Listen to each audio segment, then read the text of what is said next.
Alrighty. Hey there, guys. It's Silver, your host.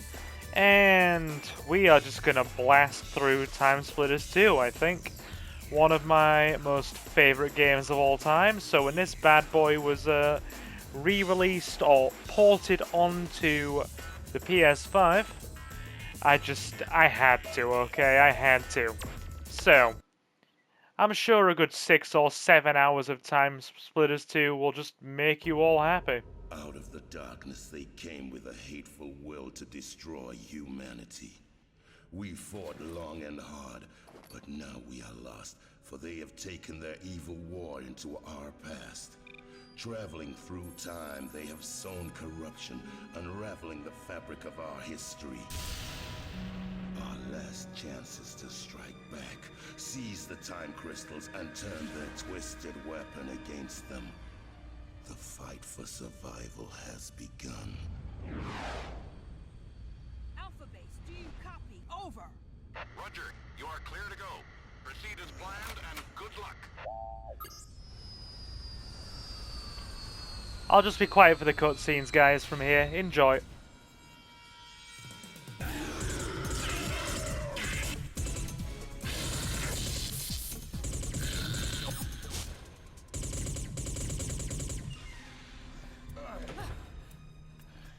Okay, move out. The docking bay's clear. Go.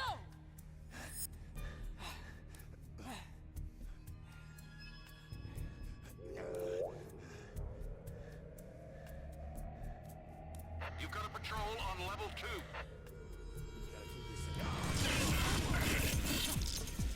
Incoming! On your right!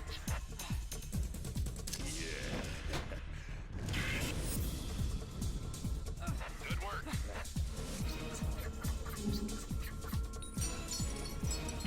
We've detected a power surge on the bridge.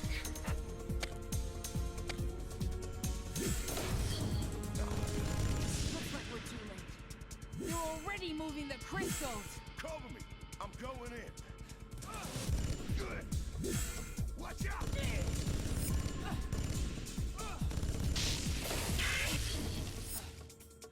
You go after them. I'll hold them off here. Hey, Yeah, good luck. thanks. Alrighty. Let's get 'em moving, shall we? But yeah, without a doubt, absolutely one of my favorite games of all time. This whole channel started because of TimeSplitters, really. The bulk of my early content was just putting TimeSplitters videos up on the channel. So yeah, the plan is we're just going to go through the entirety of the story mode, on standard difficulty by the way, because hard is a whole nother monster. We might do a separate story playthrough of hard, but for now, it's going to be like a 7 to 8 hour long play where we just do all of the story mode and go through as much of the, or pretty much all of the arcade leagues and challenge stuff. So let's party. Siberia, 1990. Oblast Dam. A secret research facility under a Siberian dam has unearthed preserved organic specimens, which are over 10,000 years old. Following a number of mysterious accidents quote unquote, the original scientific team has left the site and a Russian military garrison has been assigned to the excavation project. Intelligence has revealed that the military's attempts to develop biological weaponry from the findings have had dreadful results. Good God, why does everybody try to do a Resident Evil and then it just go completely tits up? They must not be allowed to continue this research. Although biohazard cleanup forces are on their way, there is an opportunity to investigate the base and destroy the samples and research records before they arrive. The base is currently under lockdown, the perimeter guards are jumpy, and the automated security system has been engaged. Avoid the cameras. If necessary, they can be switched off or destroyed. Cutting off the communications uplink should buy some time to explore the base more fully. Cool. Let's go. Siberia. Every time a corporation does Resident Evil, it goes wrong.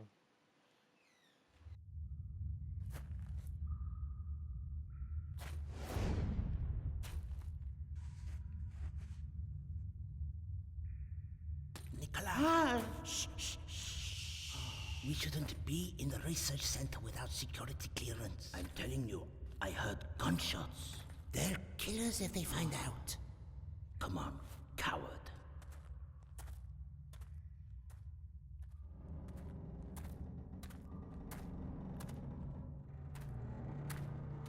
Nikolai, the light!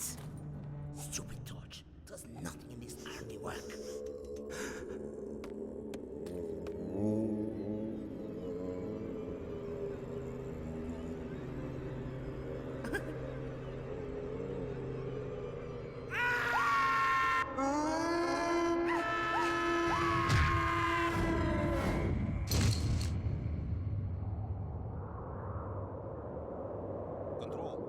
Control, come in. Stupid radio.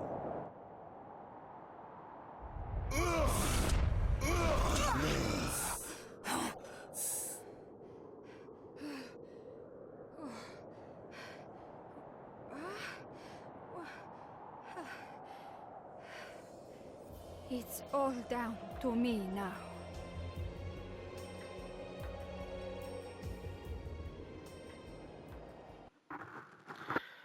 I love how Cortez just jumps into the body of somebody from that time period to kind of, allay suspicion. So you've not got this high-tech supermarine just blasting through everything, really. Anyway, yeah, awesome cutscene. My favorite level of the whole game here, easily my favorite level.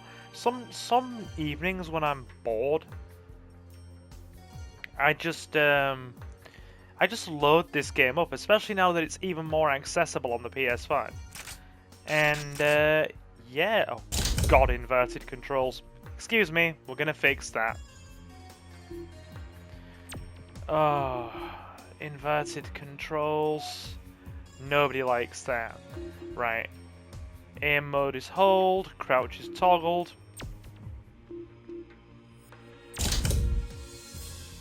Right. Now, you may hear a slight bump in the audio when I access the pause menu and I pop the heads off zombies. That's because for some bizarre reason, when you lower the game's volume sliders, which I have done to match my mic audio on the old Razer Kraken, for some reason the menu sounds and head-popping sounds on zombies do not lower with the other sound effect volumes. So the head-popping on zombies and the pause menu are gonna sound momentarily loud. So I will try to access the pause menu as little as possible. But I can tell you our objectives quite easily, like this. Deactivate the communications dish, investigate the secret digging site, retrieve the time crystal, access the top of the dam. Secondary objectives, burn all evidence in the filing cabinets. Cool. Let's go. Grab the weapon. We're gonna stealth this as best we can. I'm not saying it's gonna go flawlessly by any means, people, but we're gonna stealth this as best we can. She's down. Okay. Captain Snow is moving.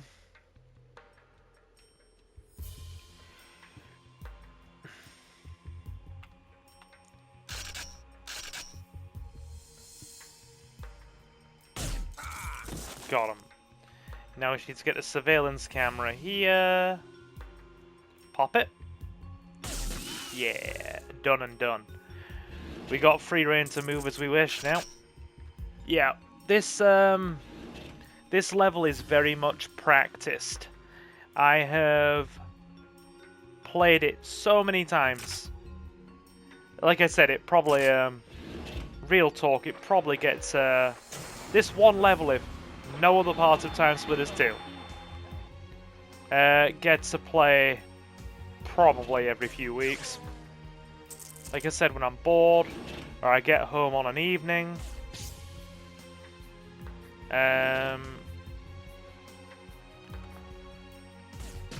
Cool. Yeah, we just load this up, probably play through the dam, and then, yeah, we fish. I just love it. I enjoy it so much. I mean, I was only a little kid when this game came out. I was probably like, I was definitely way too young to play it. Got the communications dish. I got the first game as a release title on the well, because the first game was a release title on the PS2, wasn't it? And I probably got my PS2 a couple of years after the initial release. I can't remember entirely. I was very, very young when I got my PS2. And I loved TimeSplitters 1, even though the zombies in that game scared little kid me quite a lot. I still enjoyed it. And then when the second one came out, I got a gaming magazine. It's a very vague memory. I typically have a very bad memory, but it's one of those few things that vividly sticks out in my mind from being a kid, right? I got a PlayStation magazine. I don't know if it was official PlayStation magazine or Eurogamer or anything like that. And it had a guide for all the story mode levels in it. So I read that, and it made me so excited. And I asked my parents if I could borrow it from the video store. Because yes, I'm showing my millennial now. I'm old enough to remember the video store. I'm a younger millennial. I'm one of the younger millennials, but I'm old enough to remember the video store. And I asked one of my parents to borrow it, and I played it, and played it, and played it, and every single weekend for probably about 5 or 6 weeks, probably even longer, I just kept using my pocket money or my allowance to all of you Americans out there to keep renting it, like over and over and over. And I must have kept renting it for possibly even as long as a couple of months until I got my own copy, probably a few years later, and just it was the only thing I played. I just played it and played it and played it and played it endlessly until my copy got scratched up, because obviously, oh god, she saw me quicker than I expected. Wasn't expecting that. They see us now. Stealth is blown. Stealth is blown.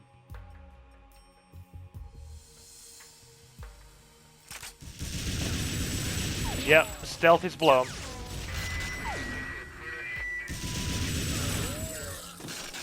Yeah. Anyway, as I was saying before I was rudely interrupted by an enemy detection, borrowed it over and over and over again and played it endlessly. It was one of the only things I played. And, my god. Yeah. I played it and played it and played it and played it until my copy actually got scratched up and worn out. Because obviously when you're a little kid, I'm so guilty of not taking care of my games very well when I was a little kid. And obviously, as an adult now, who still very much loves physical media, is a big advocate for physical media and collects a lot of it. I wish there are so many games I wish I'd have taken better care of as a kid, so I still had them in my collection as an adult. No, we took a hit. I think that was from a ricocheting bullet, though. Save that ammo for on the armor. Sorry, for on the way back up. Because yeah, I have quite the vast physical media collection. I have an entire freaking bookshelf that is just anime and Blu-ray movies. I have an entire revolving CD rack that is just full of PS4 and physical games. I have an entire cupboard in my gaming room here. Absolutely full of PS1, PS2 and GameCube games.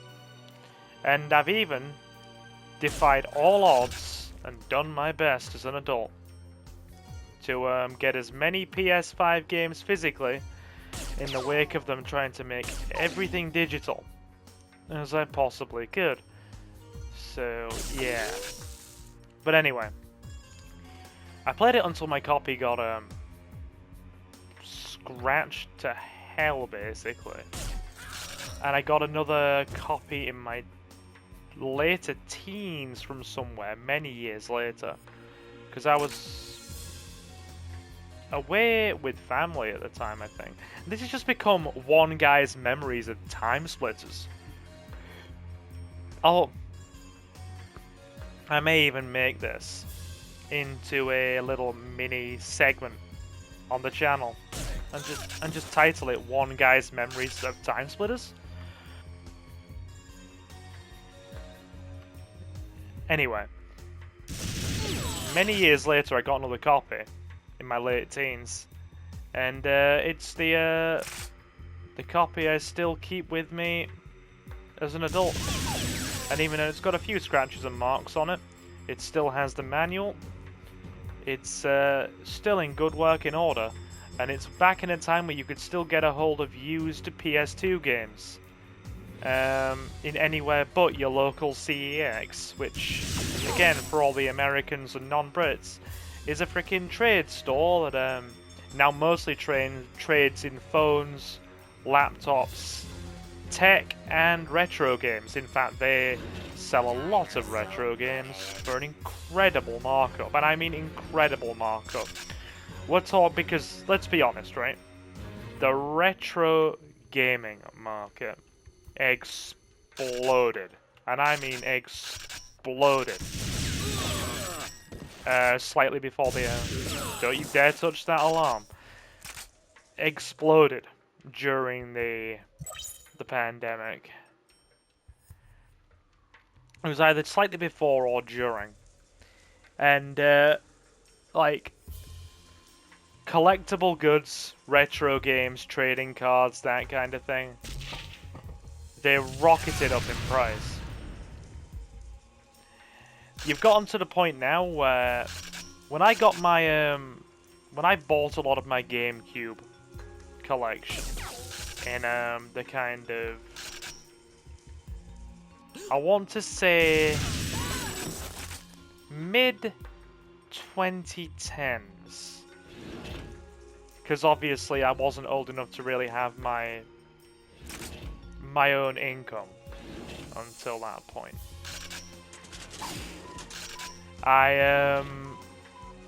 Well, early to mid 2010, so about maybe, I remember it being around 2014, so it's, yeah, 2014, so it still kind of counts. I had more of an income, and I started going on eBay and buying a lot of, you know, stuff from when I was a little kid. And picked up a GameCube, used, from a game store, back when Game actually stocked older consoles and video games in an abundance, and it wasn't just pop figurines and vouchers. I got an Xbox. It wasn't in the best condition. It was, an Xbox or GameCube. My brain's just going on autopilot as I'm chatting and the words are getting muddled. Yeah, so got a GameCube, used, wasn't in great condition. It had a ding in the top, like it'd been dinged, you know, bashed. That's a bit of a problem. We need a fire extinguisher. We're actually going to need a fire extinguisher for later. I think there's one left on the wall up here. Come on. Damn it. Oh well, it's more comedic value anyway to not have the fire extinguisher. Anyway, I got the GameCube. It wasn't in good condition. I got it used in a game, probably in like, again, 2014. For like £50. So at the time of buying it, with the exchange rate being how it was, maybe about $80, $90, because the exchange rate was a lot better for the pound to the dollar back then. It's trash now. And picked up a load of old school GameCube games, a lot of the Resident Evil games for the GameCube, and they were dirt cheap. They were dirt cheap. I mean, I got them for like £10 to £15, if that. Got Resident Evil 1 Remake, used for like 12. Got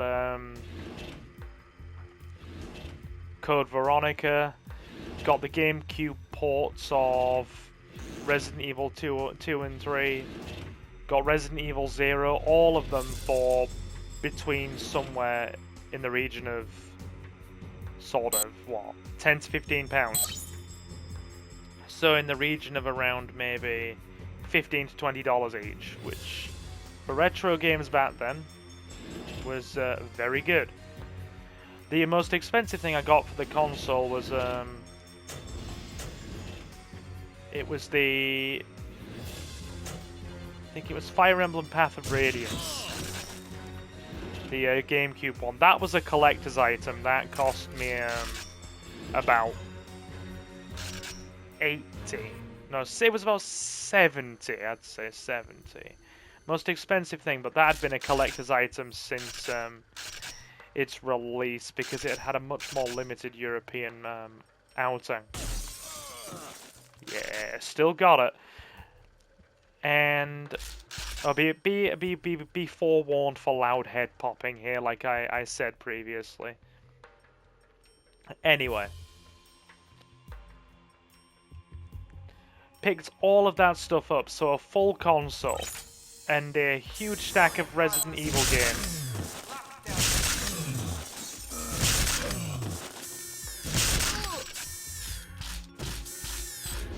And a couple of others for about £100, so which back then would have been about $130, $140, about $140. These days, your retro games are going for upwards of £70 to £80 each in some areas, and CEX is just completely gouging the ever-loving CEX and all retro game stores and trade stores in the last kind of 5 years have just completely capitalized on the retro gaming bubble that a lot of us have kind of never left. I think a lot of millennials have never really, especially avid gamers, have never kind of really left that circle of we like our classic games and we've collected them and kept a lot of them since we were younger. But there are a lot of like more casual people who play games who have just gotten back to it for you know, more commonplace nostalgia, and they're capitalizing on the whole market and just charging extortionate prices now. I saw Code Veronica in a trade store for £80. I've seen a cartridge copy. 2 more coming. There they are. I have seen a cartridge copy of Pokemon Soul Silver going for over £150. I have seen a boxed version of Soul Silver with the Poker Walker going for more than £200. It's crazy. I've seen boxed copies of Pokemon.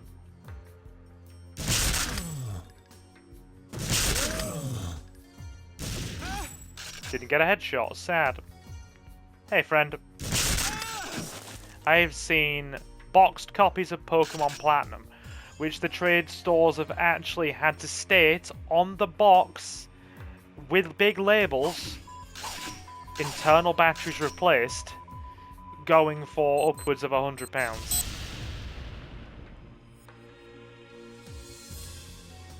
Attention! Attention! Attention. Biological containment has failed in the research facility. Special forces have been deployed.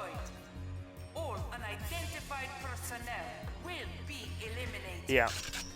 In some ways, I do feel very fortunate that I at least from my teens onwards, when I started to take care of my games a bit better, that I still have that was a shot. They see us. Damn it. Don't mess with them. Don't mess with them. Come on, dude. Yeah. Anyway, as I was saying, I'm fortunate and feel very. This is why we needed the fire extinguisher as well, guys. I was going to put him out with the fire extinguisher and then shoot him. Fortunate that I have taken care of at least a good portion of my Xbox. Even though I only have like maybe 10 physical Xbox games, I have a truckload more PS1 and PS2 stuff. That the bulk of it was either rebought in my later teens or early 20s, taken care of and kept for a number of years until now, or was kept in reasonable condition from me being in my mid-teens.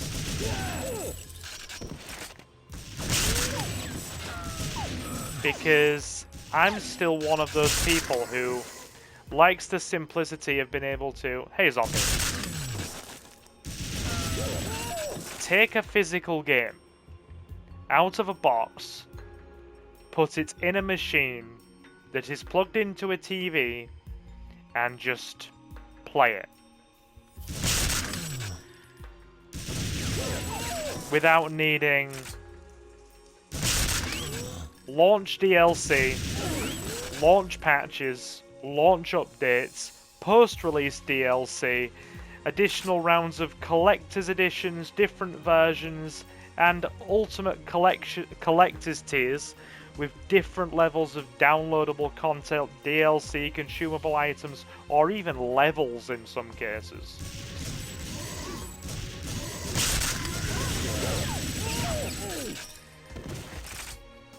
I've had this discussion with the bulk of my channel, to be honest, because the bulk of my channel are somewhere between, I want to say, according to my analytics, about 75% of my channel are between 25 and 35. So it's the 25 and 34. So it's the older end of Gen Z. Where is this zombie going?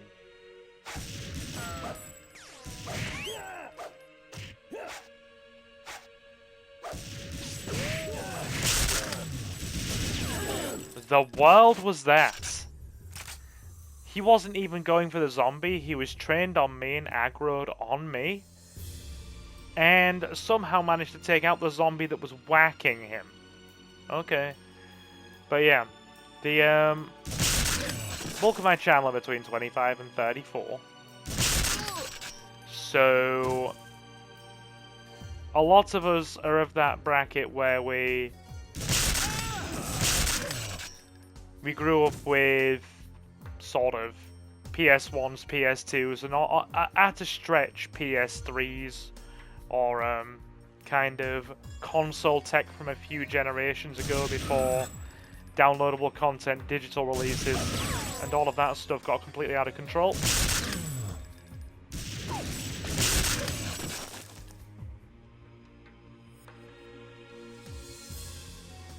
Any more zombies? I think there's one or two.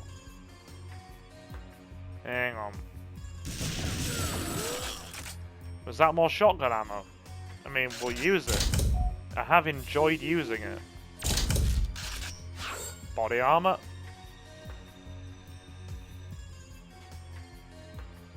There's another zombie, I'm sure. See? Played it enough to know. Anyway, yeah. There'll be some... I don't reckon there'll be many people that are like... What? 20 and below watching this video. So the risk of having some young Gen Zer slash frickin' Gen Alpha turn up in the chat and say, "Oh, look at this millennial fossil. He must be 30." Frickin' coming into chat and making an issue is highly unlikely. So yeah. Anyway, these were just kind of. This started as a discussion about TimeSplitters in general and went into retro gaming and the like. So you know what? I will actually, more than likely, I'm gonna keep this, and if enough, I might just stick it up as like an unscripted discussion video, and see if anybody actually listens. I mean, it's highly doubtful, but you never know. And if we have any more chats like this throughout the course of the long play, I might also add those into that prospective video as well. Anyway, we have a chopper to take out.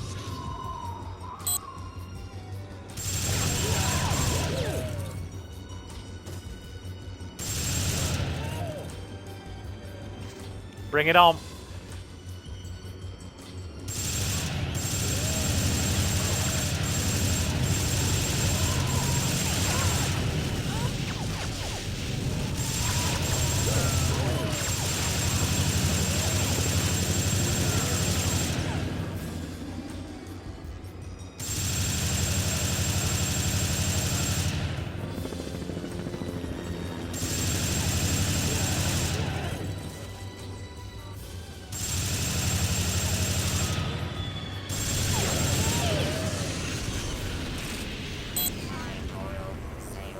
Done and done. Let's get through that time portal. Cool. Well played. Very nicely done. Okay. Hybrid mutant unlocked. Yeah, I just started a new save for this playthrough. We're gonna do Chicago next. We will do Chicago. Obviously, we're going through the story in order. We may take a break from the story partway through, I don't know, and do some challenge stuff, but if not, we'll just work through it like this. Chicago, 1932, downtown. Big Tony's operations have gotten a little out of hand. Got. Slight difference. Same thing, in essence. Big Tony's operations have got a little out of hand. It seems the mob isn't content with running bootleg liquor and the usual protection rackets. Word on the street is that Tony has knocked off a shipment of priceless gemstones, and he's bringing his brother in to expand operations. He isn't counting on a hard-boiled detective like Jake Fenton showing up. Tony's hiding out in the Sunrise Club, an exclusive speakeasy. His goons don't like strangers showing up unannounced, so you'll need to get a membership card. Marco the Snitch should be able to help you out. Love this level. Love it. Love it. It's a good time. Just the way it opens, they made it feel so 1930s. This comes from somebody who loves all the Godfather stuff as well. Chicago. and I've had a belly full of it. Everyone's on the take.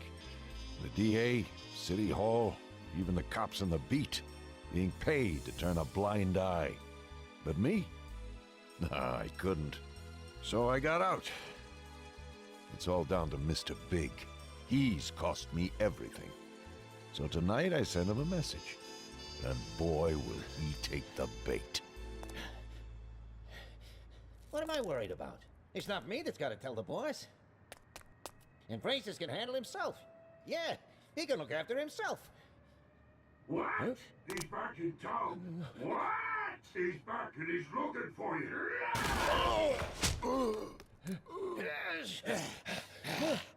Francis! Come on, you stupid! I want that son of a... I want him dead, you hear me? Dead! Dead. Yeah, we'll see about that. But from now on, Big, you better watch the shadows, because I'm taking you down. I think that may have been one of the most awesome cutscenes I have seen on the PS2. I do enjoy it. Right. Can we stealth this without flubbing it up? Can we? Takes a bit of effort. Okay.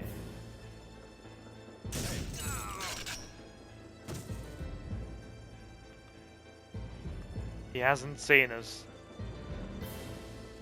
We're still gonna try and maintain the stealth if we can.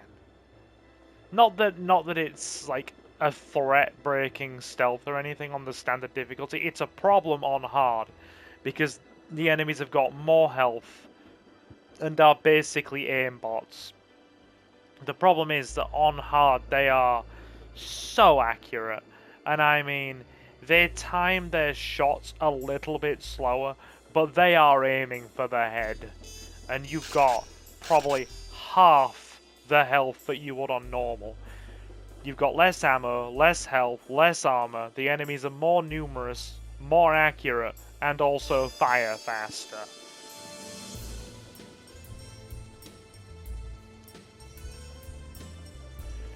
So, yeah, it's a thing. Steady hand. Got it. That was tricky. I have the hand dexterity of a small child, so... Yeah, never had great hand dexterity personally, so... Really finicky shooter bits, frickin' QTE segments, that kind of thing. They always kind of screw me a bit. Always have done.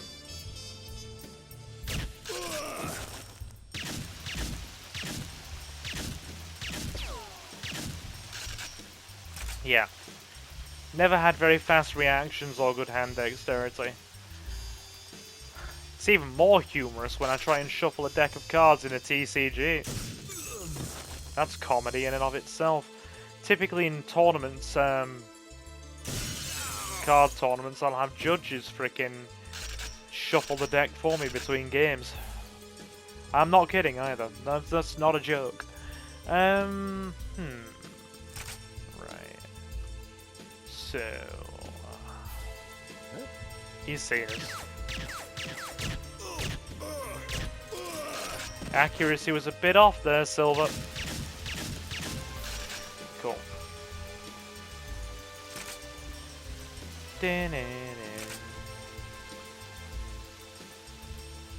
Okay, yeah, wait, sorry. There's only a sniper up there on hard. Right, ring-a-ding-ding. Let's answer the phone, shall we, chat? Well then. Oh god. That's my own fault.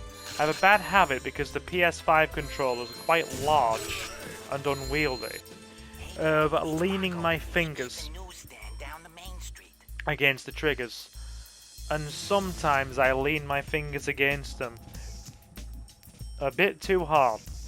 And you get me randomly firing at things. Or punching something in a fighting game and the like. Right.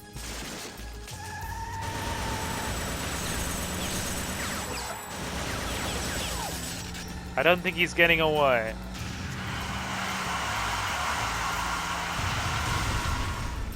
Nah. We put enough lead in it. We put enough lead in it. Okay then. Barrels, barrels, barrels. Now, this to me is criminal. Wasting whiskey like this. Because I'm quite the whiskey fan. Quite the whiskey fan indeed. I mean, I don't drink a lot. I don't drink a lot.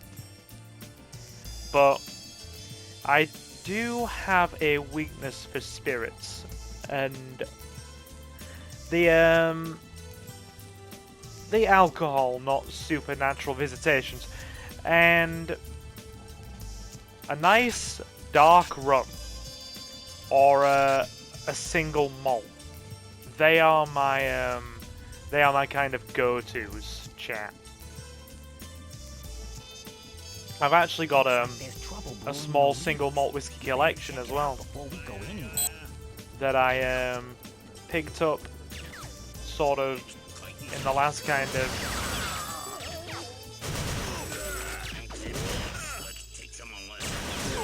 5 or 6 years. A bit more than that actually, probably about 7. That was a headshot. The amount of damage we took in one hit there, jeez. I think that's most of them. Done. I think I've let them have it. You're okay, sir. Yeah, we're in the clear. We're not getting shot at by anybody else. Oh, look. Balls. Clearly a wordplay on Bell's whiskey. Nice. Nice. Let's have a fiddle with the cash register, shall we? Look at that old school cash register. That old school cash register's just made me think of the opening of Tombstone, of all things. You know, the movie about the mob and them trying to get that police crack force to take out. Was it Al Capone? With the girls carrying the suitcase at the beginning. Oh god, yeah, that bit. That was a bit grim. Mister, you dropped your suitcase. Oh, poor girl. Poor girl. Anyway, yeah, as I was saying, quite the malt whiskey fan. Amassed a small collection over the last 7 or 8 years.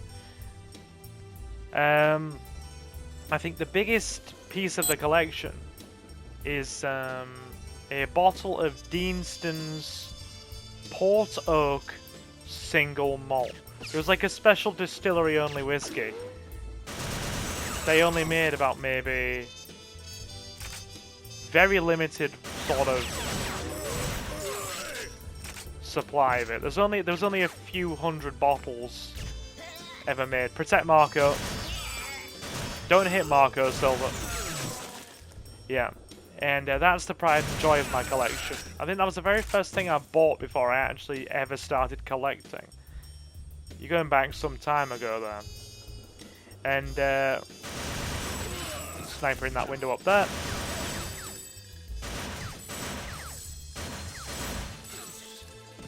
Got him. That bottle must be worth now about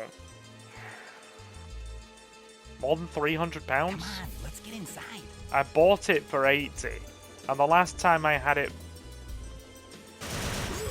sort of looked at and priced using a professional whiskey sort of like collector's site where people auctioneer and collect the stuff, it was worth a few £100.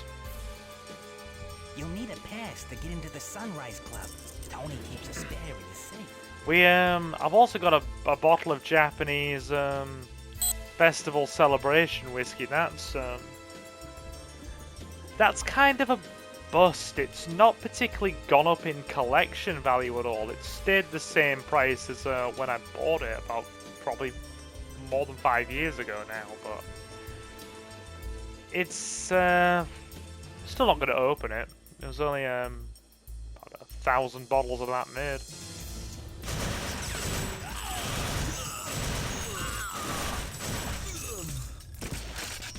There we go. All this from a discussion about whiskey, or a couple of whiskey barrels. Yeah, so basically this is a cardinal sin. All these digressions we've been having so far purely through me interacting with the game or just having memories flash up or thoughts flash up as I've been playing. Funny how the brain works, isn't it? There's armor in this. No, it's not. It's in the next one up.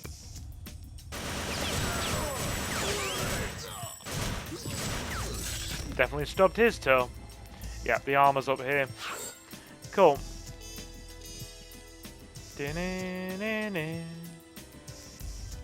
Sniper.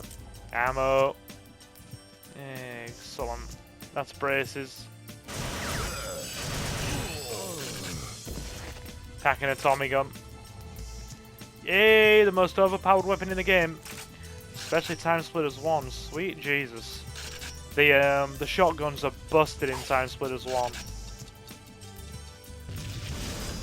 And it's worse in levels where the enemies can actively auto-fire them.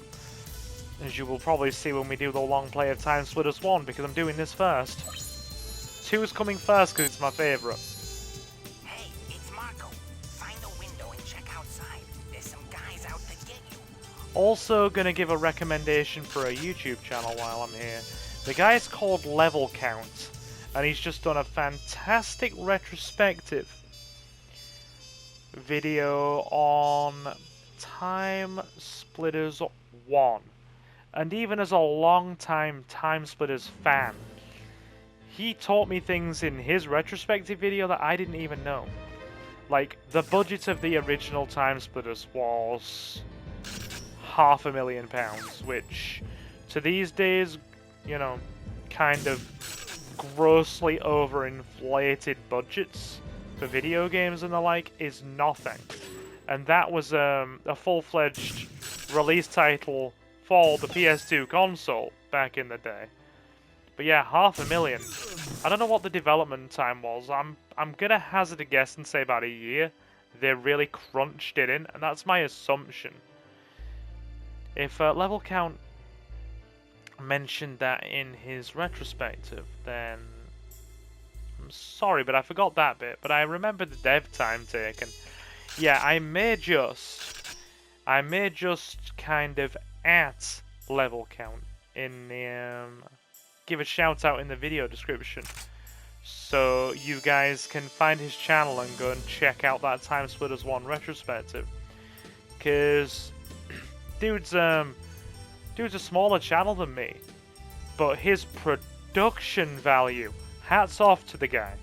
His production value is really good, and the videos he has got on his channel, hang on, are really well, I'm getting shot to hell, are really well researched. So yeah, probably gonna give a shout out there. Hang on. Right, let's go get Tony. Yeah, we just got blasted. Is there any more armor? I don't think there is in this level. Oh no, wait, there's a small armor. Just outside the Sunrise Club doors.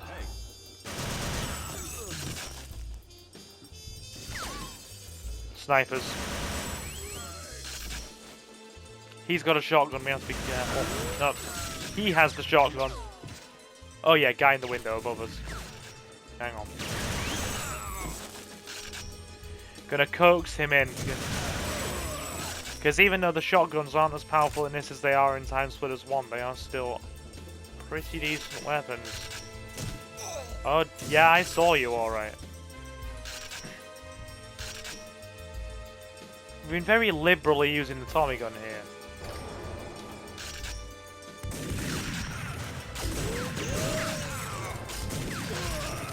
Loving this shotgun action. Cool.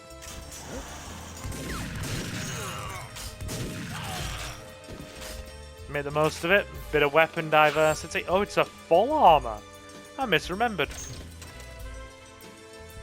Bring it on. Mine's bigger.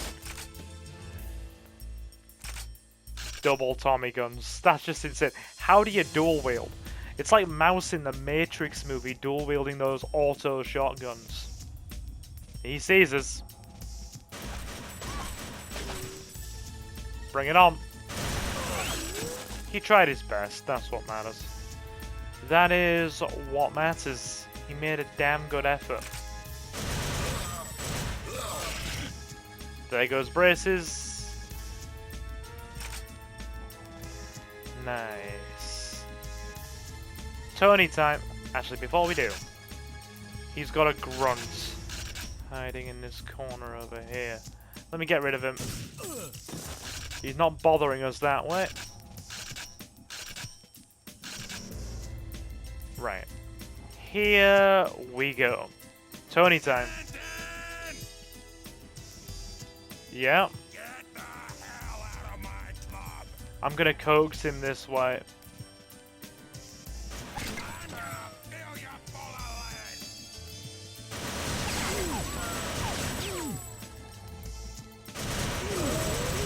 He's wearing a toupee.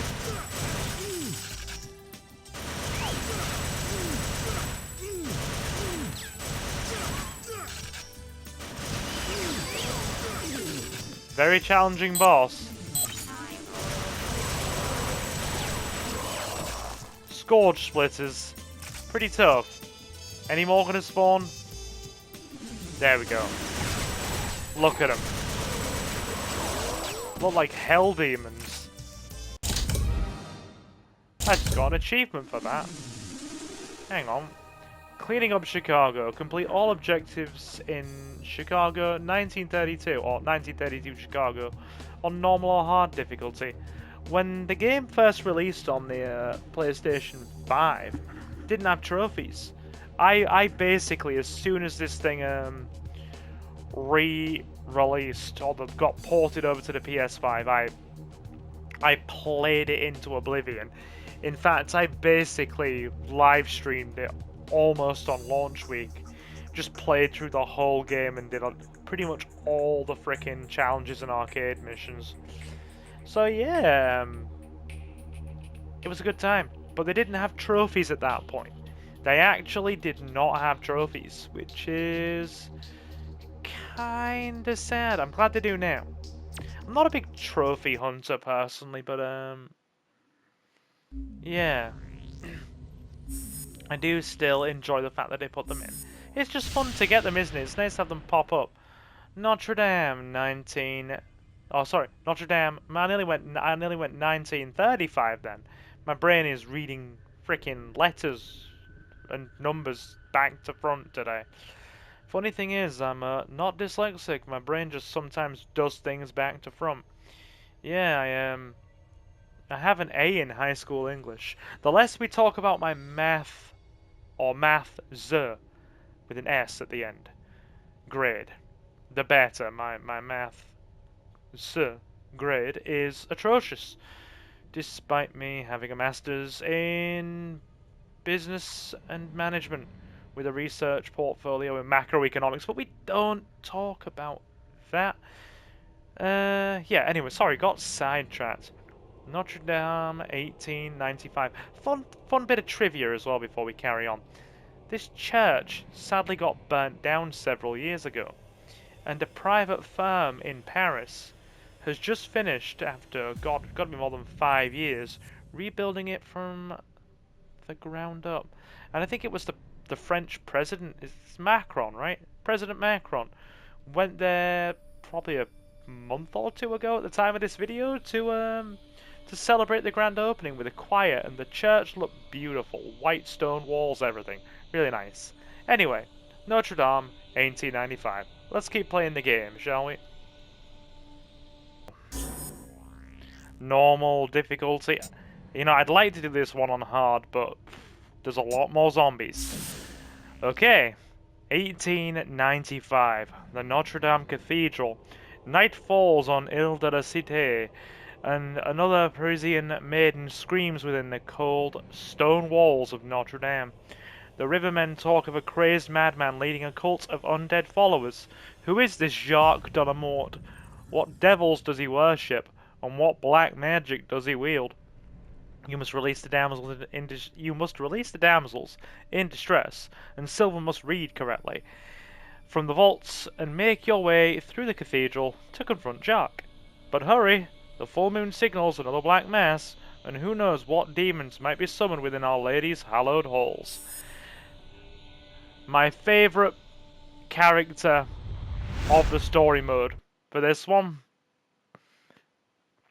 you will see, and I will squee. Enjoy.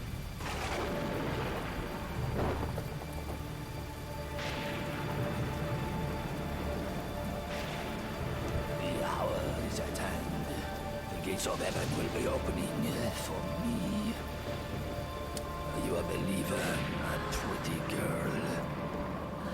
The angels will come, and you will see your destiny.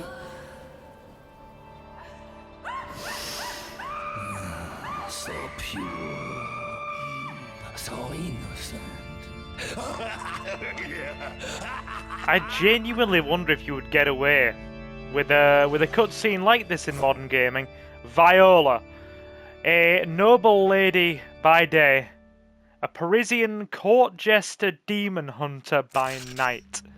My favourite character. One of my favourite characters in all the TimeSplitters, to be honest. I love her design. The whole jester thing. Very solid. Adore that freaking character design. Zombies, I wonder if they might get up unexpectedly. God forbid if they do that. Hey buddies. When you have done the undead challenges on this enough, you get pretty proficient at headshots. Pretty proficient indeed, put it that way. A lot of people say the control scheme's wonky in this, but I have no issues with it. Down the waterways we head, past an army of the undead. That wasn't even meant to rhyme, and it still did. Forgive me. Half an armor. One sec. Got him. Another one up this staircase. For some reason, this level makes me want to play Tomb Raider Angel of Darkness, and yes, I know people hate the game, you don't have to remind me. But I personally still like it. It's a good concept, it's very rushed and poorly executed. And trust me, I've played some games that are rushed and poorly executed that have still proven fun. Hang on. Wait there. Hello, buddies.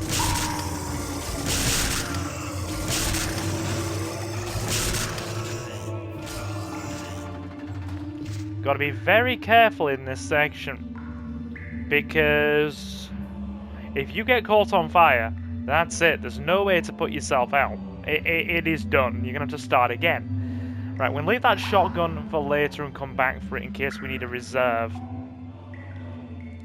Because you do actually go through a fairly liberal amount of ammo. Let me coax this zombie so we're not accidentally hitting the maiden and we can line out shots. Good stuff.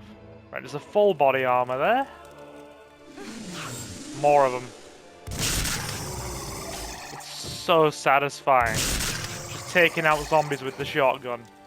One of the most fun bits in TimeSplitters. Right.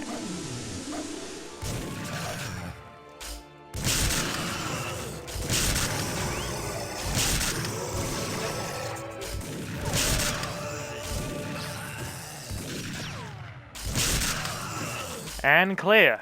Right. Now we need that ammo. 20 rounds per pickup. More than enough. The reason I darted over here to her first is because that sewer zombie that came out of this way beelines to her and tries to kill her. And obviously its mission failed. Don't worry, lass. Let's let you out. Thanks. Cool. Now, she's hiding her face, I wonder why. Oh dear God, it's my ex-girlfriend. No, That's actually a substantial improvement on the X. I mean, look at those teeth. Look at those teeth. Far better dentistry than my X. And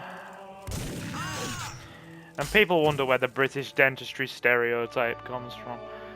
Okay.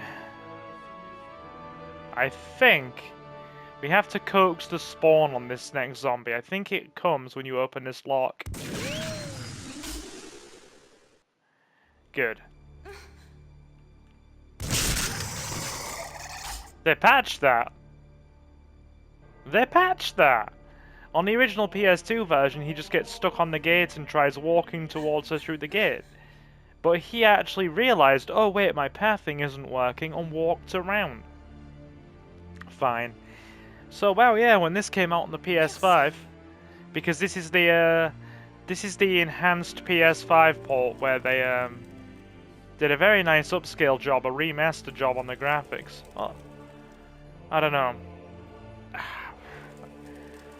I don't know if people would you call this a full-blown remaster? It's definitely had the graphics upscaled nicely.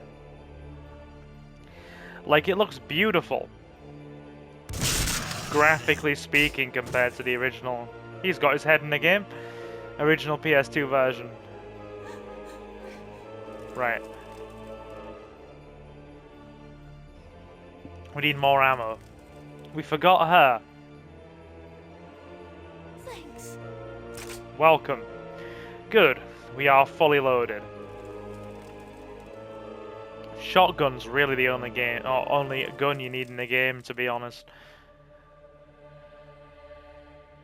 It can solve many of your issues, and it's certainly one of the only guns you need in this level. I mean, you only get a selection of maybe what? I want to say 2 and at a stretch 3. But this one deals with all of your zombie busting needs. Observe.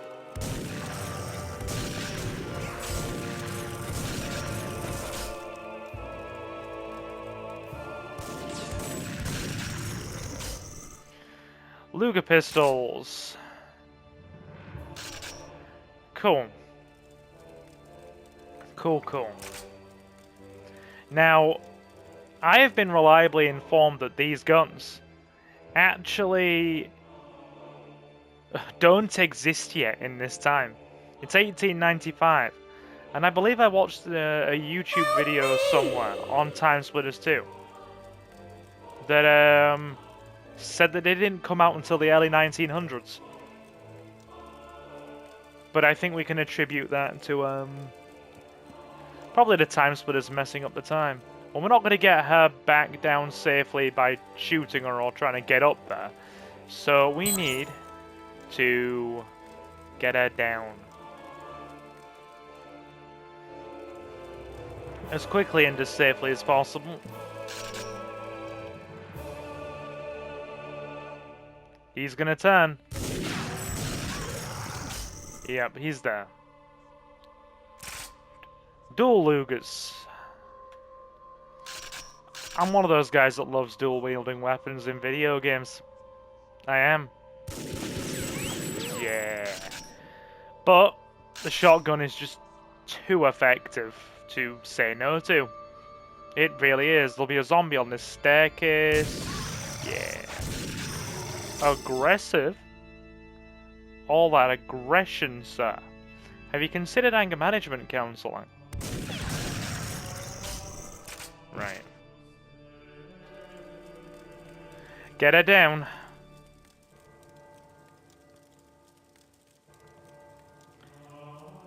And she's free. Good stuff. Good stuff. Sorry to any of you that are motion sick. I imagine you won't appreciate that. Swerving. Now, fun bit. Protect the maiden.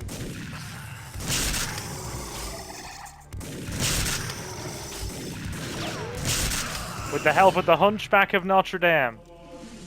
Nicely done. Dude's a freaking aimbot as well, he doesn't need our help. Bro is absolutely hit scanning. Hit scanning to hell and back.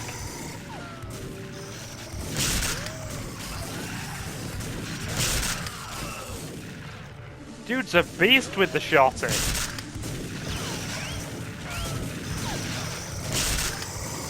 How is he scoring such solid headshots from that distance? Give me a sec, I'm gonna swap to the Luger. Don't hit me! Come on, my dear. Let's go. Nice. Love that little bit. Love it.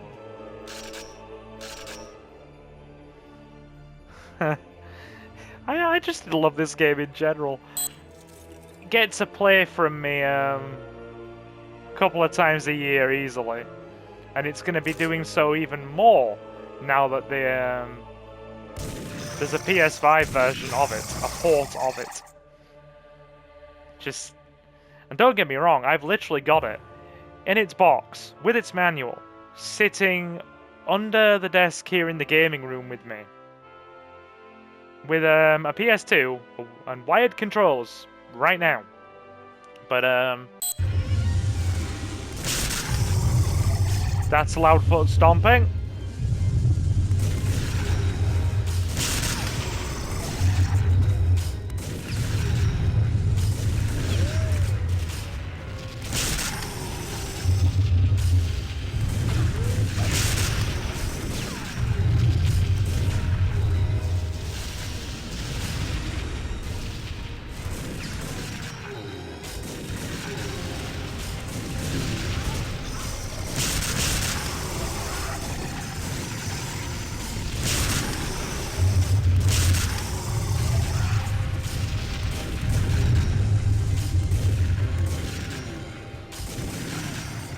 There we go.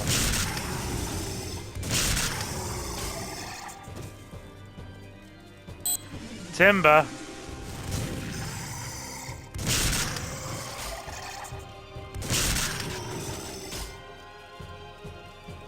Get a bit more ammo. And we will confront Jacques and finish this for good.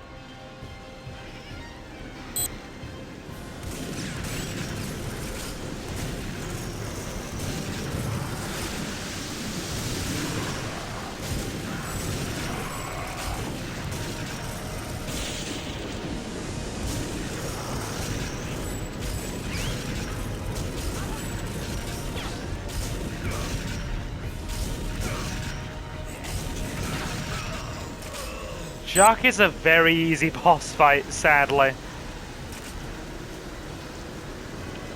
A very easy boss fight. The shotgun makes short work of anything.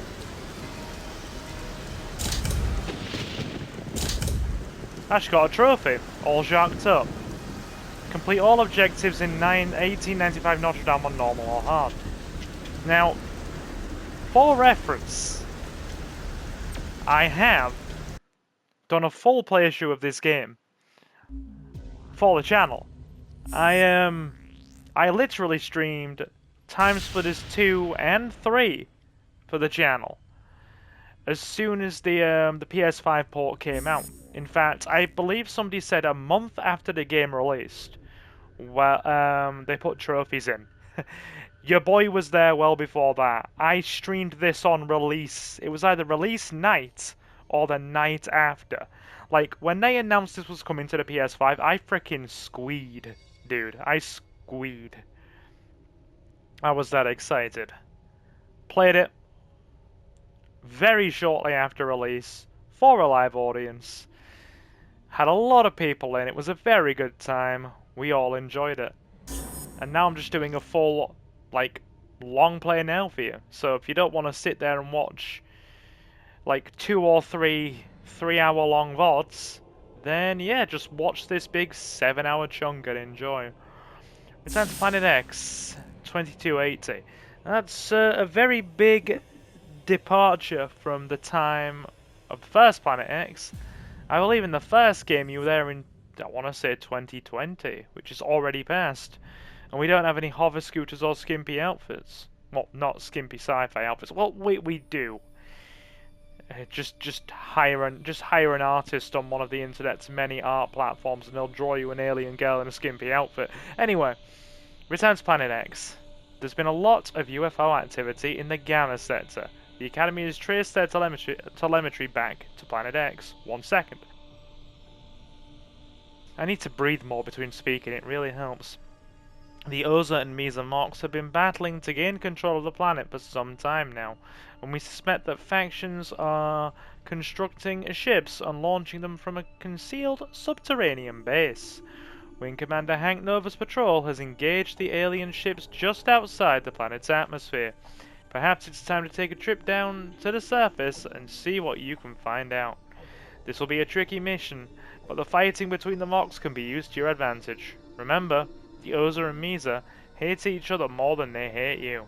Don't be afraid to fight for one side or the other, as long as it helps you get closer to the base. Yeah, that's a perfectly reasonable suggestion. I like that suggestion.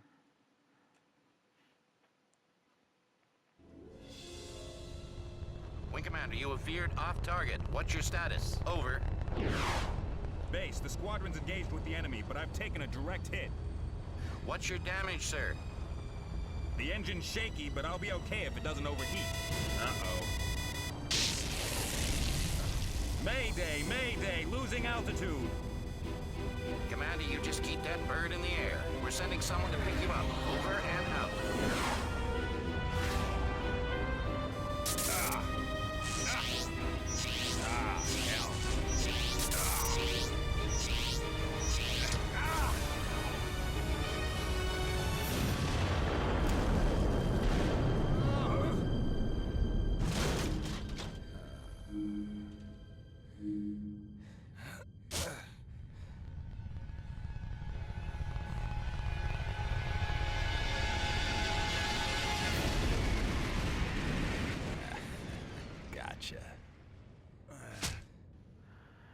Right, cool. We're under fire. Let's get out of here as fast as we can. Sci-fi handgun. Love the music in this level. Also love the music in the original Planet X. Huge shout out to the guy behind the music for the TimeSplitters series. A British gent called Graham Norgate. Still has a YouTube channel where he's put a lot of his music for video games, I think. Very, very solid music. I'm not sure what other games he's done outside the TimeSplitters series, but he's done a cracking job with this. Yeah, he has a weird laser gun. Sadly, you don't get access to that specific projectile. Direct hit. That was damaging. I do not approve. Cool. Body armor. I'm just bopping along to the music. There will be some levels where I get really in the zone and I'm just enjoying myself, so I'll be quiet. I'm sure you want me to be quiet anyway. Right.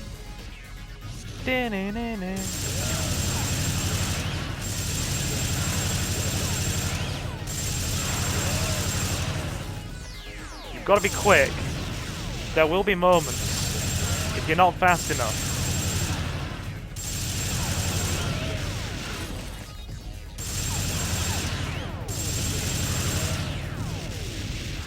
Where they strafe around your gun emplacement.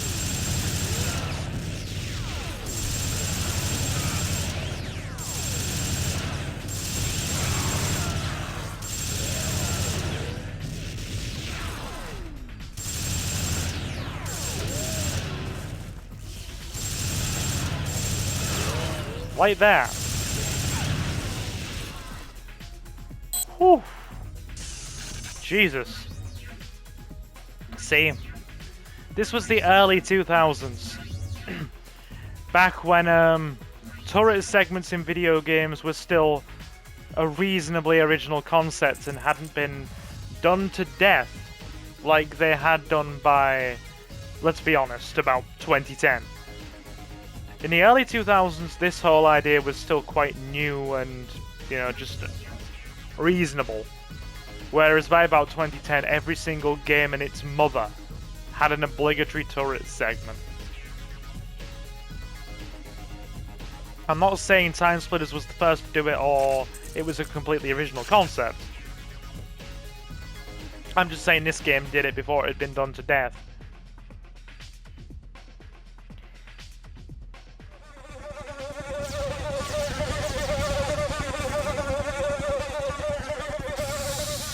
Use 15 different weapons in story mode. What does this one do? Nice. Gotta love space bees. Like regular bees, but worse.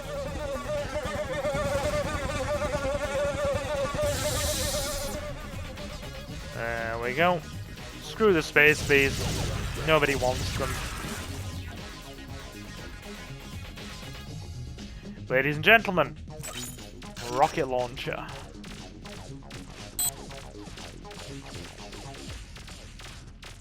Look at them carpet bombing the area.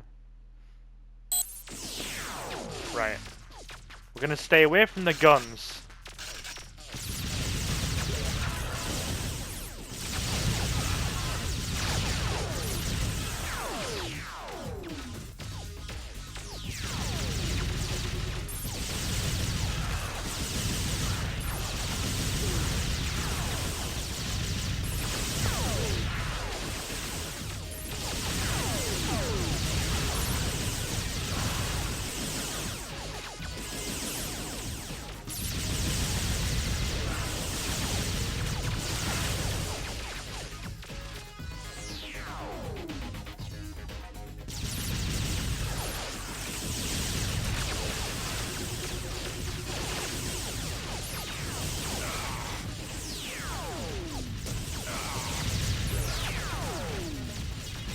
Good.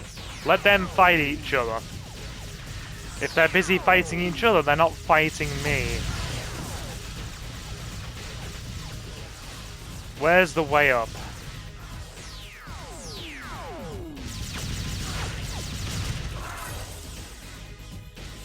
Cool. Surveillance camera. Find the UFO base. That we can do. Bear with me. There we go. See that large UFO at the end there? ET's definitely phoning home in there. Not gonna need a push bike if you've got one of those. Excellent. Checkpointed.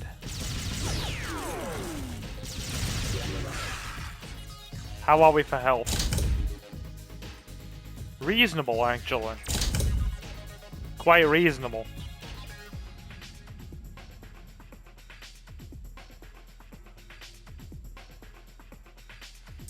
They haven't noticed me yet. Let's keep it that way. Right. Let them fight each other. I am not important. You guys just duke it out, okay? Have fun with it.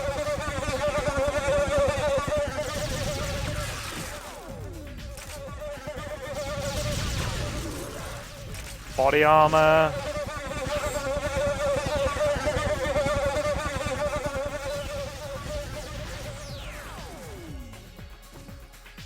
Okay, so that goes down.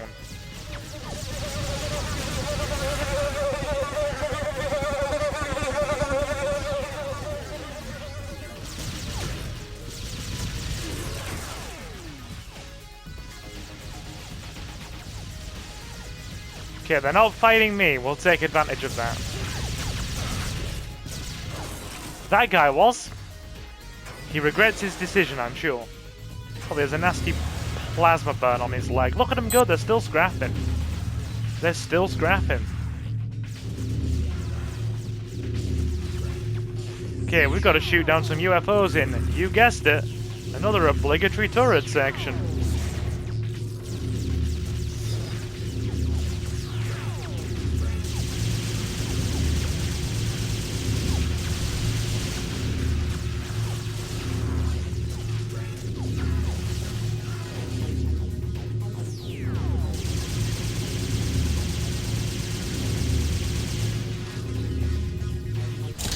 Okay, those ones were moving a bit fast, I feel.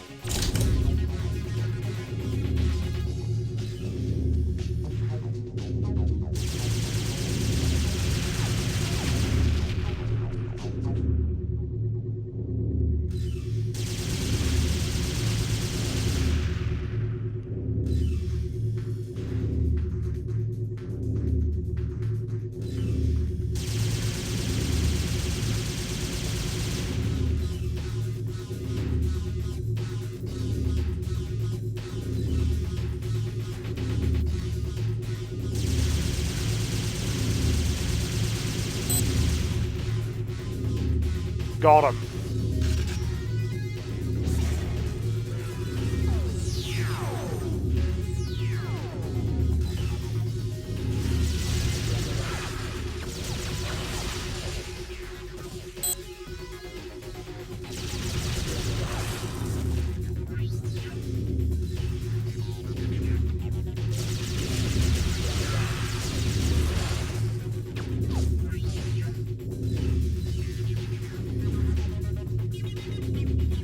There's the big UFO.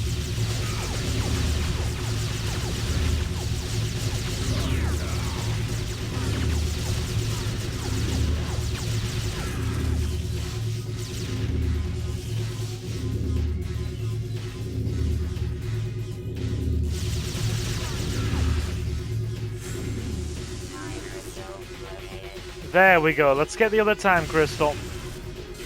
Quickly now. There's time splitters everywhere. Right, we need to loop around and get it.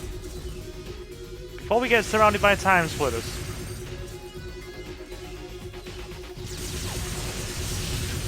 Boom. An alien menace. Complete all objectives in Return to Planet X on normal or hard difficulty. Yeah. I love that I'm unlocking all these trophies now. I'm glad that we are. Do I want to try and go through the eventful kind of scenario that will be trying to plat this game? Do I want to put myself through it? I genuinely don't know if I have the fortitude for it, but good God, we will try. My favourite... Well, one of my favourite levels here. Neotokyo 2019. A lot of Blade Runner aesthetics and the most chill music ever. I like the whole kind of futuristic feel to this one, even though it's 2019 and, you know, 2019 passed. And we didn't have any kind of technology like we're going to see in this level. Like, I remember playing this when I was a really small kid when it first came out and being like, wow, could there be technology like this in 2019? And what? 2019 passed like 5 years ago, I want to say. 5, almost 6 years ago, and yeah. We still don't have the kind of technology now. Anyway. Sadako's hacker gang have stolen a prototype cyber rig from the government research labs. Rumor is that the rig incorporates some kind of alien biomatter and is powered by crystal lattice energy. Dressed in crystal lattice energy after a few drinks, faked computer records, which the hackers planted at the labs, have framed Ghost for the break-in, and now police are crawling over the tech quarter looking for him. The only way for Ghost to clear his name is to tail one of the hackers to their secret research area and gather evidence of their activities. This one is quite easy to fail, but I'm definitely going to be quiet for the cutscene, because it's my favourite cutscene of the story mode. Love it, this one.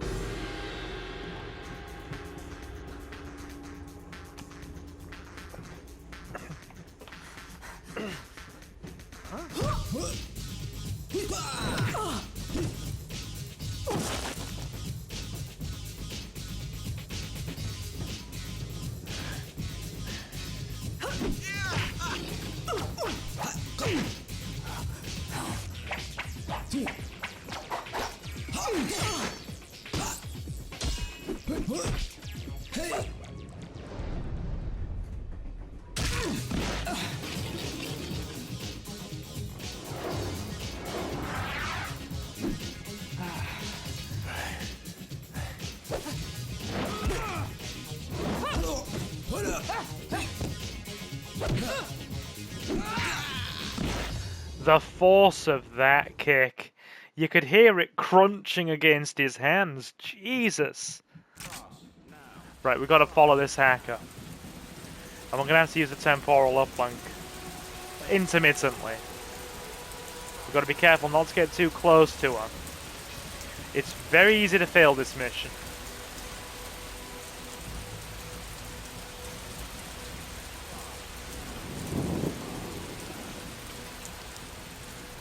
Right, go. In fact, on a first time playthrough, it's very likely that you will fail the mission. Because she goes into places where police cars and surveillance cameras are very heavy. And obviously if you haven't done this before, you won't know what to avoid. Gotta wait for her to cross the street. Her AI is strange and she can have like super senses at times.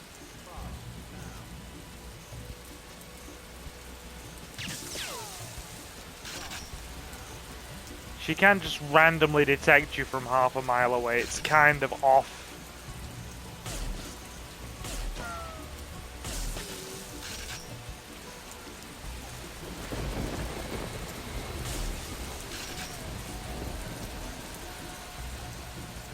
We've just got to stay low and duck and weave as best we can.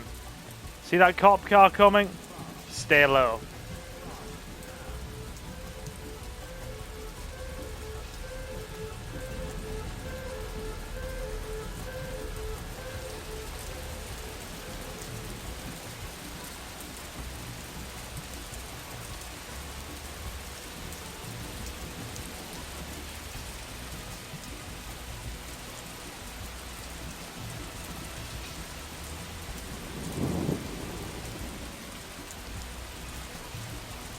There we go.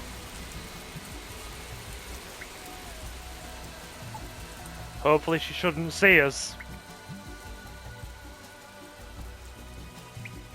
Gotta be very careful.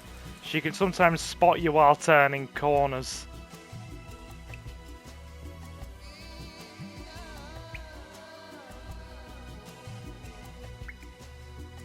First time. Whew. Right. Obtain the hacker's password. Yeah. You can probably tell by watching me do that. That is practiced. That is practiced.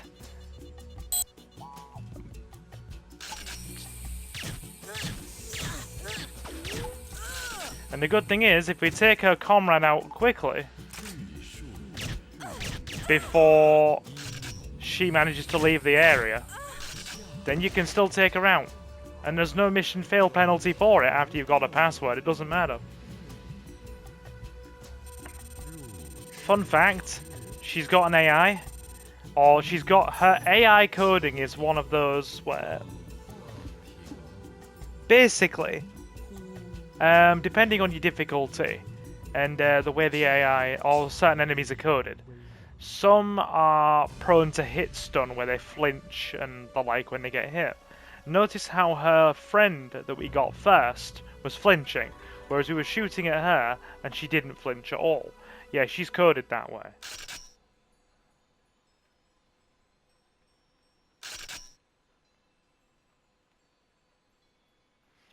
We're trying to stealth like a ninja. Not that it makes that much of a difference, I'm just doing it for roleplay purposes.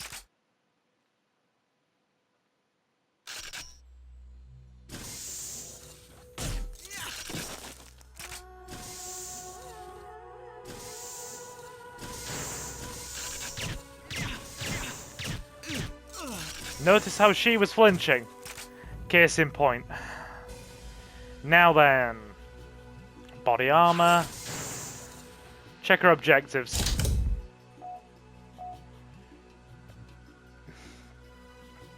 Gather evidence of TimeSplitter research. Upload the evidence to the local police server.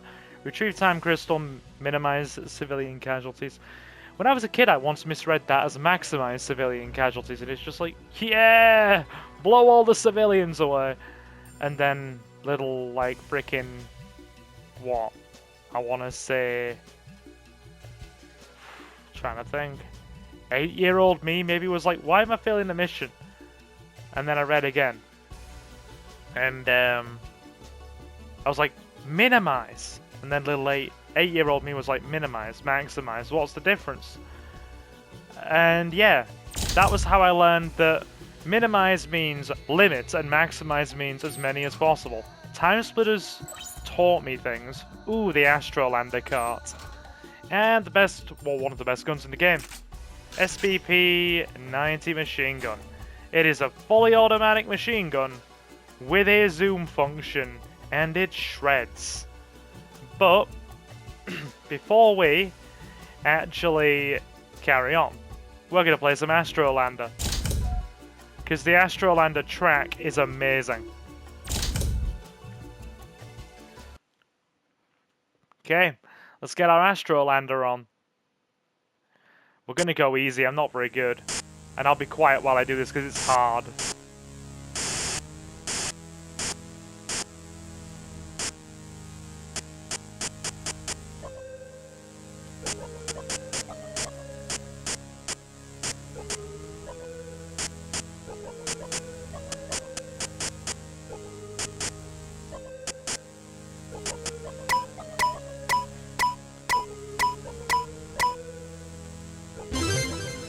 Yeah, that's not easy. That's not easy.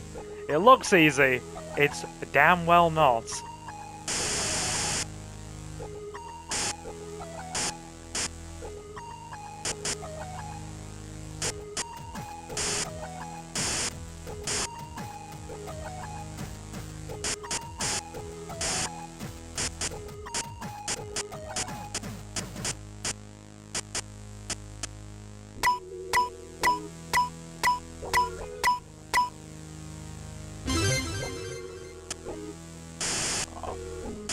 You can let gravity do a lot of this one.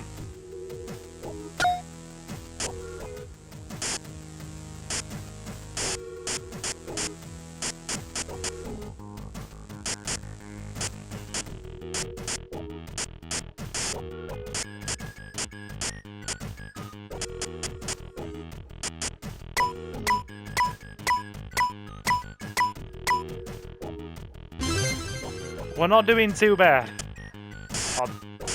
This one's not fair.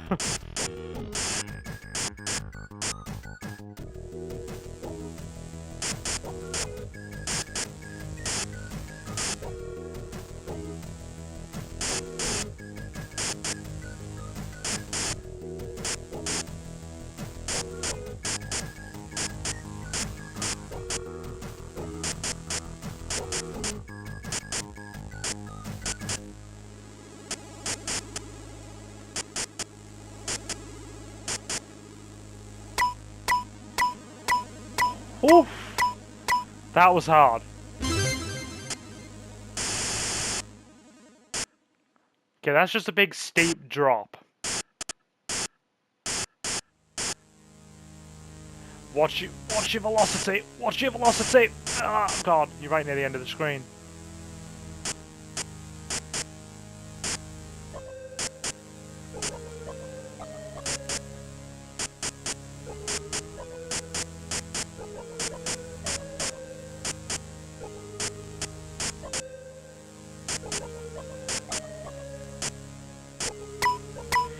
You're watching a first here. I have never gotten this far in Astrolander before. So there's every possibility that I will make this its own individual video. And, stick it on the channel. I'm having genuine fun with this, I won't lie.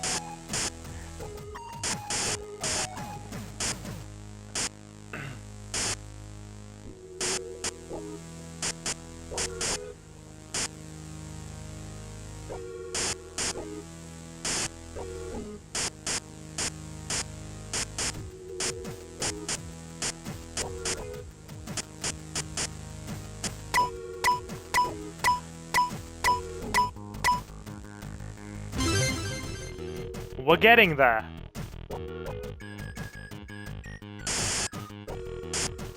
No, we are not going down the narrow path. That's clearly a trap. It's way too small.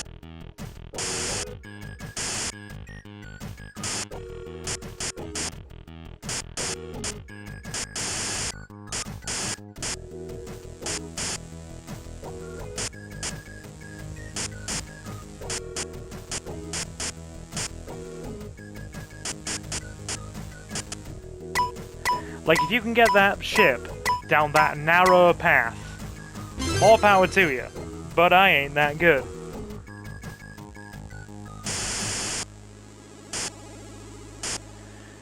Yeah, I'm having a lot of fun with this.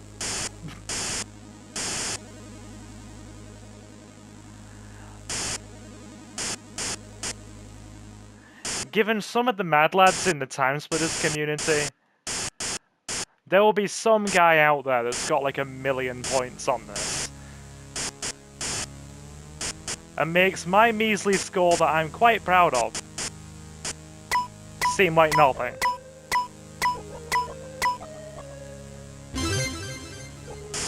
Oh my good god, that's cruel. This might be the end of us.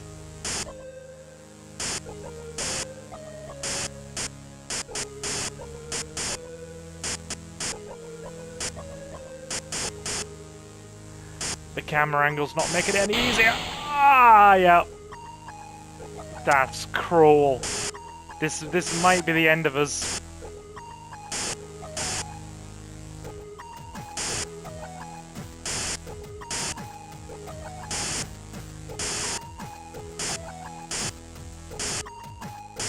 Controlled bursts of fuel.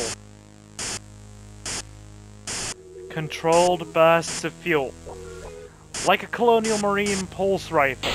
Oh! I was about to say, controlled bursts. Just like Apone says.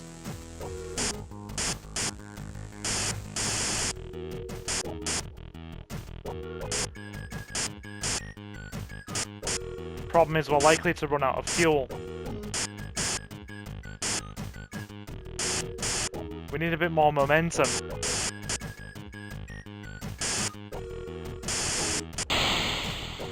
It's that corner. That corner's killing us. I'm definitely putting this up as its own video.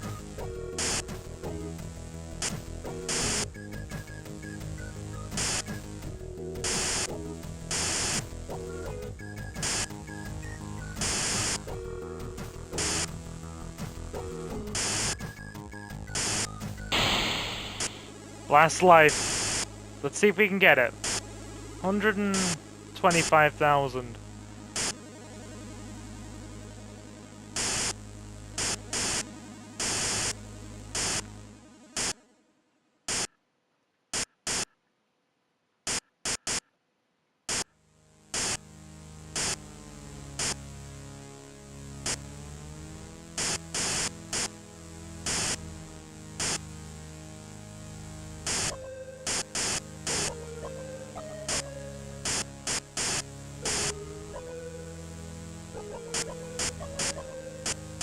Gonna be touch and go. Oh, too high. I mean, we got it. I mean, that's screenshot worthy. I've never gotten that far, let alone top the frickin' leaderboard. That's been kept for my own satisfaction. Cool. All right, we've played a bit of Astrolander, and I feel oddly accomplished. Yay us. Yay us. Right, let's get back to the actual mission instead of the side content. Although it is fun to have that tucked away in the game. Genuinely is. Right. Okay. So we need to photograph TimeSplitter blueprint, or device blueprints. Take a big picture of the ugly TimeSplitter with its like tentacle face thing. Cool.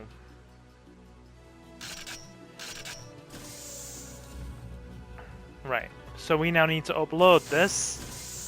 Keep in mind this is going to be very loud, I apologize. It's an obnoxious sound.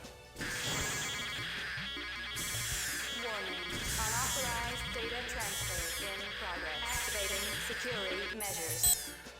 Transfusion procedure has begun. Right, you'll notice that the guns are on. Destroy the sensors, otherwise they will tear you to pieces.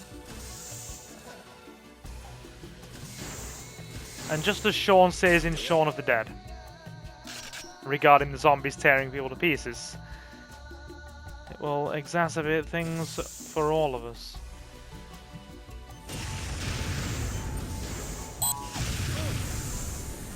They seem to be sucking the life out of that poor guy to keep the TimeSplitter alive. The SBP is just broken. It's such a good gun. Firefight, is it? I win. Yep, such a good gun. The enemies on normal difficulty only fire it in kind of controlled bursts. A bit like a Colonial Marines pulse rifle. Whereas on hard they fire it a lot faster. Sorry, my aim was off. But if you full auto this, it will just terminate anybody. That, and it will also run out of ammo ridiculously quickly. So rely on the short, sharp bursts. See, that's all you need.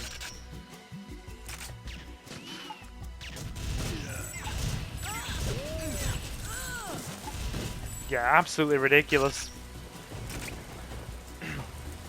Keep in mind we've only got enough for one clip's worth of reload just about, so sparingly is the key here. Sparingly is the key.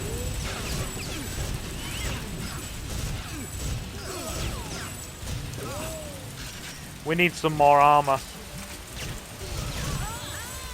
Luckily there is some around. Body armor. Cops.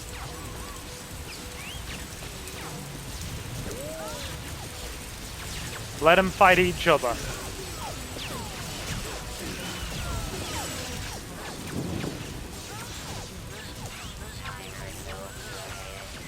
There's Sadako.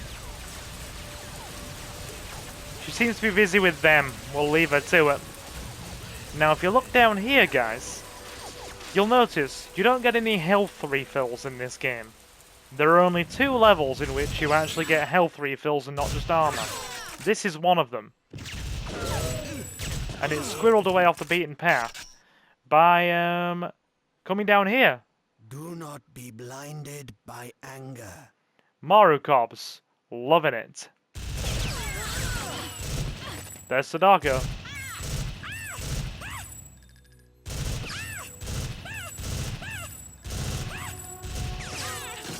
The stun lock on that. Good. Time portal stabilized. And Maru Cops was then very quickly bought out by McDonald's. Ba-dum-bum-bum-bum. The power of phonic advertising. It was amazing one time when I was doing my master's degree. This was a few years ago, slightly before the pandemic actually.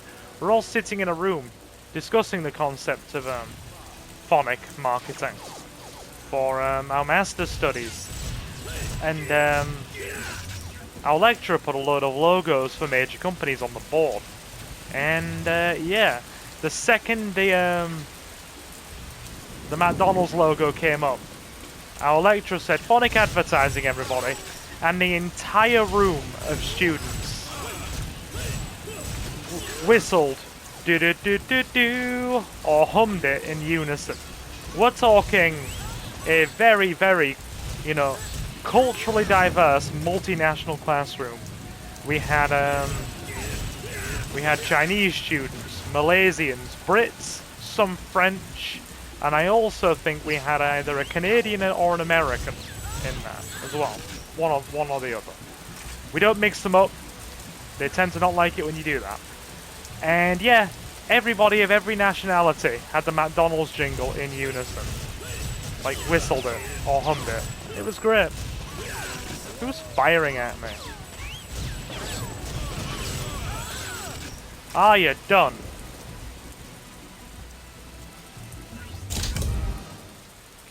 time runners.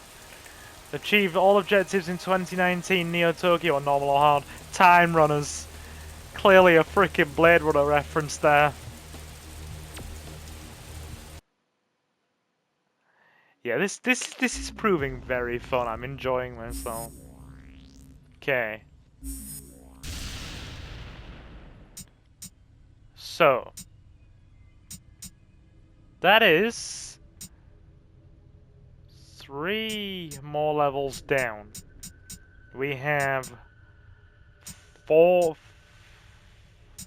Right, 1, 2, 3, 4, 5 left, including that one. Okay.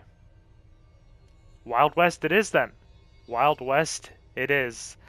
The difficulty starts ramping up here, and then by the time you get to Atom Smasher, it's just like, would you like us to crush your testicles, or just kick you in the knees? Or just kneecap you with a sledgehammer?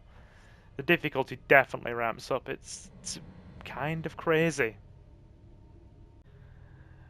Right, Wild West time. The level, not the early 2000s movie by Will Smith. Let's do this. Right, Wild West, 1853, Little Prospect. The good people of Little Prospect live in terror of the Colonel, a megalomaniac deserter from the Confederate Army who likes to shoot first and ask questions later. He slandered the local law lady, Ramona Sosa, by putting a false bounty on her head. Now she's slammed up in jail because folks round these parts just don't seem to know right from wrong anymore. But grizzled bounty hunters like Elijah Jones aren't so easily put off the trail. The Colonel's a wanted man, and there's a reckoning a-coming. They say he's holed up in the old mine works where he's been digging for something more valuable than gold. Something that ain't quite natural. Is he searching for my self-esteem and sense of well-being? That's been quite unnatural and absent for quite a while. I love this cutscene anyway. Sets the vibe. I'm going to be quiet for it.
Dead or alive.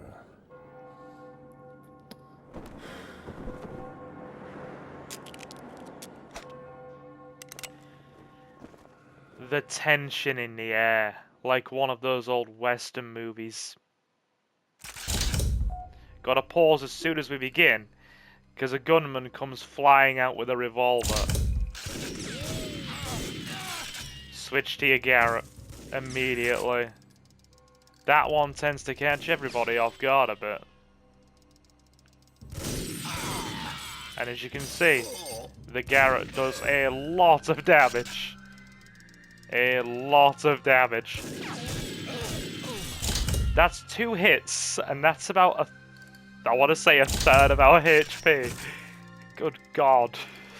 Yeah, this level on hard absolutely busts your balls, man. It really does.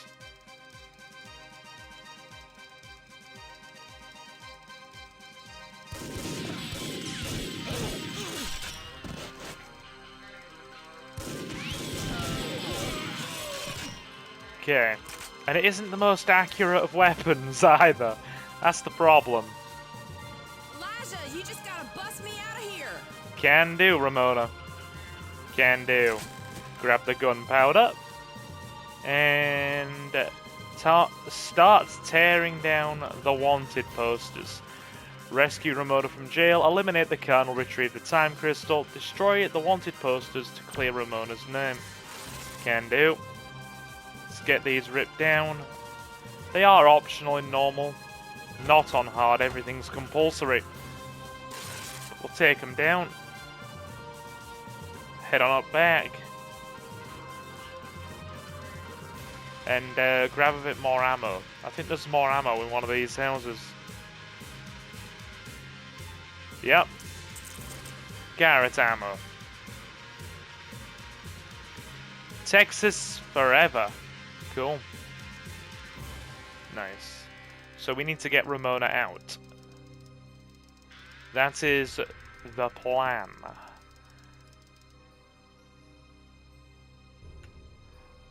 Grab our rifle. Kneecap this boy.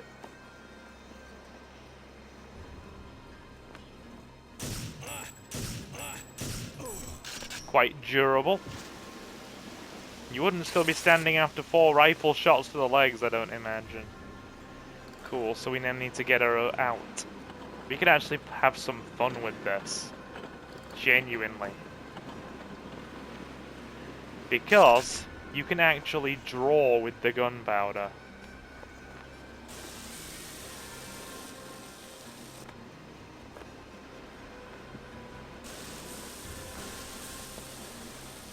Yeah, you can actually draw shapes with it and the like. Not that that resembled much of a shape, more of a mess, but hey. So you can do it this way, or you can make a really long trail from the lantern inside the jail and basically do it that way. I mean, it's incredibly long-winded, but you can go like that and just keep dropping it down all the way back. Really long trail. So there are options, and there's a very generous amount of gunpowder there.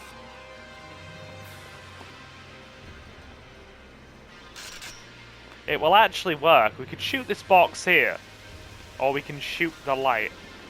This is the way I always did it as a little kid. I would shoot the light, and it will work, as crazy as it sounds. See, look at it. It's burning down. Follow it. Follow it. I love that track in the background as well. See, look, it's burning. It works. A bit over the top, yeah, but... Thanks, Elijah. You saved my hide. Not a problem. Aim to please. It's not a long level, but it's full of atmosphere. She doesn't say anything else. Sometimes if you go to her, she'll say, "Go get the Colonel, he's in the mine." But I think that was her only line of dialogue there. I don't think I've heard her say the "you saved my hide" line before. She usually just says, "Go get the Colonel, he's in the mine." But hey. Gunslinging happening.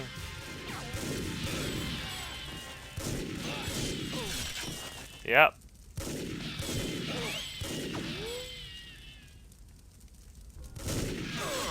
They're accurate. They are. Help!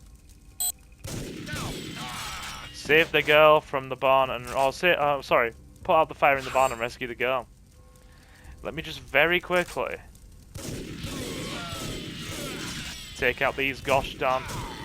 Damn it! They're everywhere! Hiding out in corners. Shop front windows.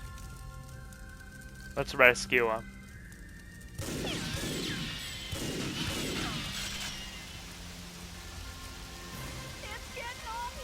Why, thanks.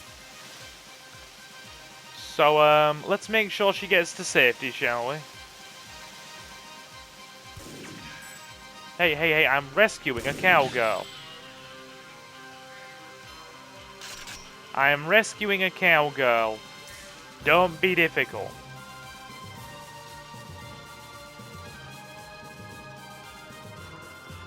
Oh, it's her house right at the beginning. We secured the ballistics. The ballistics is secured. She's certainly doing okay in that department, isn't she? Definitely not lacking. Definitely not lacking when you secure the ballistics. Right. Cool. Cool. I know not everybody will get the Resident Evil 4 reference there, but I appreciate it. My God. Frickin' sharpshooters everywhere. Go on, Jared. Oh, now we're a bit more reliable. Dual wielding, boys. Dual wielding. My God, they're everywhere. Gonna need more armor. It's the fact that they're just able to take these really accurate single shots popping out of hiding.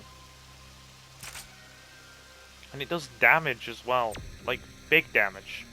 Another poster. I wish you had the option for a shotgun here, because they definitely have shotguns in the 1800s. But your choices are revolver, dual revolver, and or sniper rifle. So, yeah. There, all the wanted posters are shredded. We are going to have to get more armor.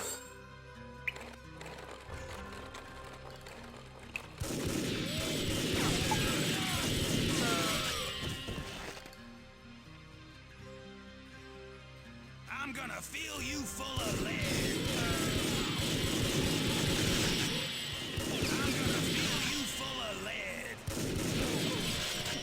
Okay, he's invulnerable while he's running for that horn. They will keep spawning in very large numbers.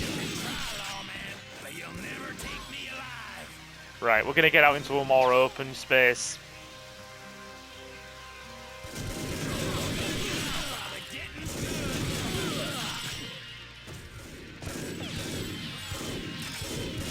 There's the Colonel.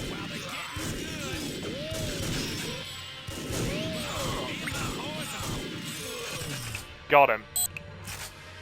He's down. There's a lot of them. It's why I chose to draw them out carefully. Because if you walk into the middle of that, they just mob you from all sides. And it ends up being very, very bad for your health. I think we got all of them. Nope. Just as I say that, one pops out from the corner like, hey buddy. Thanks, guy. Toot toot. And open. We change the track. And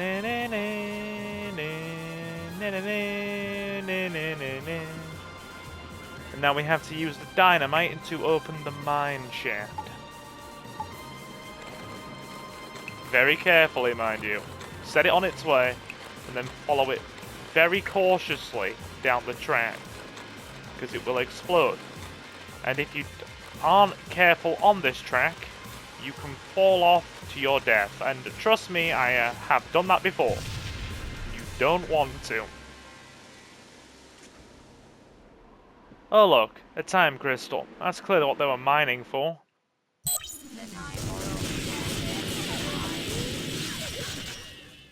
Got him.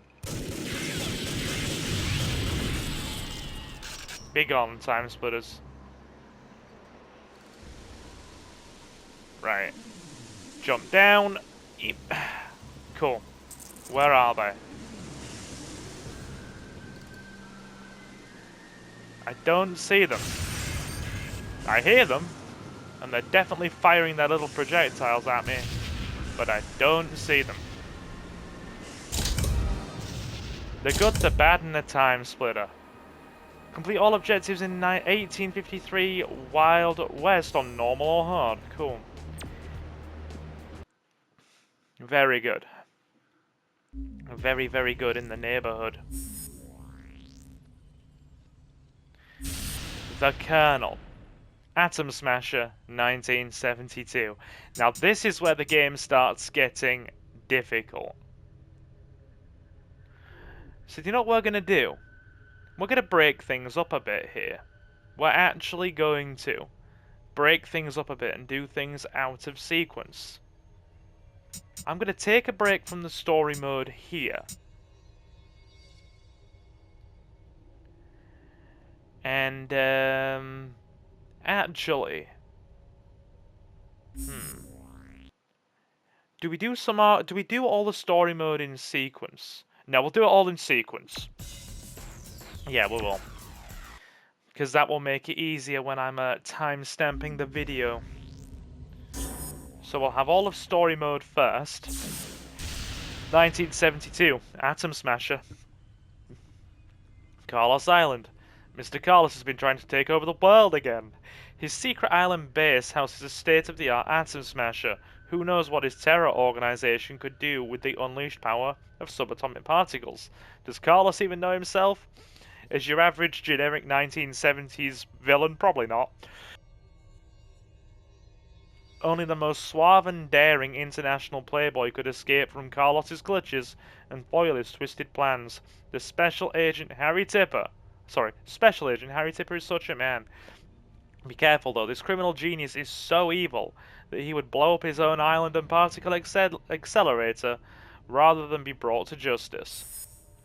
I imagine that that is an eventuality our boy Harry is prepared for with his absolutely rad 1970s tash. Look at him. Mr. Tipper. It seems you're my guest once again. So James Bond. I don't think much of the hospitality. You never take your death seriously enough. I thought this had your stench all over it, Carlos. I'm pleased you still have your sense of smell, Mr. Tipper. Let's cut to the chase. Just give me the crystals, and maybe I'll go easy on you. You are in no position to bargain. They will be staying with me. Has anyone ever told you you have a screw loose? Yes, but in 2 minutes I will still be in one piece, unlike yourself. Goodbye. Hey, look, we can work this out. Hey, can we talk about this?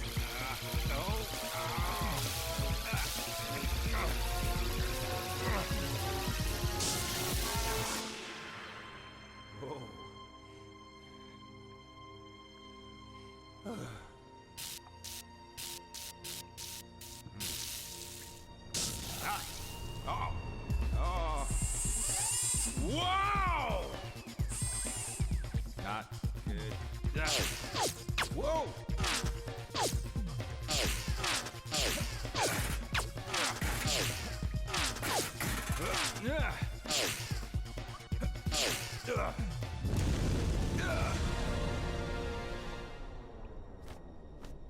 Hope you still got the guarantee, Carlos. Love it. Love it. Yeah. This game is just great. And this level is where the real element of challenge starts amping up. You will see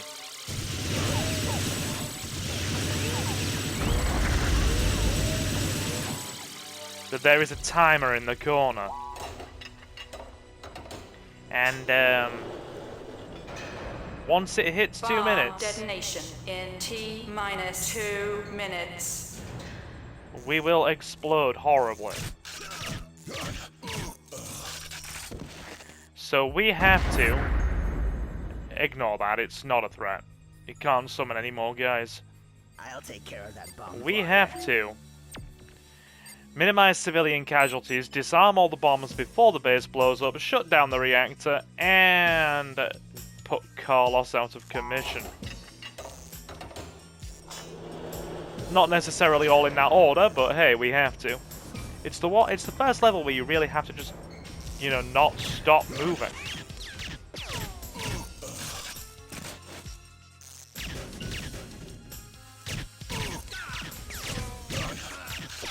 God damn it. I love how all the henchmen...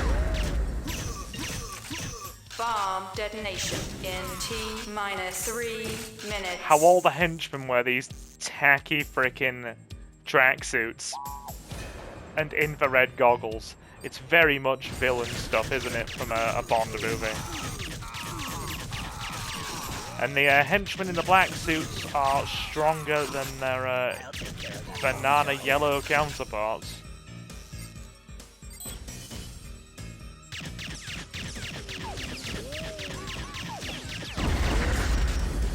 Done. We're making good timing.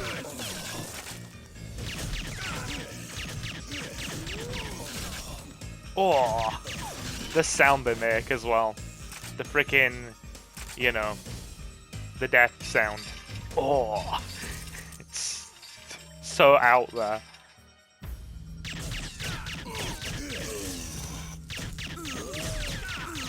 Bomb detonation in T-4 minutes. Okay, right.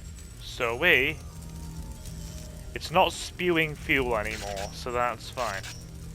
We need to extinguish the fire.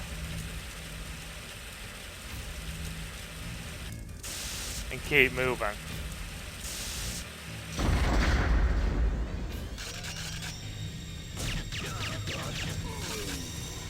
Keep moving. Finally, a decent weapon.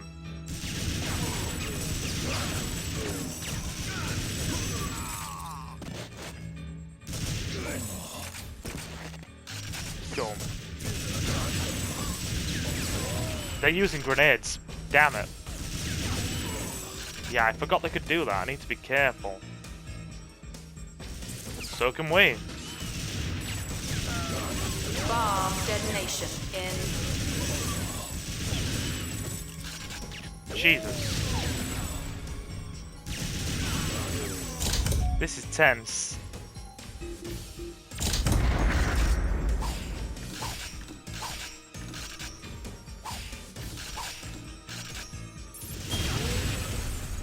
There we go. Okay. Soviet 47. I realize I'm not chatting with you guys as much as I play this one. It's the difficulty aspect and the time that's making it a bit of a event, as it were, for obvious reasons.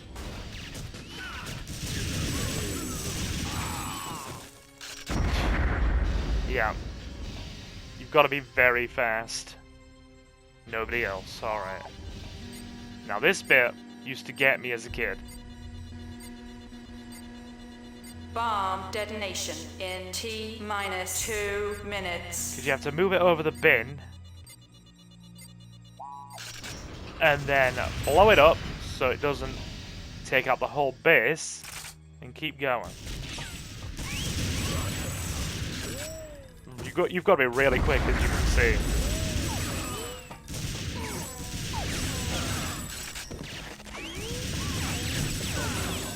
Did that guy just strafe around my shot?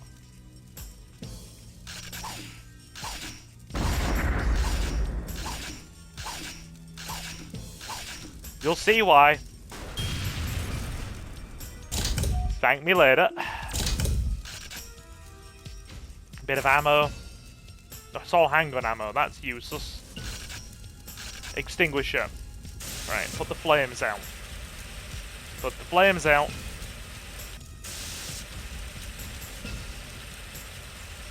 Bomb detonation in T-3 minutes. You can probably hear a touch more urgency in my voice.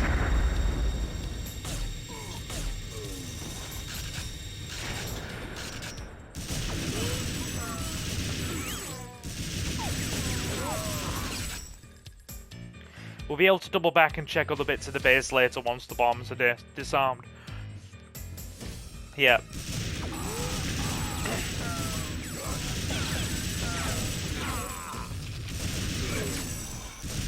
you've got to be very careful.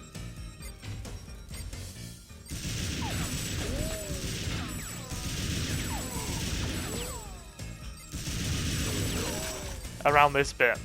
Because if you get anywhere near the bomb, I'll take care of that bomb while the for guards you. are shooting at you, they could fire a grenade from their rifle, which is capable of hitting the bomb, blowing it up, and then failing the mission. In T-minus 4 minutes. Which I've had happen before. The first 2/3 of this level is just this. It's disarming.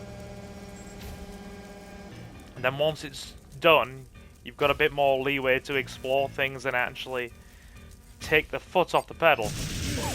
He didn't notice us, which is fine.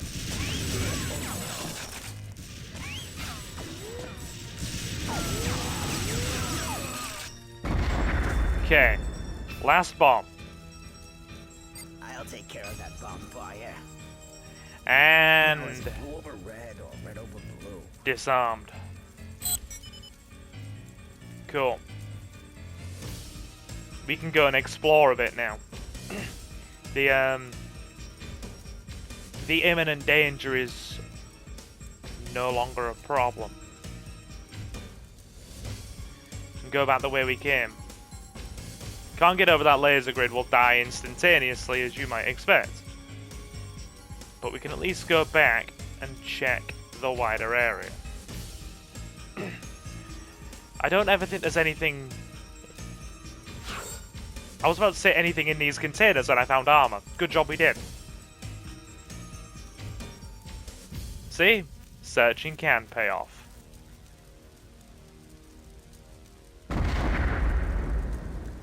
Nice. Very, very nice. So, now then, we just have to be able to reach the reactor core to disarm it and deal with Carlos. Oh, and raise that fire door. We don't even have any sniper rounds left, do we? No. We're gonna have to really time our shots. There we go.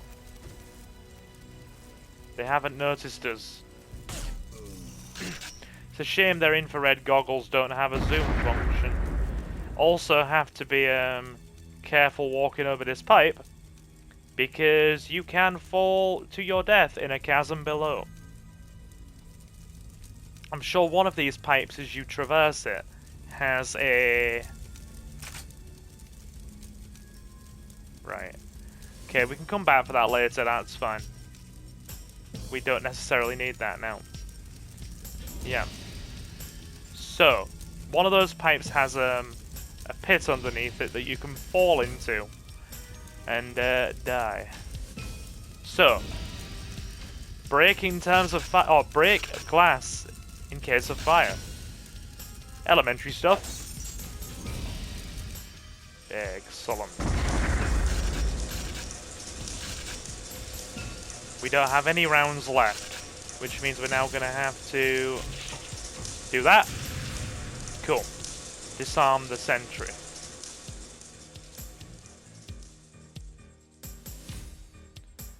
It's a shame there are... I was about to say no more rifle rounds. We have them. And armor. Even better. It's this segment.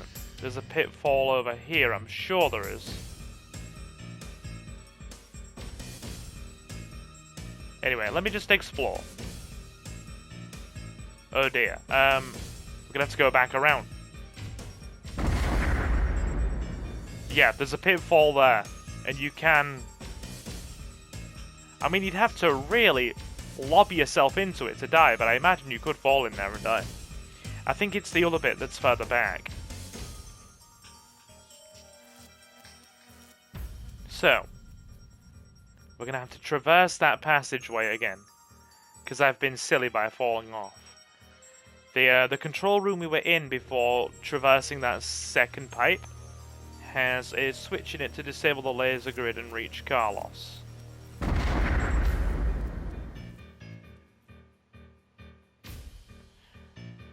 I like how they've left lots of additional armor in places if you're willing to go and look for it as well, because as you can see, we're at half health. Just from really being hit by pot shots more than anything else.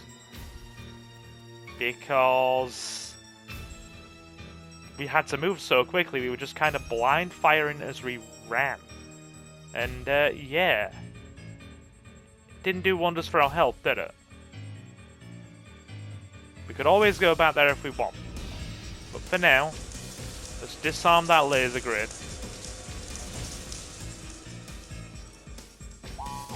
Good. We've got a clear route to Carlos now.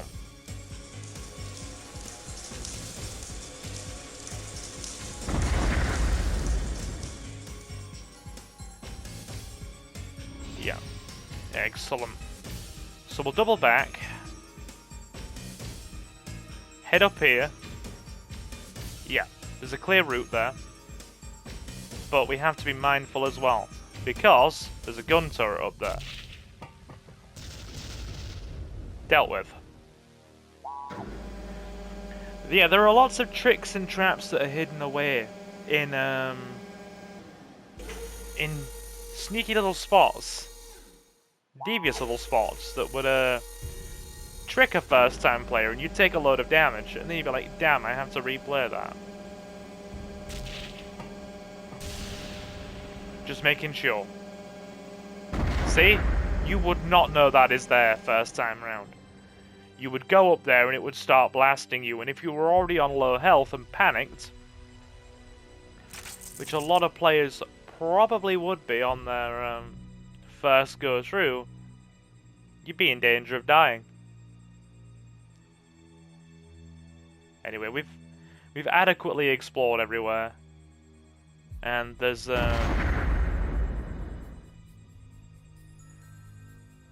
plenty more armor scattered around if we need it.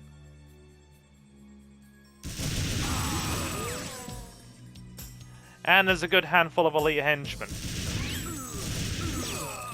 guarding the way. Let's switch off these reactors.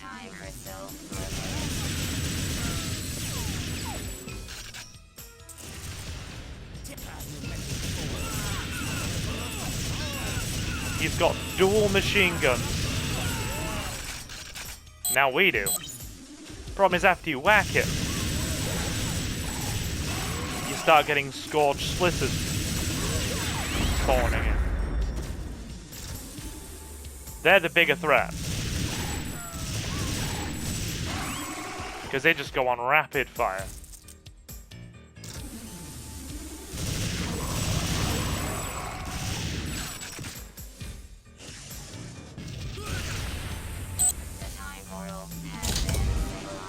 And done.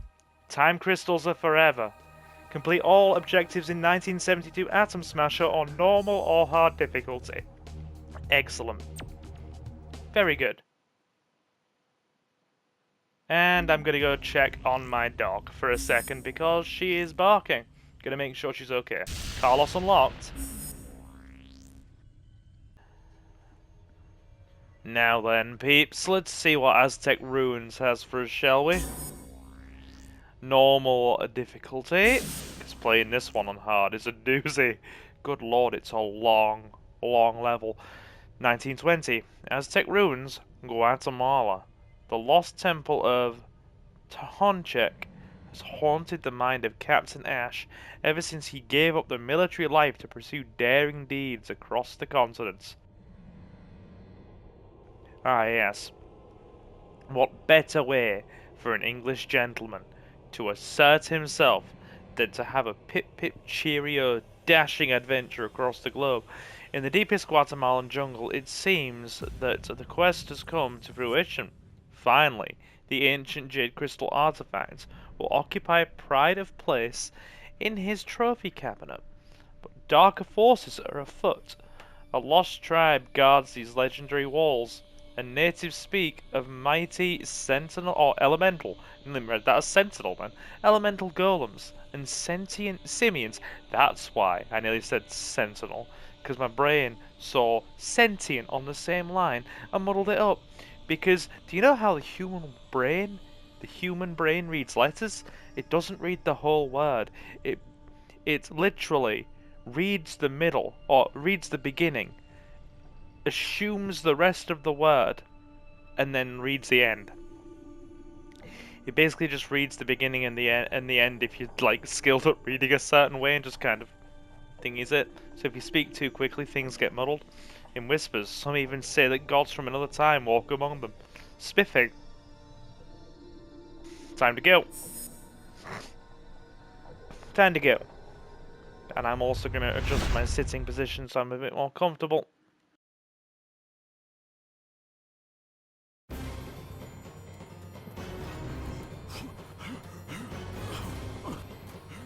Aha!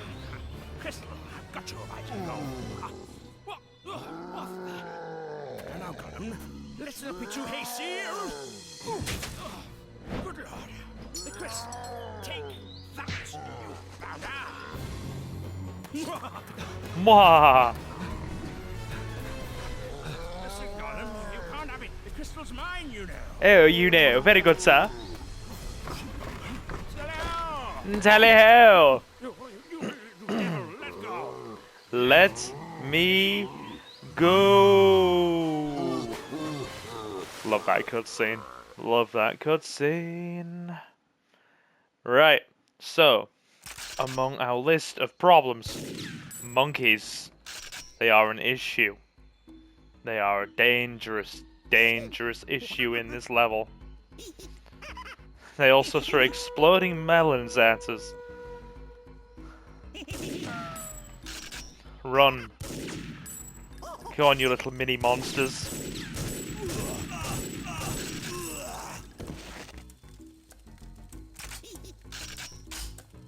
Got to be mindful of the HP. Because like I said, long level. Very long level. But that's a beehive. That's got me thinking of Austin Powers now. Oh, behave. Let's give it an oh beehive, shall we? Yes, the pun is atrocious. Sue me later. Not that I have an attorney, but hey.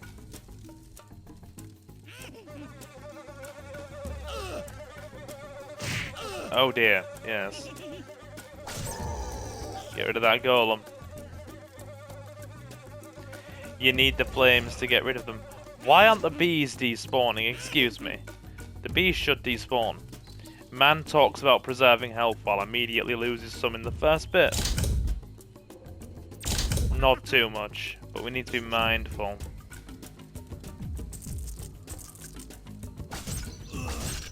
Health bars in this game are a bit wonky.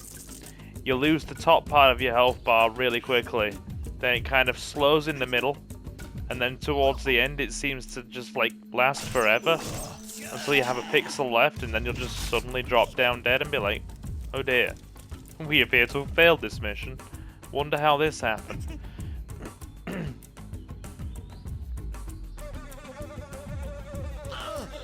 Here he comes. Dodge the bees. And the tribal warriors.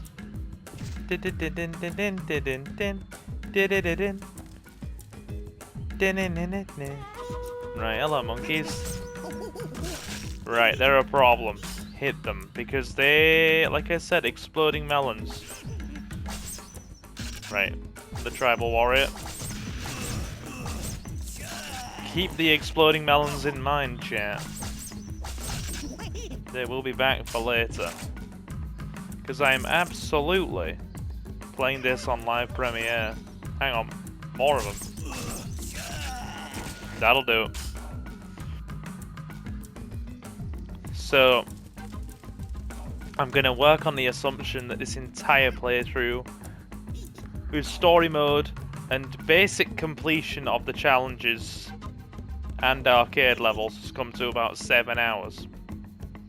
So, with that in mind, 7 hour plus long play? Of course, we are live premiering it.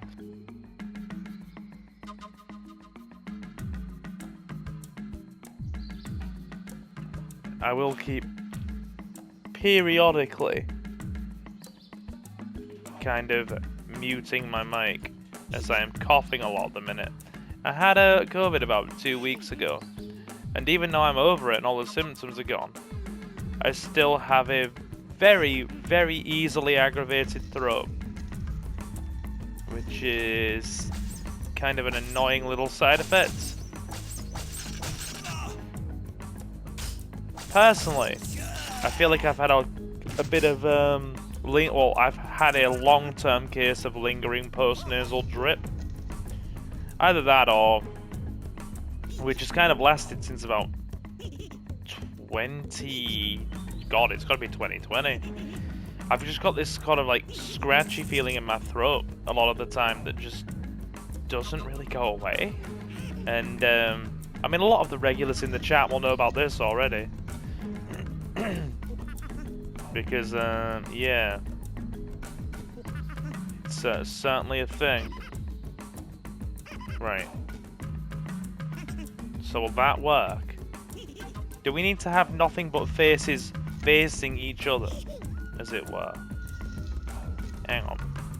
I think you need to have the faces facing each other. I know, right? Extremely articulate. These homies keep spawning. They do. They keep spawning. Right.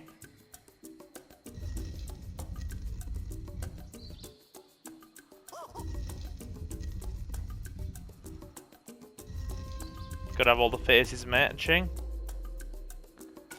Right. Yep, that works. Well, not quite.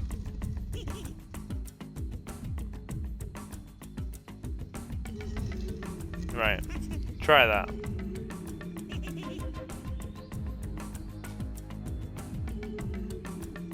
Everything needs to match.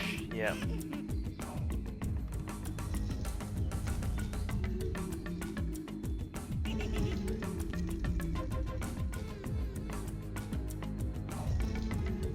Try that. Okay, that's all matching. That's a dragon stone now. Try that. Never used to get this puzzle when I was a kid. And now, I'm actually quite good with it. Ah! The tribal warrior. As a true Englishman, we must come into a native land. Oh, true Englishman. True Brit. It applies to all 4 nations here. I must come into a native land, claim it as my own, put a big flag there and tell everybody what to do for 100 years. You know, not like we built a nation on that, wink wink nudge nudge. And not like we probably need to give half the British Museum's artifacts back to their respective countries. Again, wink wink nudge nudge. We did some very bad things. And there are plenty of people in this country that are trying to pass off those very bad things as part of our heritage, old chap. And it just doesn't sit right with me. Give half the British museums back. Give the handful of places that we haven't given their independence back. And stop trying to live like it's 50 years ago. We are a small island. We are no longer culturally relevant. Learn these things. My rant is over. I now feel satisfied. Right, stop lobbing melons at me. There we are. There we go. Spiffing good time.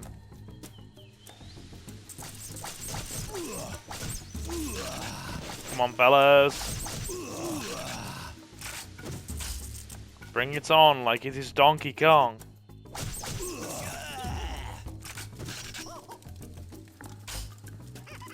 Oh.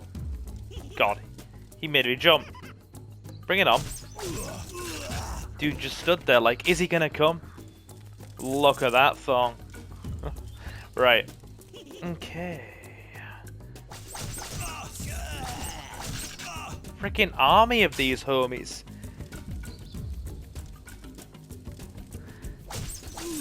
Probably need to get the 41st Rifle Battalion in here. The true English way. Hold it down by sticking a big palace in it. putting a figurehead ruler in and deploying a battalion of riflemen to say it remains ours. We also did that in a lot of countries, India included. Yeah. Hello, we have found something that is resembling a temple. And I am also trying to find a comfy sitting position, because I'm sitting on the floor right now and it's just not working. Not working at all. Fellas, ambush. That was very, very ungentlemanly of you to do such a terrible thing.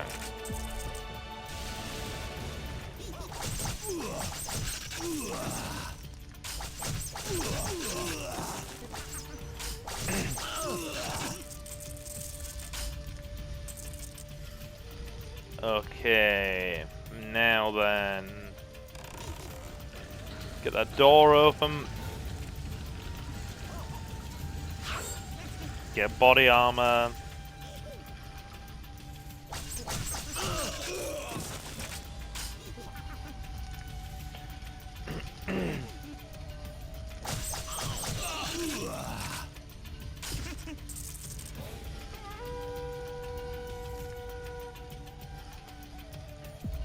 Oh, God.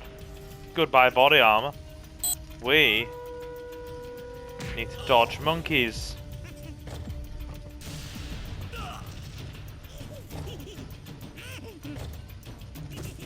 He went in. Okay.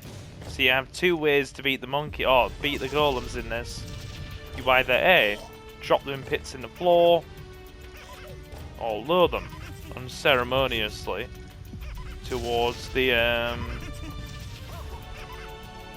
exploding melons.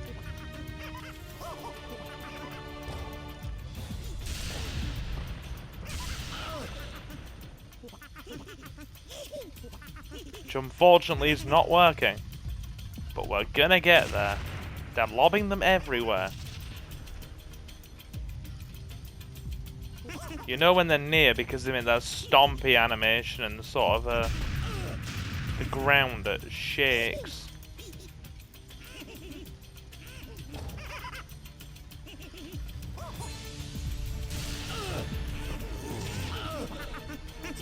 Big damage. He's stuck on the wall. No, he's not. No, he's not. Problem. They're not meant to follow us up here because of their freaking AI tethering, but they are. Oh God. Oh God.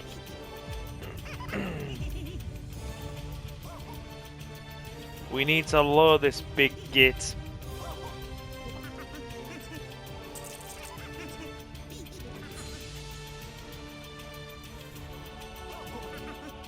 Come on, buddy.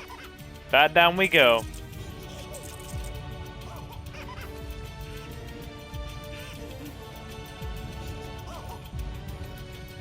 He's still coming. You have to keep him in sight.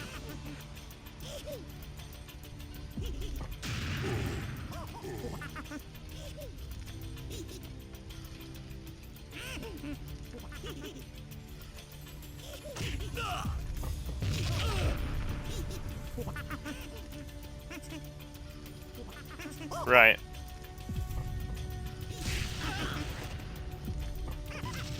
Yes. 2 down. Give me a second. My dog has just come in and unceremoniously rammed her head onto me for attention. Hello, pup. Hello. Hello. Give me a sec. Come here, dog. Give me a second. My Labrador is just, she's aggressively petting. She's aggressively nuzzling me. Give me a second, I've been killed by a giant golem while my dog is just submitting on my lap. Hello, pup. Hello. Hello, your timing is certainly timing. No, I've been very aggressively loved on here. This is not going well. We're nearly dead. This is not going well. I dare say we may need a rain check on this level. And we are almost dead. There's no two ways about it. We are almost dead. Yeah, she just... I'm basically, her only company right now because the rest of my family are away. So, she's having to get used to a lot of her other humans not being around at the moment. And, yeah, because despite this being a long play, chat, right? Despite this being a long play, I have recorded all of the various parts over a number of weeks. I have recorded it in chunks and glued it together in my spare time. And right now, my pup is just sitting here. You know what? We have very low health. It might be for the best. It might be for the best that I actually restart from a checkpoint, because our HP is just absolutely devastated. I think it's for the best that we do that. Just petting my pup. You're a very strong pup, aren't you? Very stocky. Labrador Retriever. So she's a working dog. And it's almost her 9th birthday. So, yeah. But yeah, for reference, I think I started recording the parts for this in, like, the end of February. And it's now, early May. And, it's this, young lady's birthday. In, well, this next week, actually. May the 14th. Yeah, and she'll be 9. So, not really a young lady anymore, but she's still young and she still plays like a puppy, even though she has a grey beard. Don't worry. It's dinner time soon, pup. You will have food as soon as I have finished this level. Some of the only time I have to record today, little one. She's flipping and flopping around, getting all excited with herself, and also whipping me with her giant tail.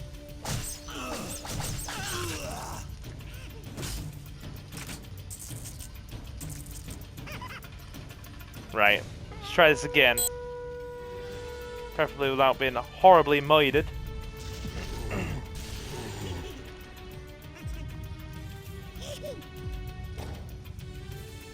Well, that was very silly of the golem, wasn't it? Right.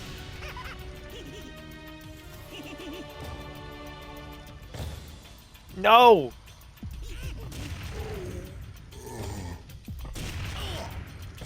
Okay, he's in. That's 2 down. These guys are just gonna absolutely obliterate my HP if I'm not careful. Right, I'm just adjusting my sitting position again. Ugh.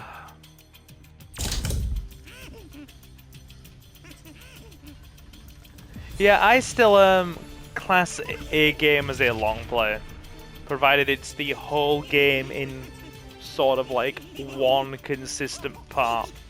I'm of the mindset of we don't have to do it as one giant consistent playthrough from start to finish in one sitting, because let's be honest, what adult with time constraints and commitments has time for that?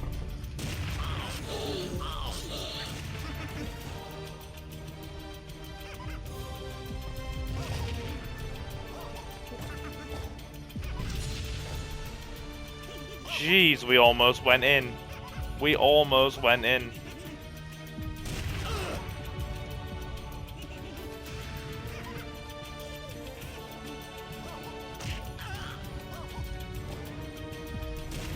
Three. Okay, that's enough HP still. Now we need to get rid of these goddamn monkeys because they're causing us a lot of problems in terms of our health. Go down, you're a pain.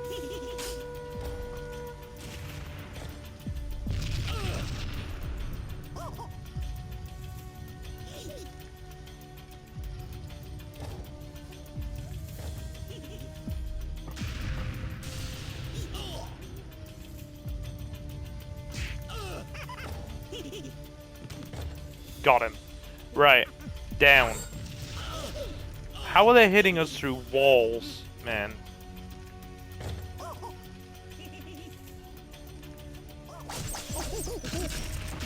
There we are. Done. We are in the clear. Bit low on HP, but there's not much of the level left.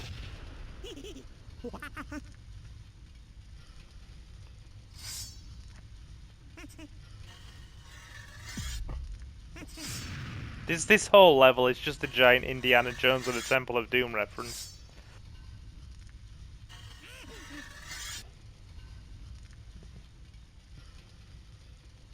Right, we are gonna need the sniper.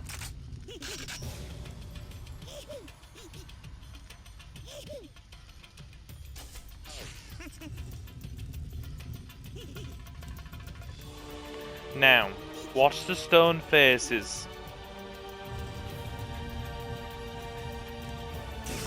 Like that. 6 left. Listen for the audio cues. And you'll know which one is, about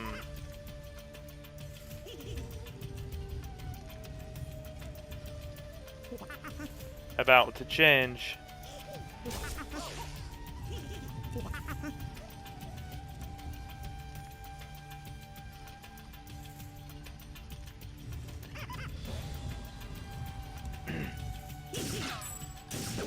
Yeah, heard that one behind me in my headphones. So you get a good idea of what is where. 1 minute on top of the adorable chaos that is my dog, aggressively trying to love on me to get dinner. My TV also wanted to go on standby there as well, because of course it did. Oof. That was more a blind shot than anything.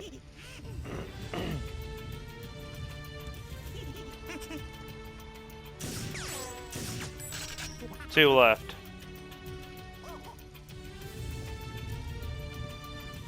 Got him. Alright.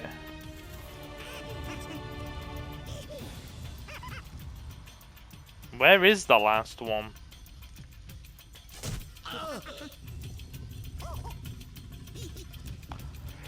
There. Thankfully they don't do a lot of damage.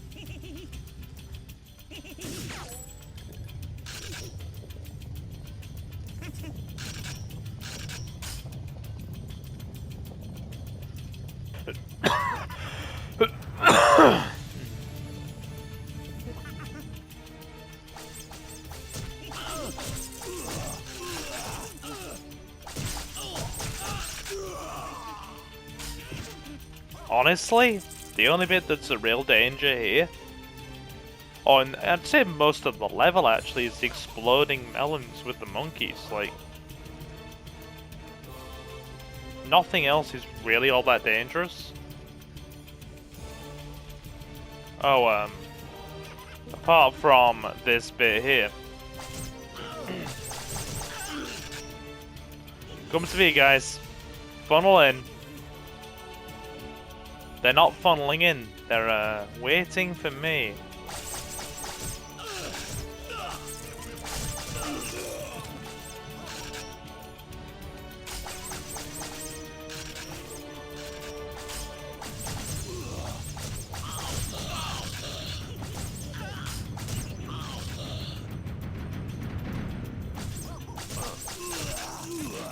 Oh, so they don't die when they're being pursued by a massive boulder, but I would do. Let's see how it is. Right, we have a bit of HP. We're gonna have to stay well clear of the grenade launcher blast radius here. Oh god, right, hang on.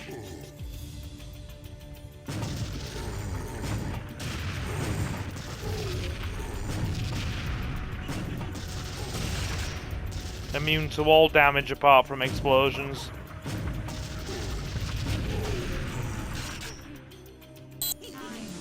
Now run. Straight into the time portal, because we have almost no HP. But it's done. And that's what matters.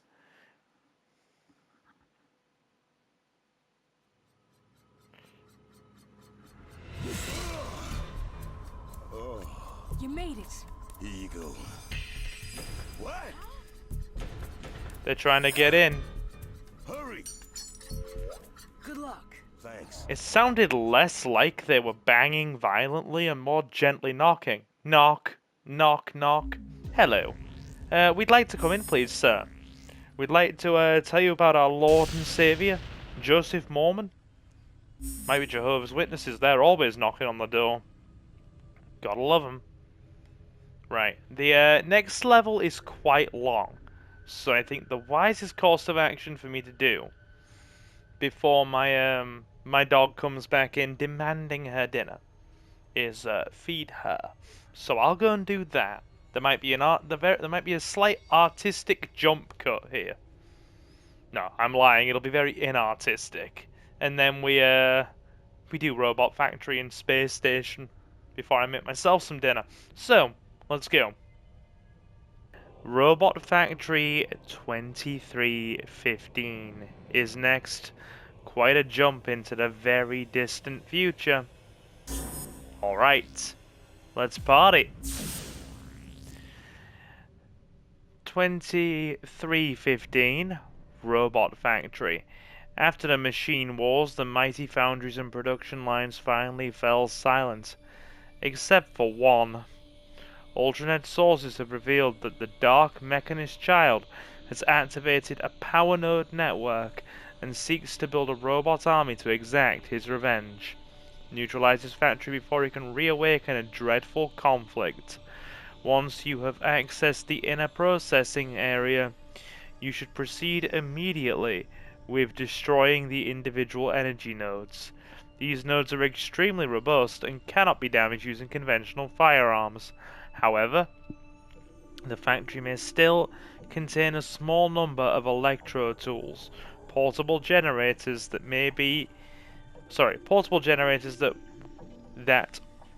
were used in the construction of the factory itself. My eyes skipped over a line and went down, which may be capable of overloading the nodes using a sustained beam of electricity. Once the nodes have been disabled and the production lines finally silenced, your last objective should be to find the Dark Mechanist Child and ensure he is stopped for good. Right, showtime. Let's do this. Robot ears, stand by. We're about to get heavy.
Your speech has been interrupted by none other than Little Red Riding Bot.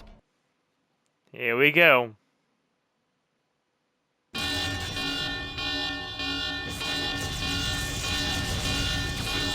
Bring it on.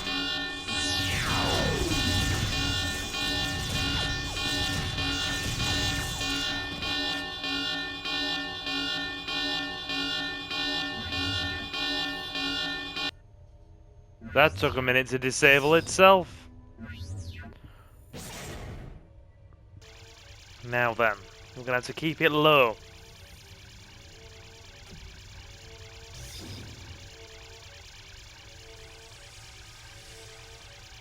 Okay, it hasn't detected us yet. Very good.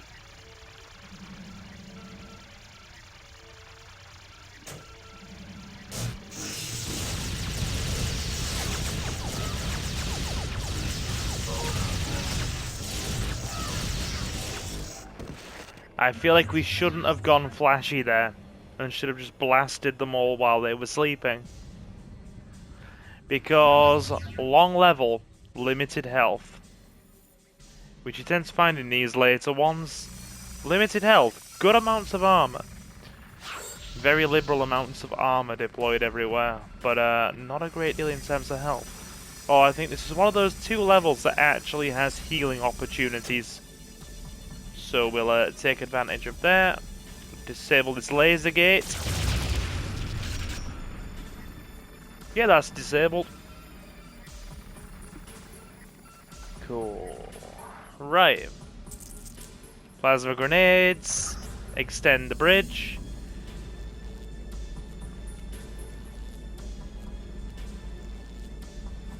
Do.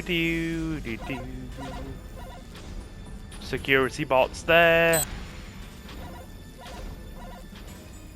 We have gained access.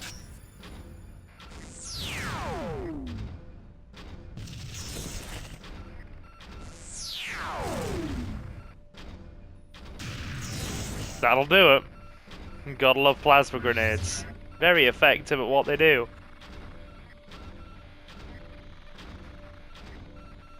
Double back. I imagine we're going to be getting a lot more attention in a minute. They are not going to enjoy the fact that we are running free and causing chaos.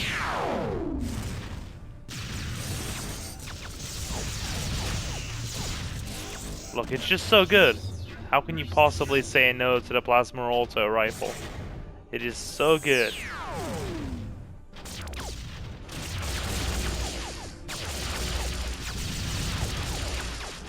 Hang on.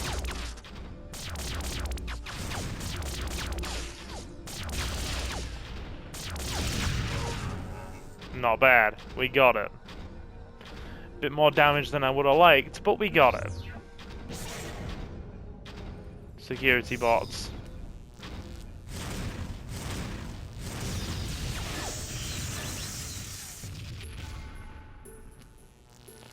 Two for the price of one.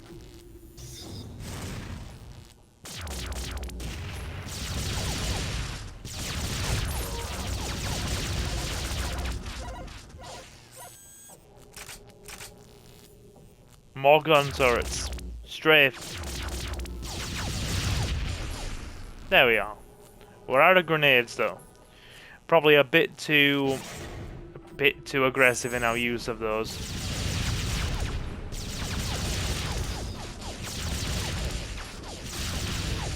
There we are. Nice. Hang on. Controlled burst. Like a Colonial Marine pulse rifle.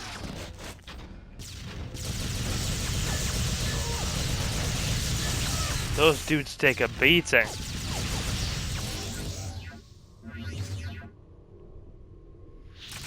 There we go, a bit more ammo. Which we need.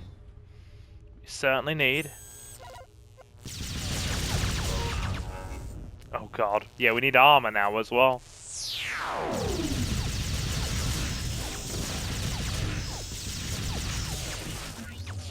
Excellent. Yep, armor needed. Duck and cover. Security drones.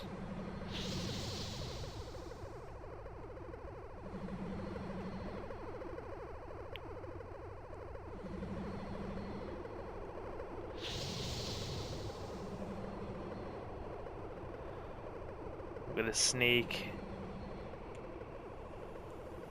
I'm gonna sneak.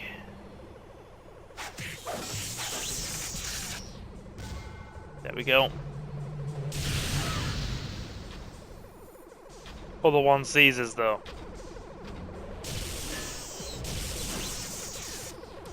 Now, manage the shots on the laser gun very carefully. It's the most powerful gun we are gonna get. Even more powerful than the rocket launcher. It's very good. Now we need an electro tool.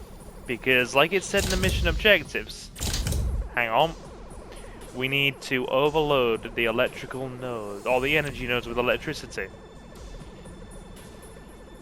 And for that, we will require an electro tool. It's a bit further out here, I think. Hang on. There's also a health pickup here as well if we are careful.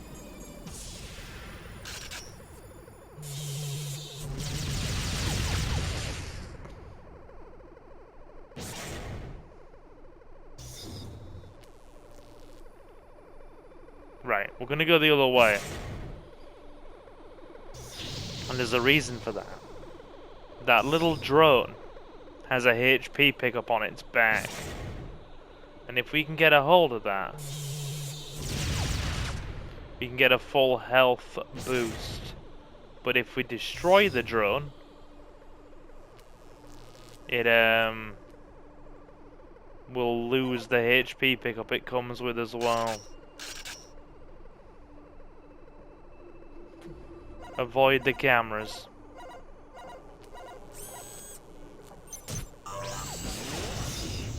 Spidey's coming. There. We got the pickup off its back.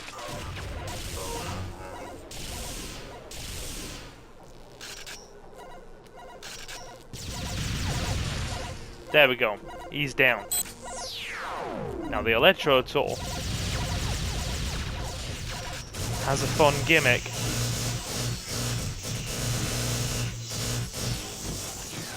Chassis bots. The little guys here.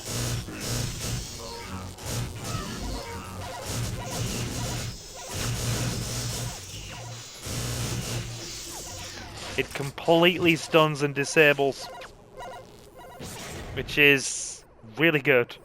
Really quite good.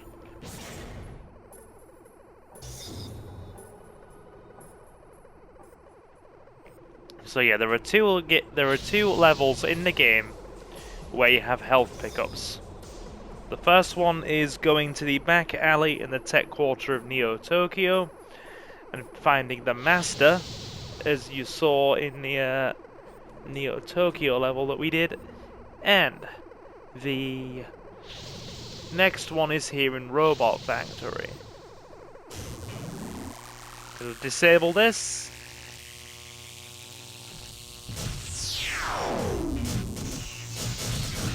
There we go. It's so thoroughly disabled it has its own parking permit. I'm allowed to make that joke. I have a lifelong muscular condition and am legally entitled to a disabled parking permit.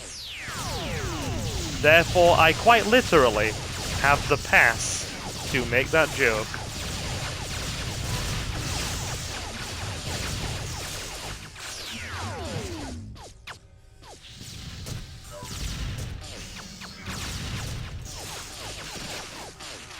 Right, good. Chassis bots dealt with, and we can go through here now, which is excellent. Good. Right, grenades over there. Sorry, got hiccups. Grenades for the auto rifle.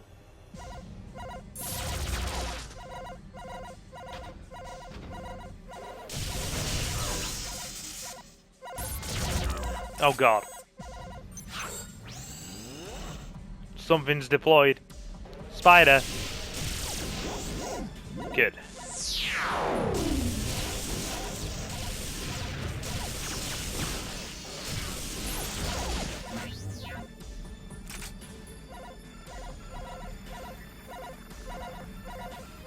You don't have to hold the charge on this. Just keep a hold of it for about half a second, then release. You get a quick beam and it doesn't exhaust your charge.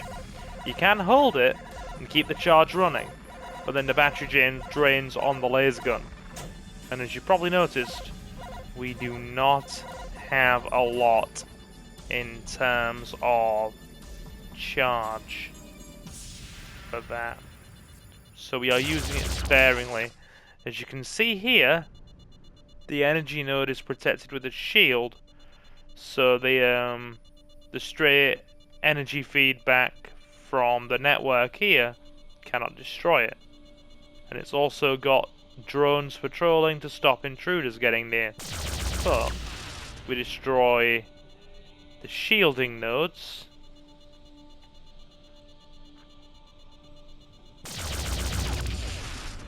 It'll lose its protection.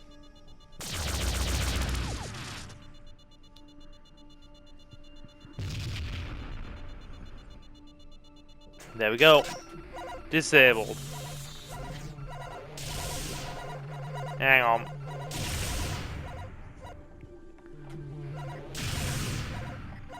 There we are. Oh god, fellas.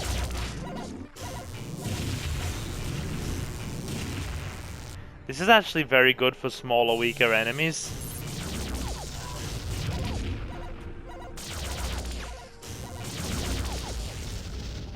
Because you can knock the railbots off their railings, and you can destroy the security nodes here.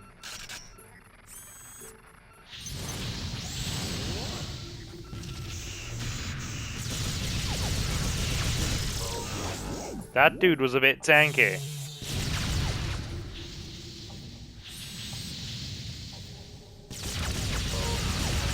Regular gun emplacement. Oh god, move. They have a heavy rate of fire. Dealt with. Bit more ammo for that. Nice. Excuse me. They are slow moving.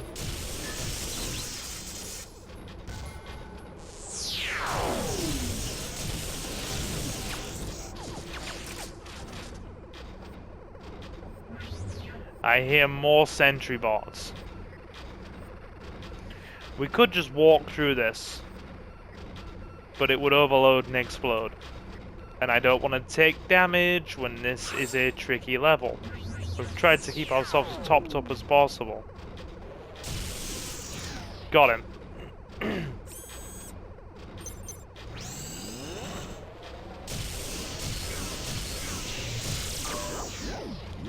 Farewell, Spiderbot. I would say that I would miss you, but it is a lie. Activating crane to bring out the energy node. Then gonna overload it.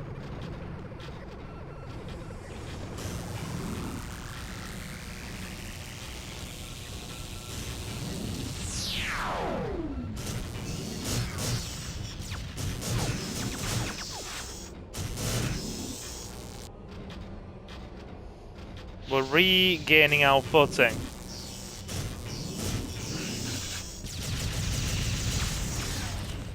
These chassis bots are dangerous in large numbers.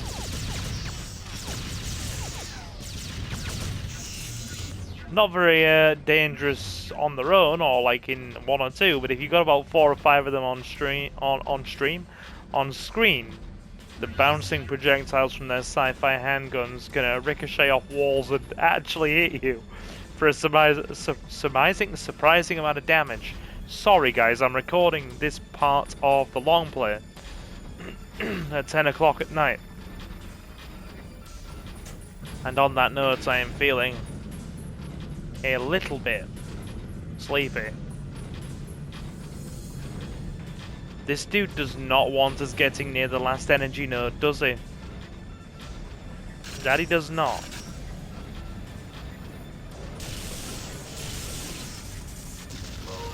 Yeah, they've got rocket launchers.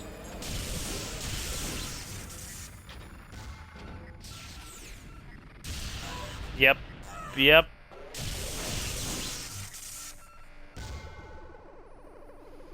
Okay.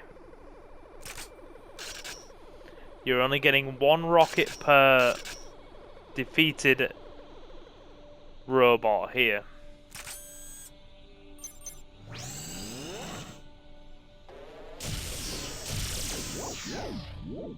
There we go. Mindful of those laser gun rounds, I do not want it to run out. So, we have an electrical charge point here. Oh, sorry. It's the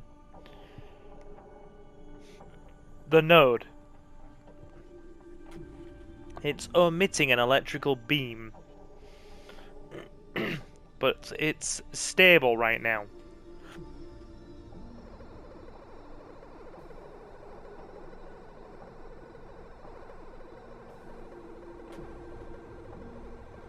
And that means we are going to have to redirect that beam back on itself and overload the device. So, a bit more laser gun, which has really been, in all honesty, the MVP of this level. Spider time. Okay, spare body armor. We're going to save that for the end of the level. Bit more electro tool.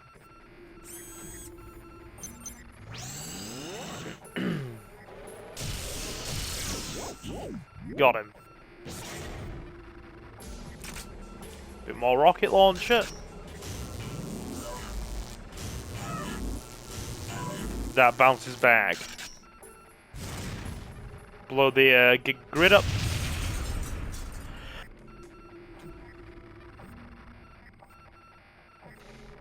And that's why we don't walk into that. Like I said, we could have walked through it from the. We could have walked through it from the other end. But the explosion would have been ridiculously damaging.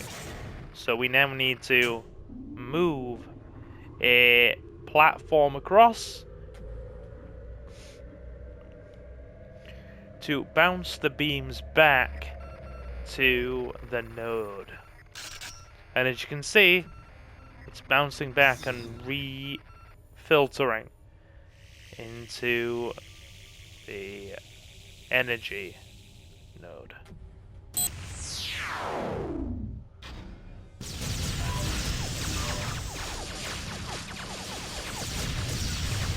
We are running because this bit's a little crazy. A lot of sentry bots are gonna spawn in, and I mean a lot of them.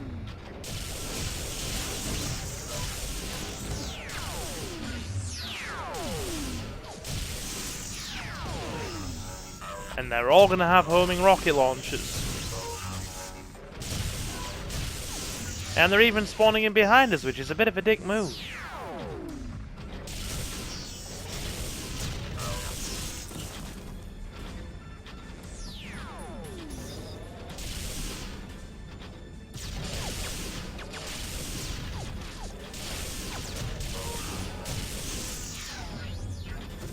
Fellas.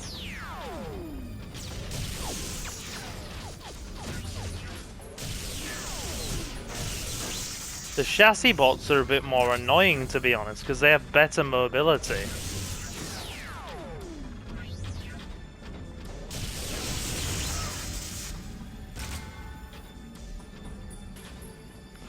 Running out of hang on. Running out of ammo on quite a few things.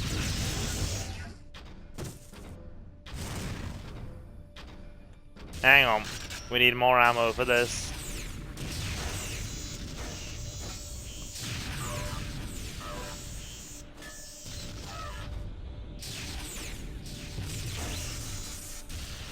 My lord. There we go. Go and grab that spare body armor because, yeah, we need it. Look at our HP.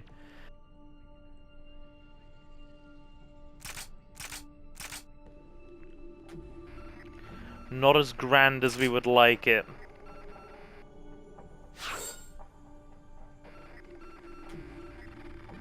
Now we have 2 more objectives left. Find the factory core, retrieve the time crystal.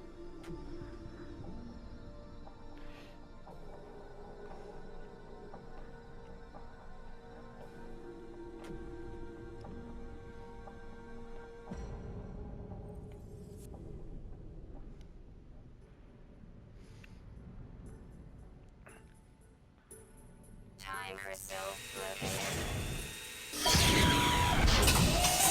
That's very loud.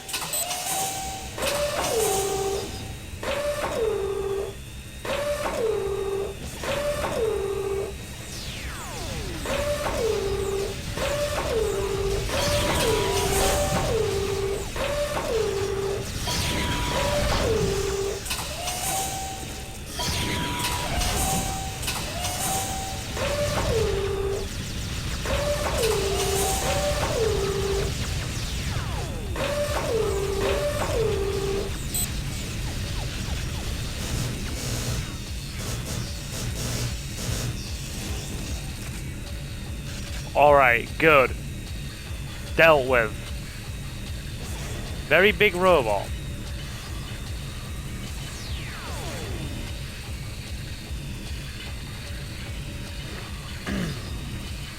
Now then, I believe the time crystal powering his device in his factory is over here.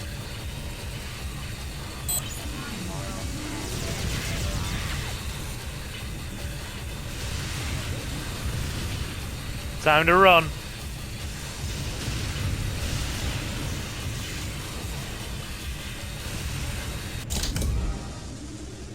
There we go. One last level.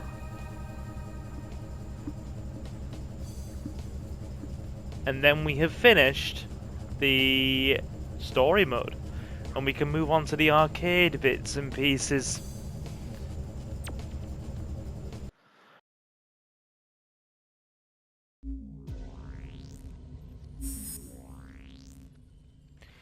The machinist is unlocked. Cool. And as I said, that leaves us with one more level. Space Station 2401. No explanation needed here. The game's opening cinematic did that for us well enough. Last one.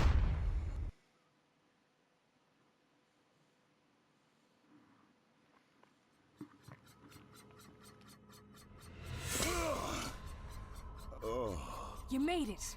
Here you go. What?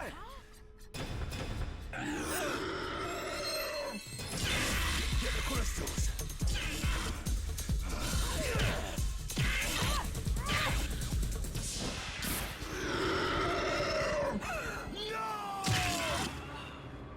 Yeah, we unfortunately lose Corporal Hart here. It's down to us to finish the job.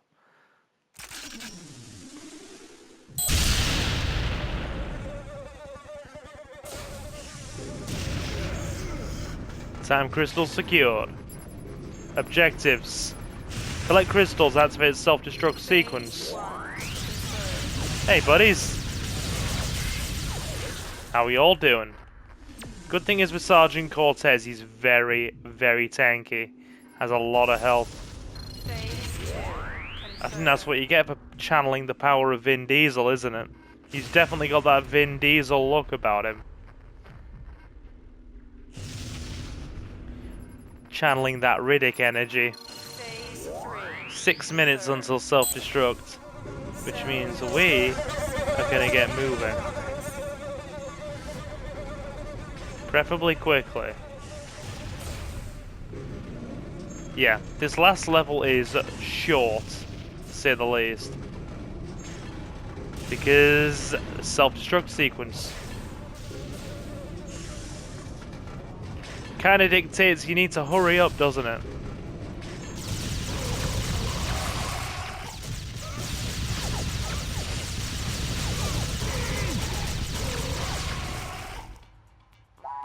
Elevator, please.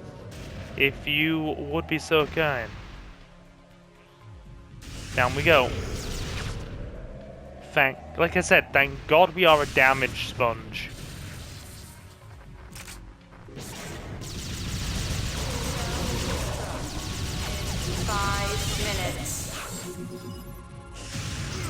Okay, body armor in Viro's suit. Gonna need that to go outside.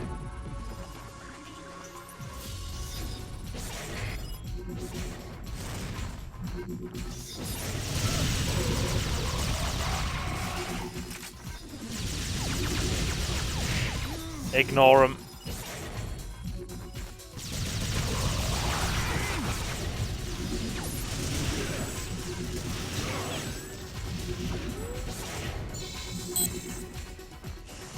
It's all a bit frantic.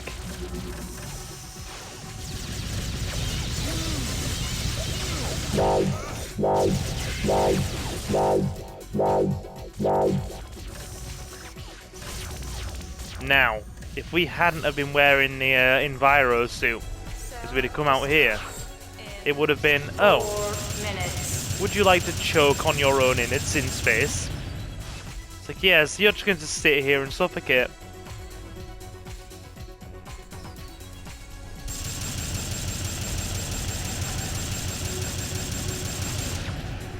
Yeah, this bit's here purely for in the interest of wasting the player's very limited time.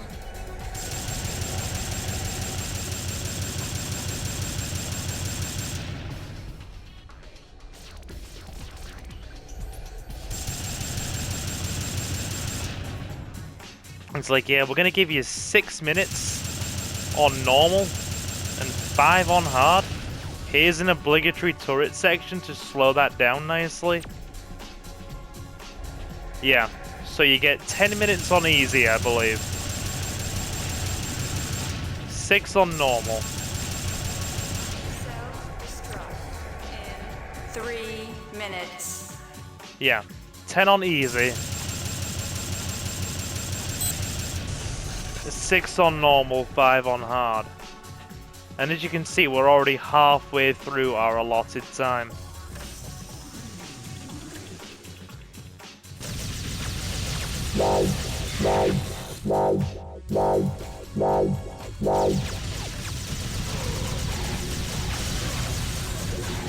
Gotta just run.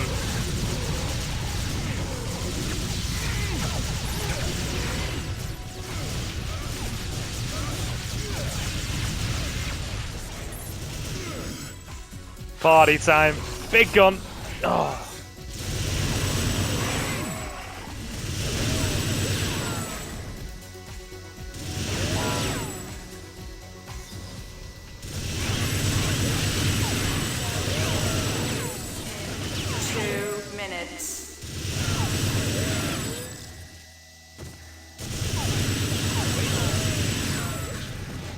Now this final elevator takes a ridiculous amount of time to come down, as you can see, right?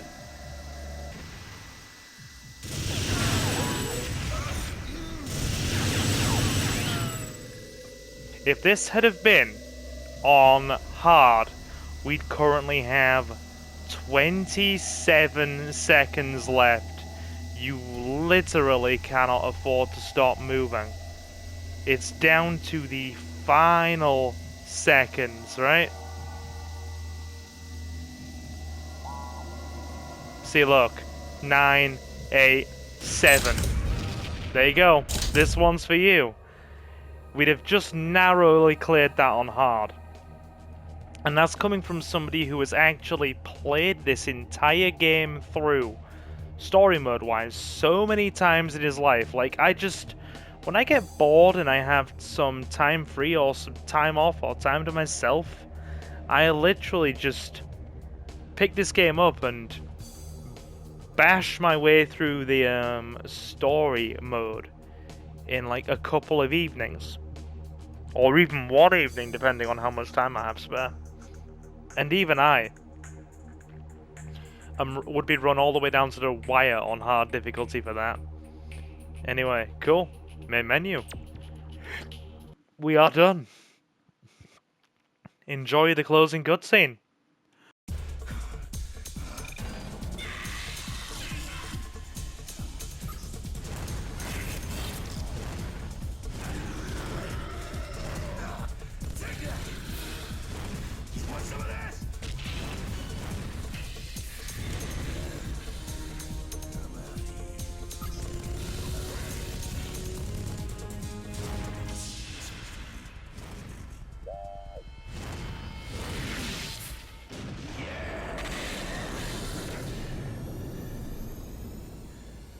time to get out of here.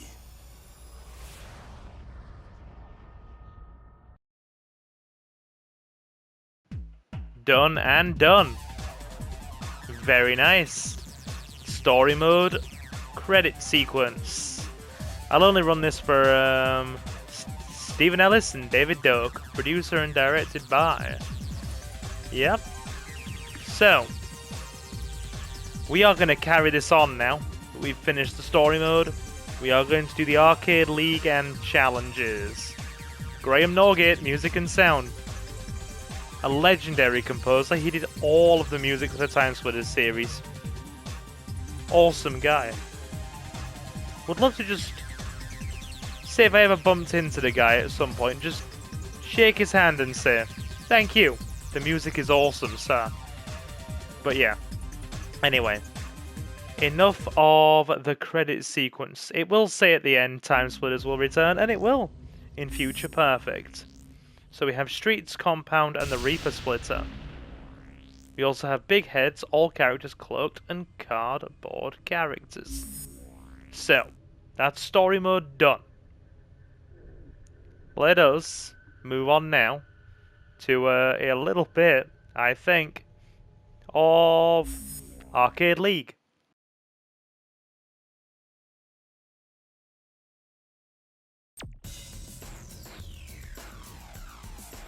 Now the first kind of a segment of Arcade League is not too tricky.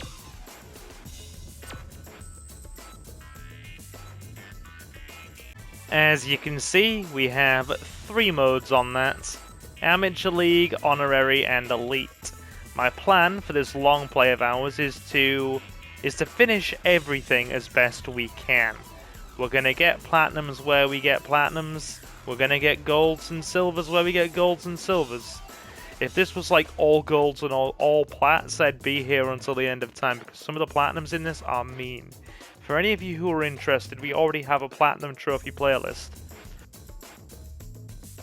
And that trophy playlist for platinums is expanding with every playthrough that I do of this game. Because every time I end up picking up a platinum that we haven't gotten before, it goes in the playlist. And I will eventually get the bulk of the platinum trophies for this.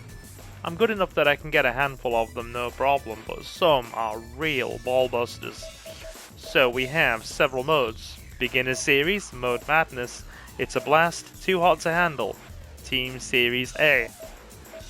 Let's go Beginner Series, Adios Amigos. Alright, everyone was enjoying a siesta at the mission until that dirty dog Hector Barboso decided to liven things up. Now everyone's at each other's throats. Make 10 kills within 10 minutes for a trophy. Easy. I did get the platinum on this. It's on the channel. Back in the days of my old, like, cheap Chinese capture card. Plugged in directly to the PS2. Not a very good capture card, that, but it did. Did the job. Did the Lord's work for years, that capture card.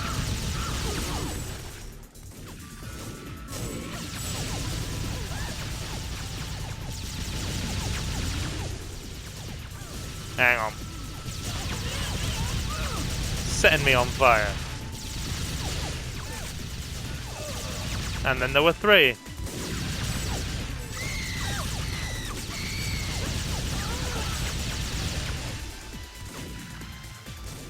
So I'm getting stuck on walls. Folks.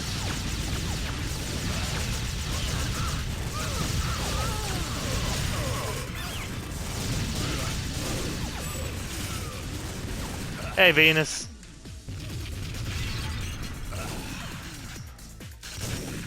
Where? Oh, hey, Jared Slim. 3 more needed. Good thing is, the shotgun in every TimeSplitters game is absolutely busted. So that makes life easier. Got a gold there. It shouldn't be a problem getting the bulk of the gold trophies in this. It really shouldn't be. casualty, we've also planted this. Dr. Peabody left the morgue door open and now zombies are running loose all over the hospital. Visiting time starts in 10 minutes. Try to kill 15 of the living dead before then. Easy. We're just going to get Sean and Ed, and we're going to go down to the Winchester. Dr. Peabody. Garbage stats, but I'm sure his heart's in the right place. Even if his hairline isn't. Good lord, sir. You need some finasteride.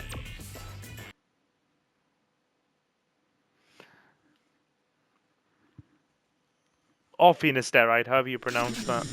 Hello, zombies.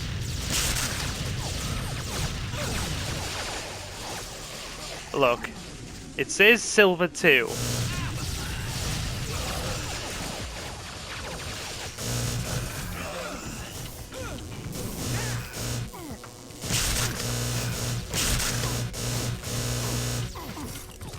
Because my main account, or my main profile, that I used for the live stream series on the channel last year, and also Platinum Trophies, is just called Silver. So this one for the Longplay is Silver 2. We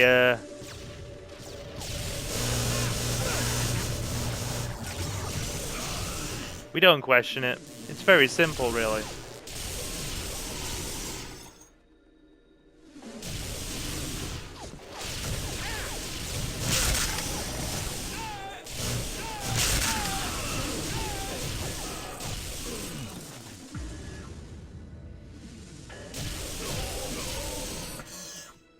We need some health. Health spawns around here somewhere. Okay, we've just missed the platinum on that.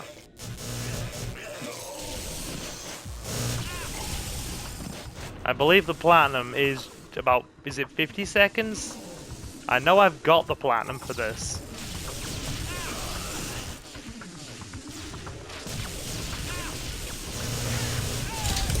Again, it's on the channel.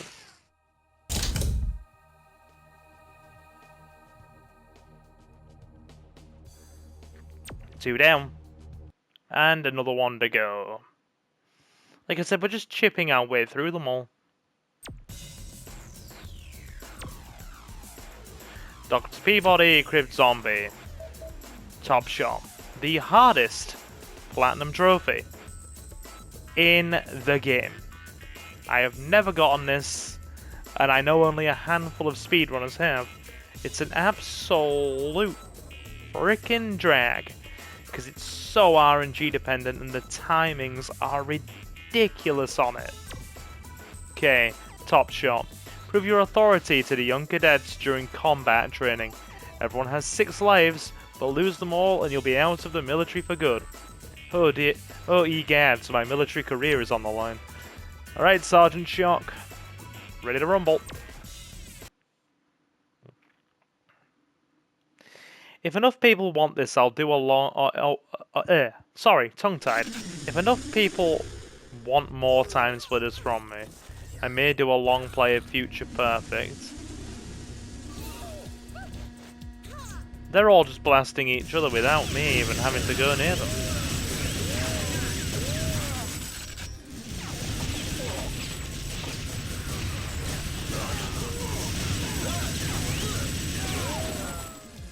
Yeah, Captain Snow's kind of vicious.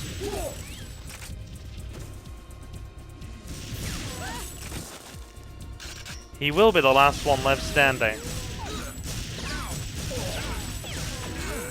He has that ridiculously good AI.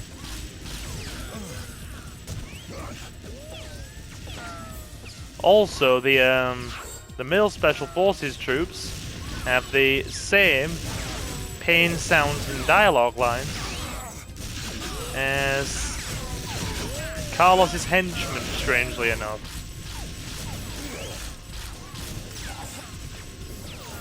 They're all firing at me. I'm calling hacks. We need armor. And I need to get back to my Soviet 47.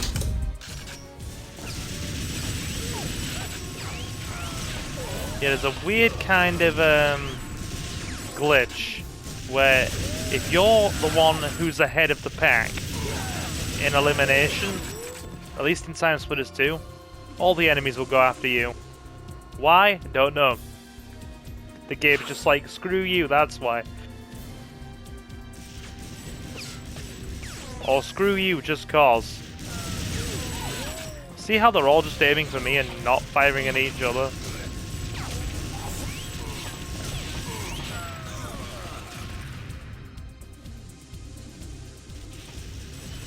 Oh no wait, I stand corrected, they are. Nikolai is one of the last ones standing.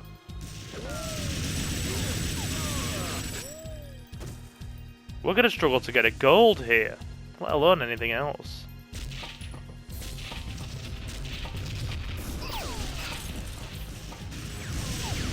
Oh, come on! I wanted to get that perfect. I mean, we still should be able to get it perfect. Is it still gold worthy? Yeah, I'll accept that. We weren't going to get a platinum anyway, so it's fine. Right, well, that's the first 3 down. Hanger, Sergeant Shock, and elimination. Mode Madness. Chastity chased. Chastity is honing her combat skills in a simulated shootout against Sadako at the compound. Virtual health regenerates, so you should hold back if you are wounded. The same applies for Sadako, so persevere to score kills.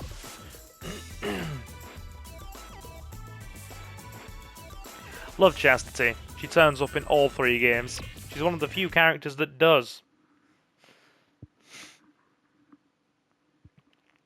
Yeah, overall, the TimeSplitters series has an absolutely absurd roster in terms of size, and yet only a fraction of that massive roster. Give me that laser gun. Turn up in the whole game, or all entries of it.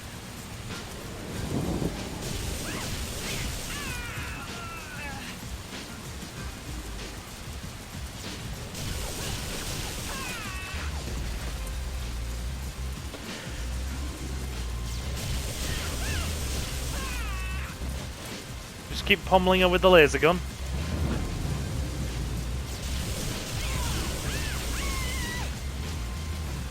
You might not think it, but we have it all under control.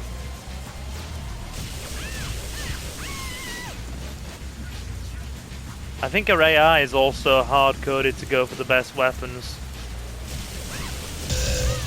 Can you tell by my reaction times how many times I did this level when I was going for the Platinum Trophy?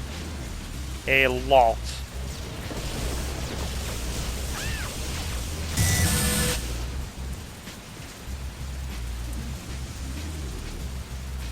Which we did get it, but oh my god, it took me 20 plus attempts. It was not a quick process getting the Platinum Trophy on this. You look at some of the other, they handful of other TimeSplitters content creators, like Silent Thunder and Emo MC Sewa, and it's just, well, Emo for sure. His whole username is like a tongue twister, but basically, I'm sure it's Emo MC Sewa. Either way, Emo. And they just make it look so easy, and you're like, good god, I've been playing this game since I was a literal child, and yeah, I cannot get this to be any easier at times. Shrinking from the cold. The time portal has caused space-time anomalies around the dam. People have been shrinking. Lieutenant Frost, Nikolai, and Sergeant Shivers have spiced up guard duty by making a game of it. Remember, you won't win if there's anyone bigger than you. Well, we don't want to be seen having shrinkage, do we? Shrinkage sounds like a very, very embarrassing time. I mean, imagine if you went up to your significant other and went, sorry, I'm suffering from a bit of shrinkage. It's cold.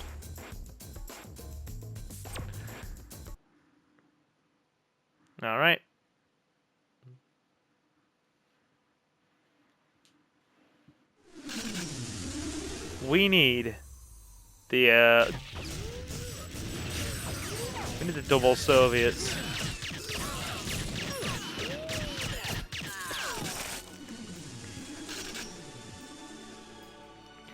Kind of despicable, really. We stole that first kill.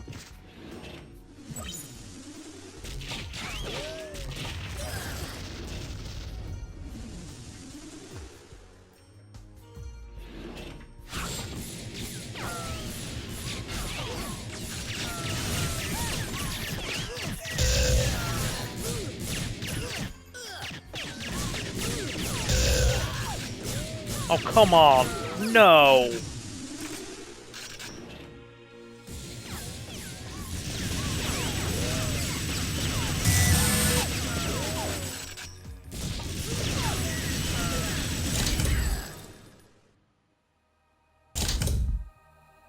Oh, I was hoping for a platinum on that as well.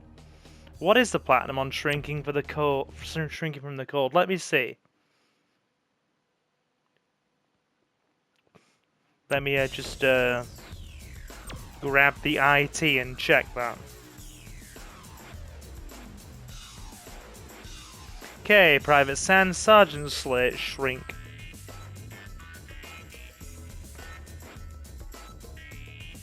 Shrinking from the cold. Shrinking from the cold, platinum. Here we go, checking. Okay. 50 seconds, I was nowhere near. Oh well. I thought it was like a minute. Sorry, my throat is aggravated, hang on.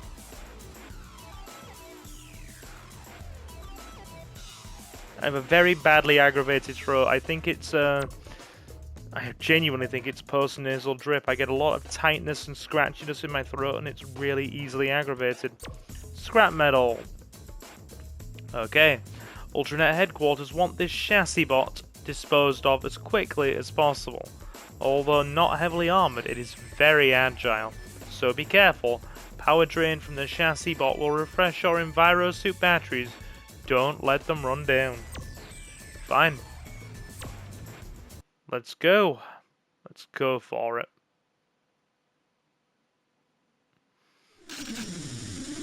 Laser gun. Always kind of an essential for this map.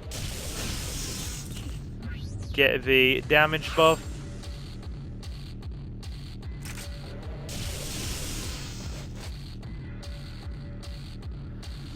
Platinum trophies in this are also very spawn dependent. There's a lot of RNG attached to it. It is agile.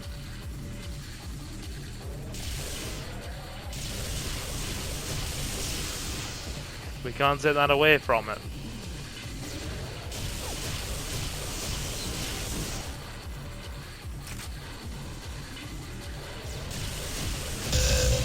Three left.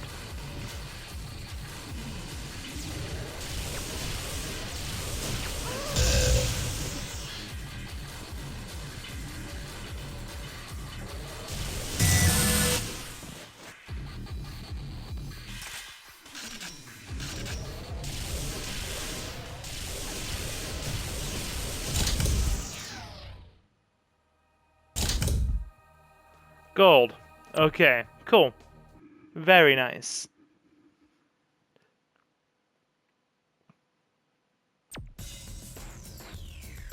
Any more for any more? Scrapyard chassis bot. That's another 3. We now have It's a Blast, Too Hot to Handle, and Team Series A. Night Shift is a long one. We'll go for that. 5-minute timer. Another one I've tried to plat, but always seem to miss it by about 2 or 3 points. I believe it has a score requirement of, I want to say, 50?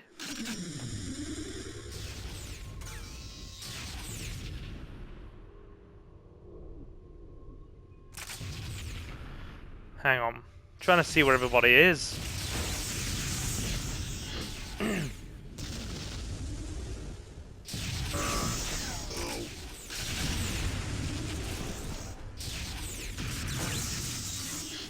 Okay, I mean, that.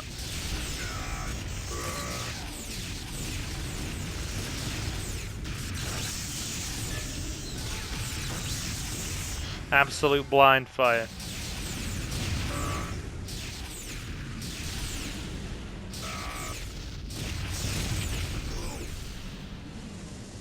Absolute blind fire.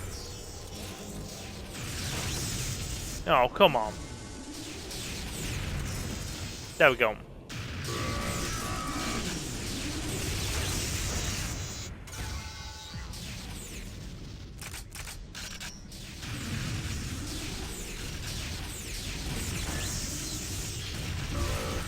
I didn't even get a chance to respond to that.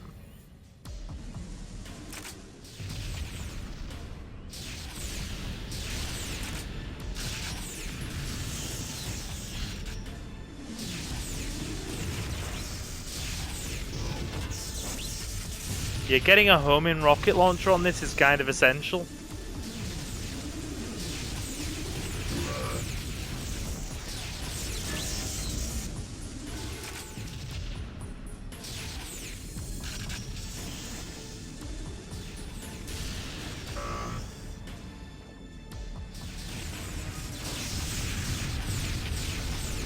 There we are.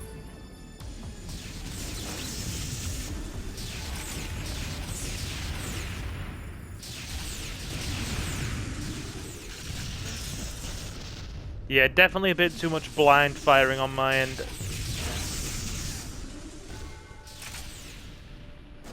Where are the other two?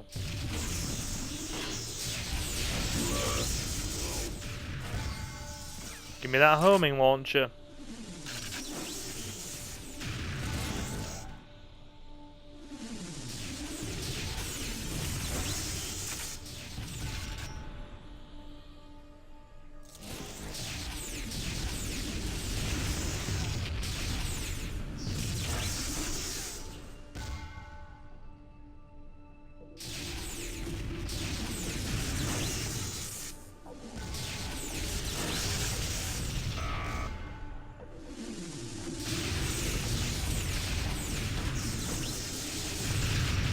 Well, that's the gold.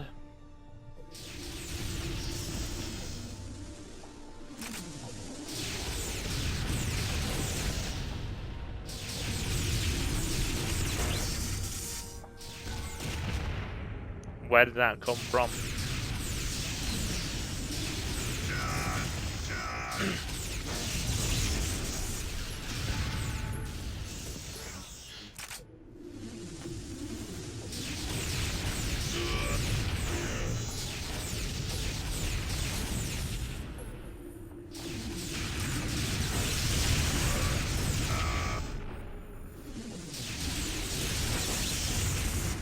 Very nice.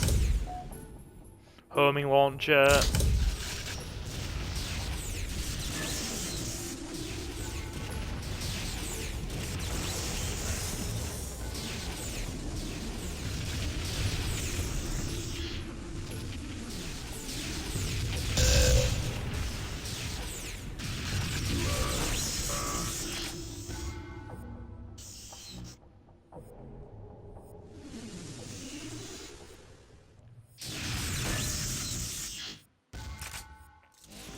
Solid vantage point up here. See just about everyone.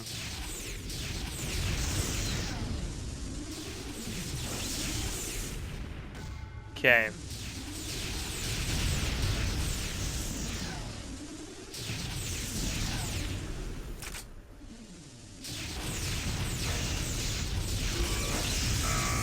$41.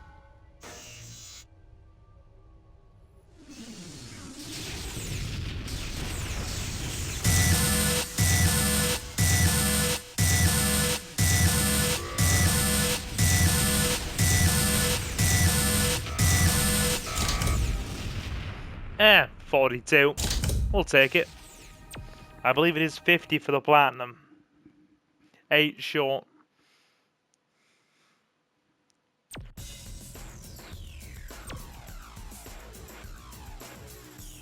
Okay, Sentry Bottom Leech. Spoils of War. 25 in 4 minutes 30. Not too bad. Cortez. Come on, Sergeant. 10 hut.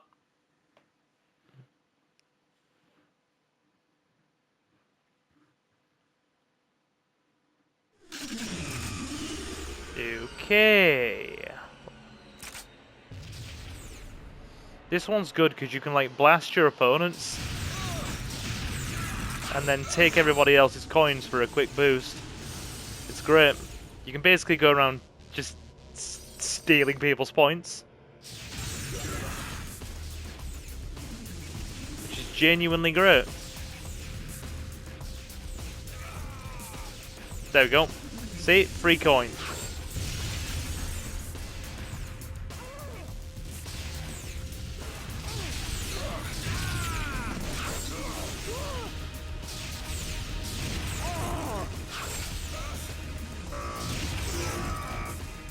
Best things in life are free.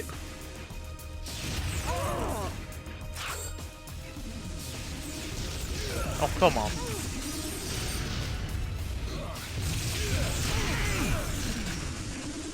Come on.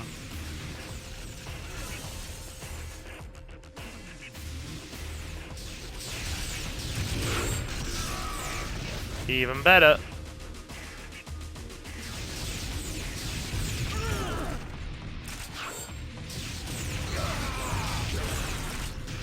Double the coins, double the fun.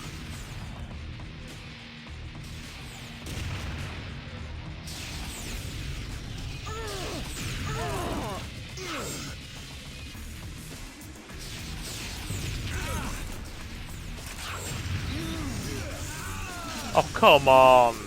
Got hit, got taken out by the blast radius, not even the rocket itself.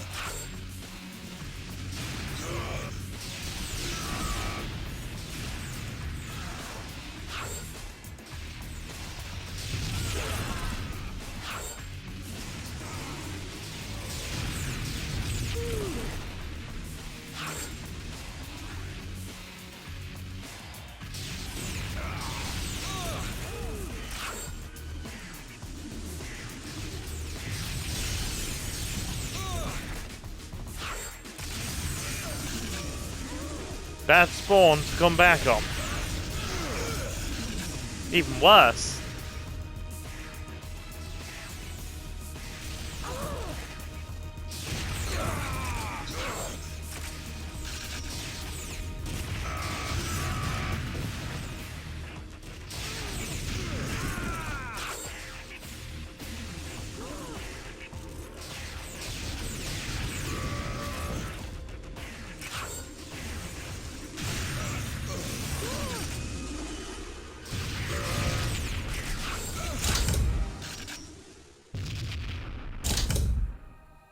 Very nice. 25. Done and done. And last up on the agenda, Demolition Derby. Okay. We have planted this, so I don't have to worry about it. It was on the nose as well. 45 for a platinum, we got 45. But the trophy video's up and that's what matters. Okay, 25 for a gold. We'll aim for that, I think. Then 2 more modes to go.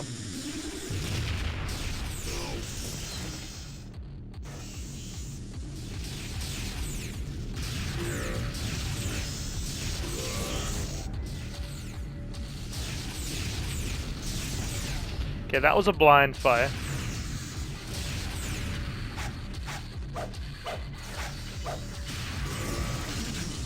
Note to self, do not run out of rocket ammo. Embarrassing things happen when one runs out of rocket ammo.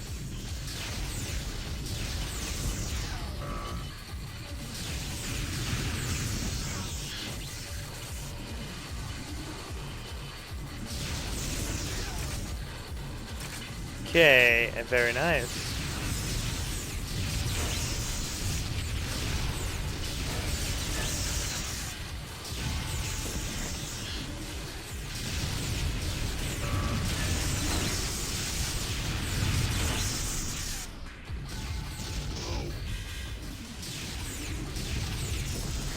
We absorb the shock damage with our face, therefore we win.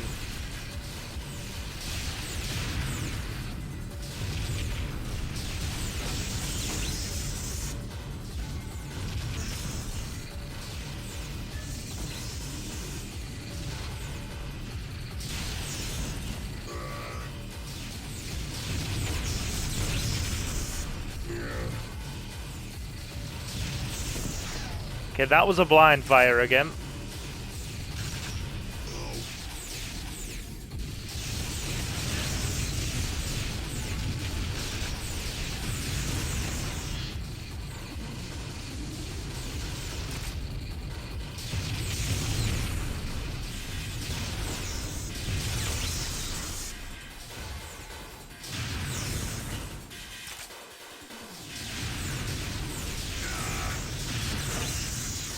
Okay, that was a blind fire.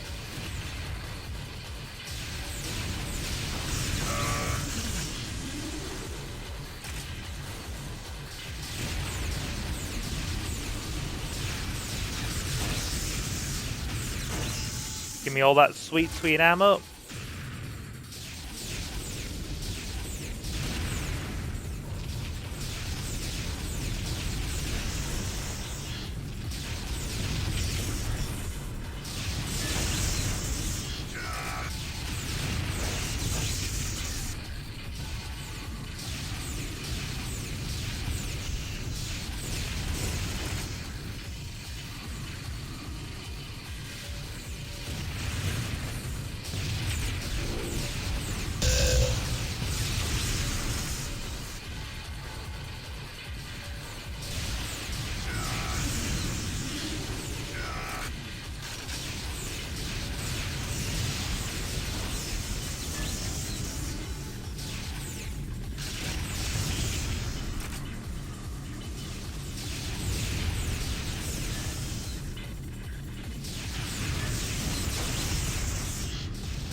Again, just short. Just short. Okay, right. Still, we're not doing too bad. I can't say we're doing too bad. Okay, more things unlocked. Very good.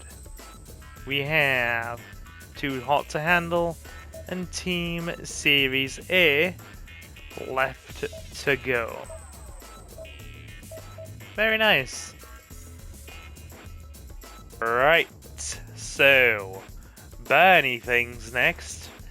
In Too Hot to Handle, 3 levels to go here. Monkey Immolation. Disco Inferno. It is apparently time to burn that mother down. And Burns Department. The last place you want to be in the ER. Monkey Immolation, let's go. Those pesky pyromaniac primates, try saying that after a few alcohol-based beverages, have been juggling burning torches with disastrous results. The game ends when everyone is set on fire, so avoid those frantic, furry flavors. Try that for a tongue twister. Alright, cowgirl, let's go.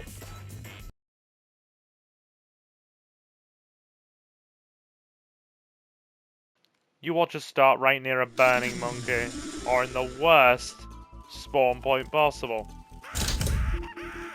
Yeah, we're restarting that. bad spawn point.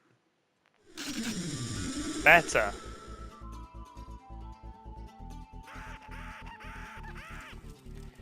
What you want to do? Shotgun, speed boost, immediately. The faster you can draw the burning monkey to you, and away from all of the others, the better. Otherwise that happens, and then it makes getting the platinum, which is 3 minutes, an absolute nightmare. They're probably going to be coming any minute now. Yep. Because you have to go on a wide berth, loop around of all things.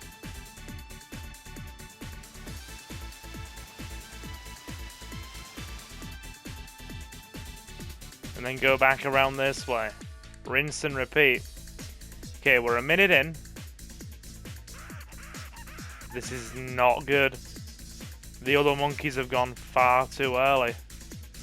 Far too early. The good thing is... Oh god. I was going to say, once they're all burning, it makes it easier. But, that's it. That's all of them.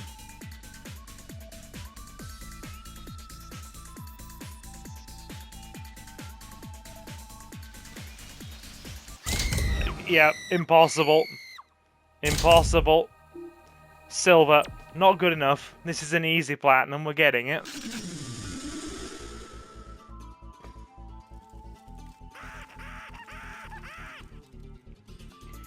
Oh god, it's right there. We're just getting really bad frickin' spawns, aren't we?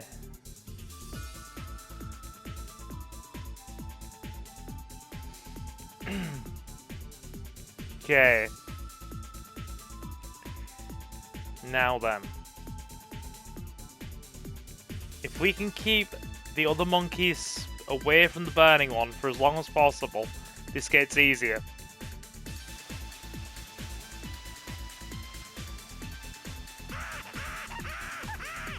Two.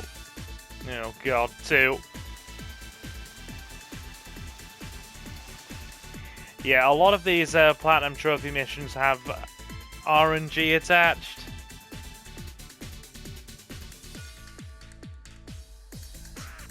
Bare minimum I'm prepared to take on this is a gold, considering it's, like I said, a very, very easy one. Oh my lord, really? Problem is they're faster than you as well. So they will outspeed you. Unless you have the speed boost. The monkey's like one of the fastest characters in the game. So they will outspeed you easily. Good thing is, if we do this, we can just loop around, wait for them to come, which they now have, and then go around this way.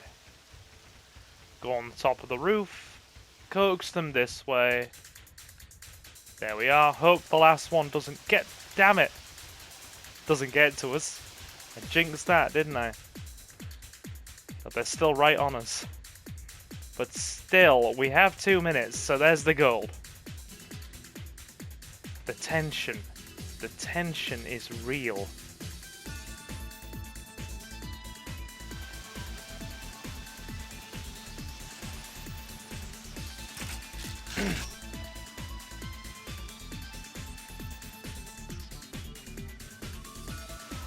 Grab the pickup. Yeah! Now we've got this. Now we've absolutely got this.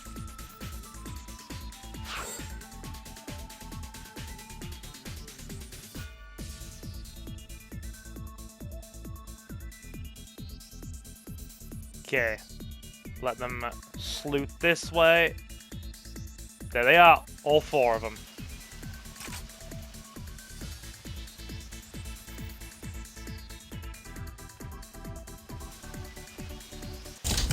Oof. Platinum. Done and done. Easy platinum. Very easy platinum.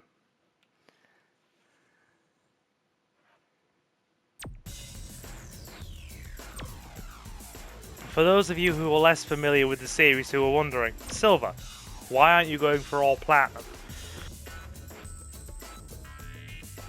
Because this run would then not be about probably 6 to 7 hours. You'd be looking probably 20, because some of these platinums are ridiculous. Disco Inferno. Lady Jane is busy strutting her stuff in the nightclub, and the dance floor is hotting up. Literally. Avoid the night fever for as long as possible. Okay. Love it how it gives us a much slower character for this.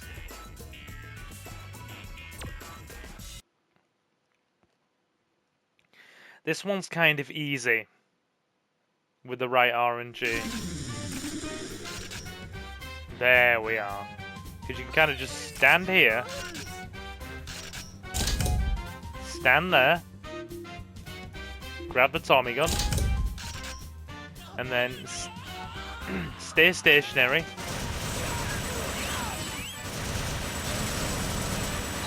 And just unload on them.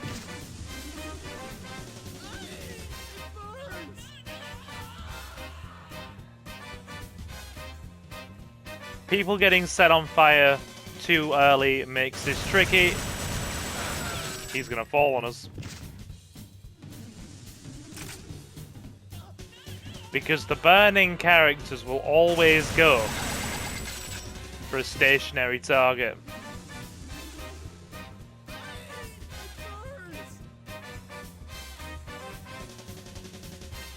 See?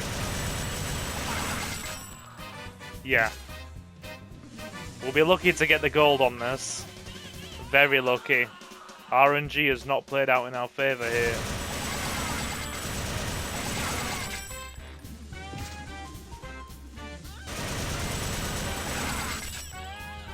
Problem is this strat runs out of breathing room if they all get set on fire too fast. Because you start running out of ammo quick.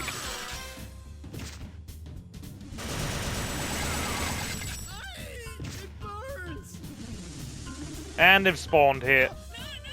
That's it. I mean, we got the silver. Let's try again.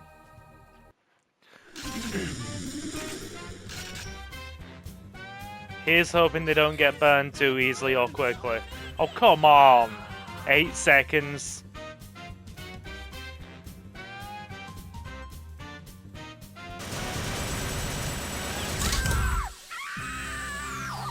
Hi, fellas. Try again. I'll feel happier if I can at least walk away with the gold. Says that as Marco's right there, of course. Well, if we keep Marco squarely on us, then park our happy ass here.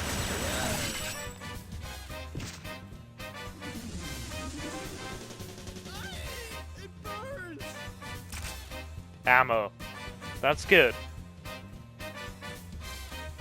Like I said, a lot of RNG involved in some of these levels.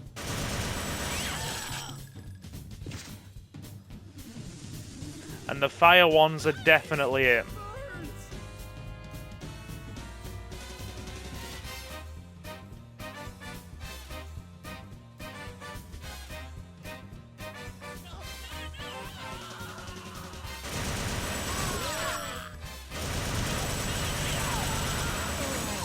Oh my god.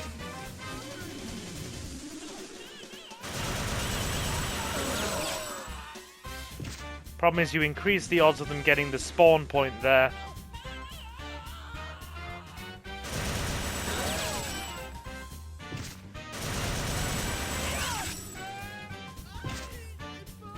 And if they hit the spawn point in this room, you're in trouble.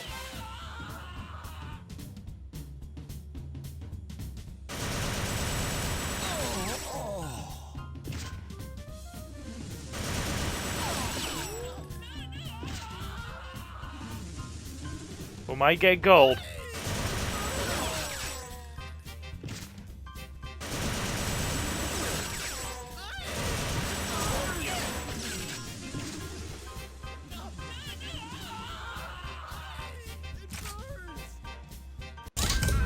Ha! Okay. We just cheesed the gold. You know what? I'll take that. That's fine. That's okay, I'll take that. Burns department's gonna be the real ball buster because no radar. There's no real kind of special stuff locked behind platinums to my memory. They're just there for the cojones. And like all the Cubans say in GTA Vice City, some of these platinum trophies have got big cojones. You might want to keep away from the other patients in the hospital. There's a nasty hot fever going around. You wouldn't want to catch it. Playing as my favourite character again? Hello, our little Parisian court jester. Gotta love her. Vive la France and all that. I can say that as I have French-Danish ancestry. Good thing oh, that's not a good start. Burning zombies are right there.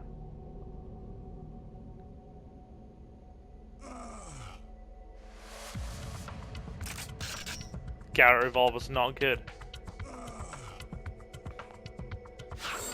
Right, so if they all go too quickly, you're in trouble because you've got to kind of coax them around. And it's a minute just to get the bronze. Sometimes they go quite slow and sometimes they go really fast. Yep, right. I find it very unlikely that we are going to manage to even get the bronze here.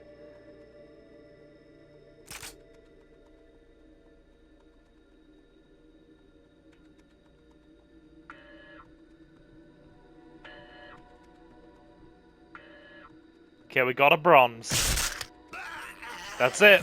We're the last one left standing.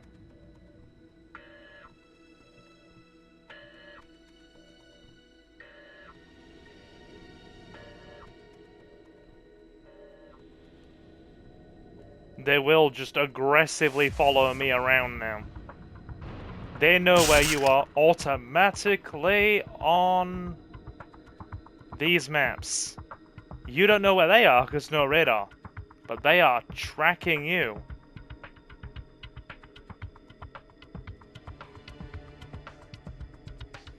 Like I said, speed is our biggest advantage here. You want to use it. You really do. Because there are a lot of them. Dear God.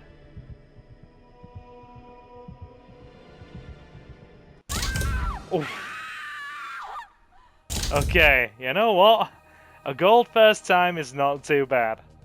We'll accept that. We'll accept that. And now it's just the team series stuff. Cool, nightclub, undead priest, and virus. Okay, alright. Team series A, club soda. Slick Tommy and Jimmy Needles just knocked over your drink and they're refusing to buy you another. Teach them some manners and score 20 kills before they do. Braces and Marco will back you up. I'm trying to remember if I have ever gotten the platinum for this.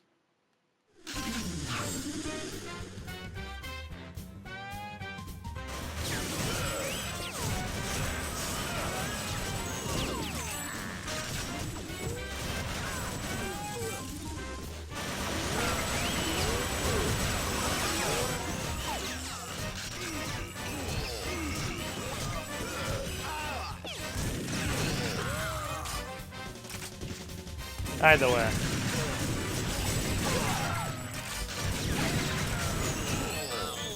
Nicely done. I think it's something ridiculous like 50 seconds.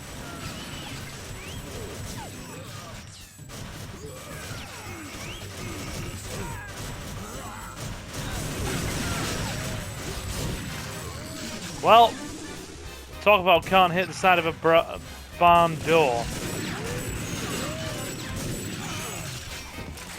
When you play the low accuracy characters as well, it's kind of sad you can't do a lot when you are playing as the low accuracy characters.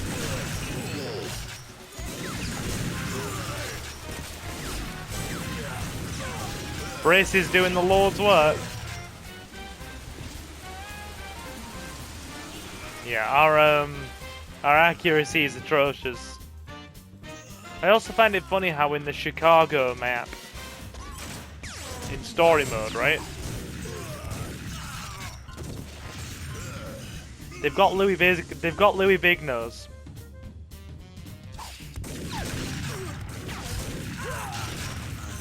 Playing like the sniper character all the time, right? All the Louis Big Nose models are typically snipers, with the exception of like 2. One more. Alright, braces. And yeah, they've got trash accuracy, so that makes perfect sense, I suppose. Perfect sense. Next up, it's the zones map, isn't it? I think it's a zones map. Station stand. Yep. A squad of sentry bots are attempting to take over the Ice Station asteroid. Team up with the space troopers to secure critical locations and repel the attack. We are working together with space troopers. One platinum trophy I do want to try and get is Men in Grey. I always seem to fall a couple of seconds short of getting Men in Grey.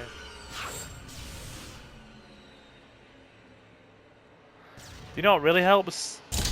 Let's restart that.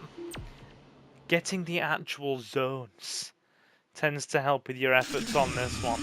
Laser gun's always good. Because these sentry bots are tanky. Very tanky.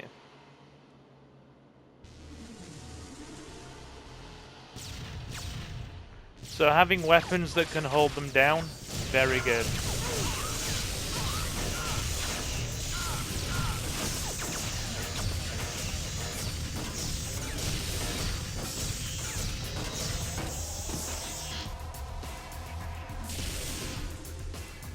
And the laser gun's one of the most powerful weapons in the game, so... Considering they take 4 or 5 volleys of that just to go down. And we take what, like 2?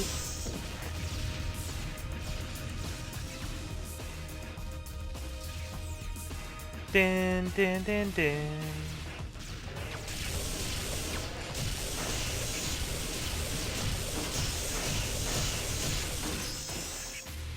Got him. That's 3 zones secured. Where's that sentry bot?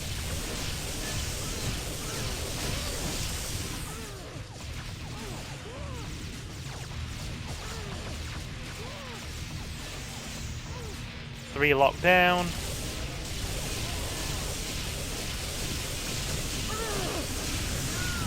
That'll do it.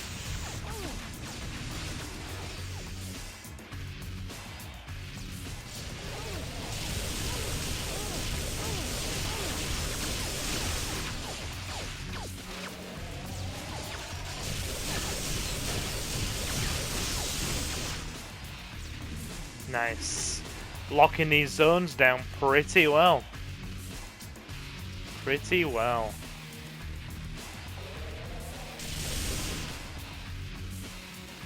Which door are they coming through?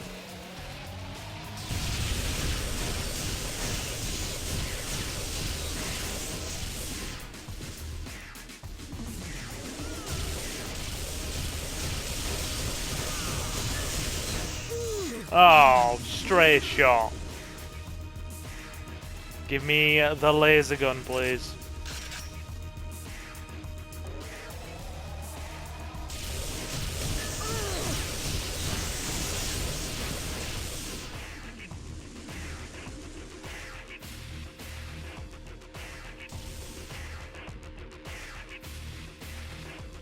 What's the score requirement on this? 1,000. We're nowhere near our personal best. I think our personal best is literally 3 minutes.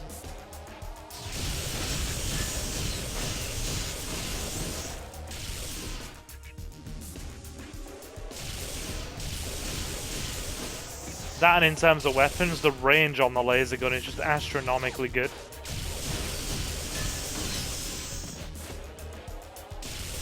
Keep him held down.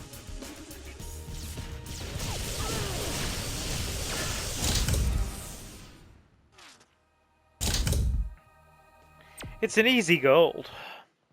To those of you who are watching this long play or seeing my channel for the first time as well, if you've watched this far in, we do actually have a Platinum Trophy playlist on the channel for those of you that want to check that out. It's a culmination of various different playthroughs in the Platinum Trophies. A bunch of suits have been seen near the training ground blockhouse. They put in some computers and it looks like they might be starting a .com consultancy business. Hit them hard and fast before they try to float the company and pocket the cash.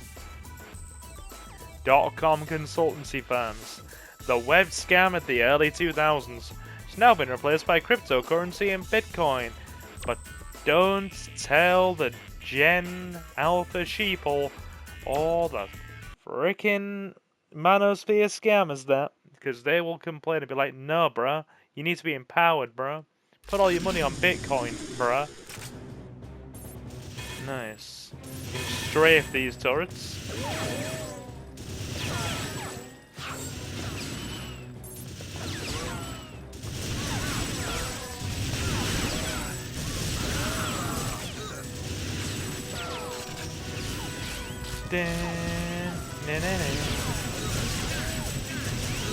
Secured.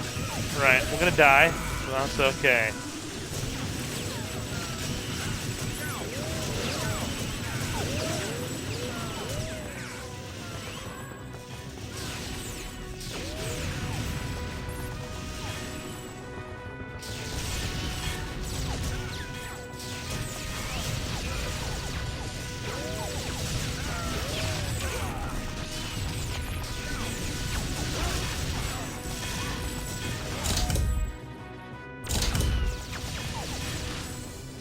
I mean, we're keeping them distracted. Right. Only problem is our helper keeps getting ganked by the gun turrets. So that's not helping. She's getting all of 10 feet.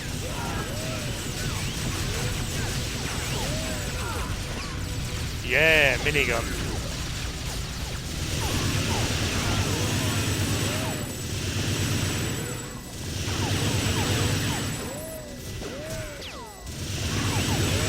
One barrel left.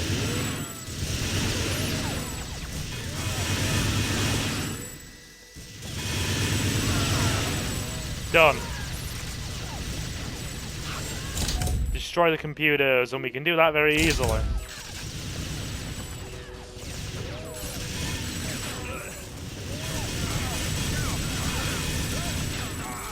Stop blocking the way, damn it. Okay, we've got a gold. Destroying the computers is the easy objective. Your ally on this is more just a glorified distraction than anything else.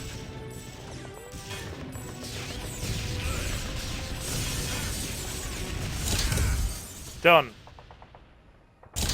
Yeah, I think the plat's a minute on this. I've never gotten it. I think the best I've done is like 1 minute and 2. I stand by that. Still. We got Honorary League now. Okay. Excellent.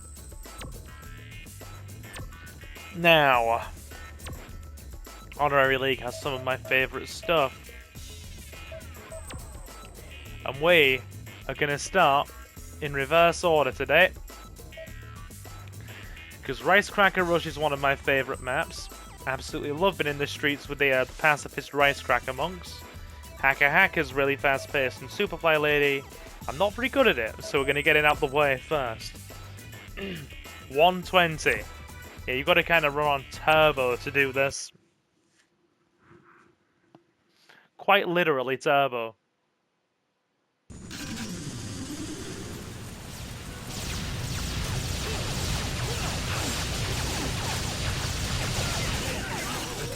Give me that SPP-90. Go down, Crayola. Give me the HP.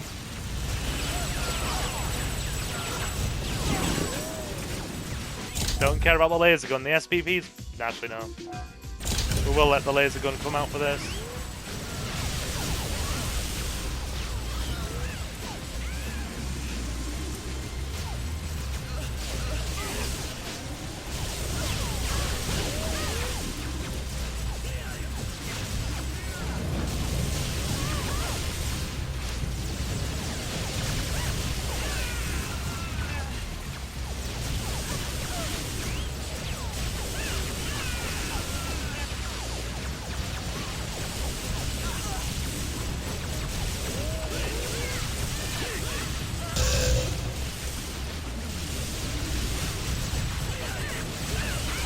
One more.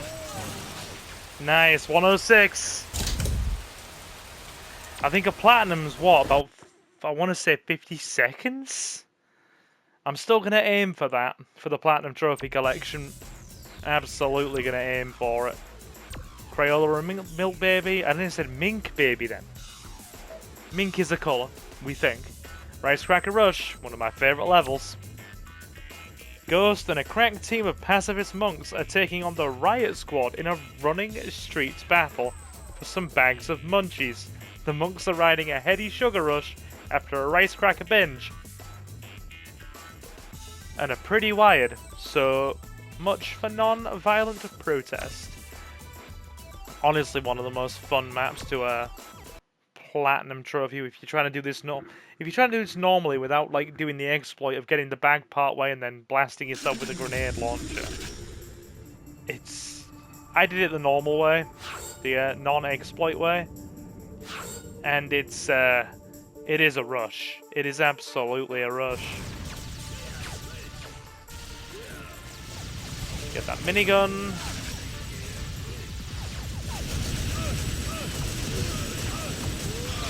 That's bad, man.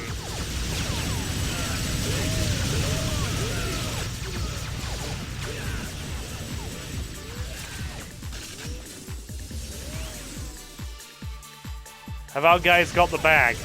They do. Covering you. Wait, we need a minigun. Which hasn't spawned.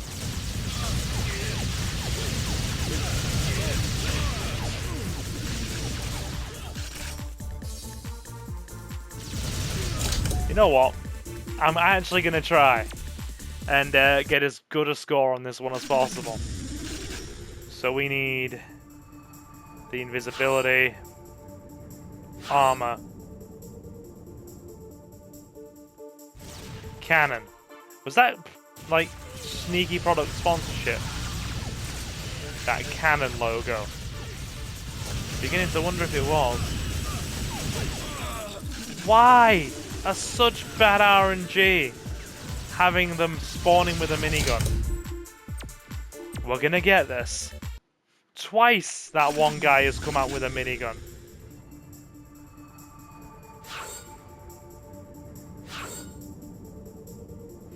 I do want to try and at least get the gold.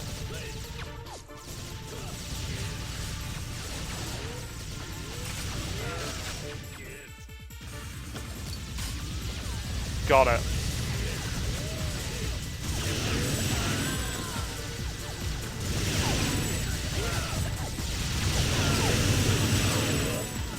Nice.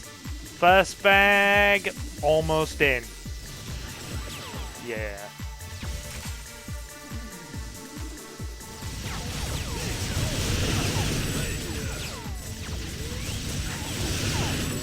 The monks don't do a lot to actually help here. They're more just bullet sponges.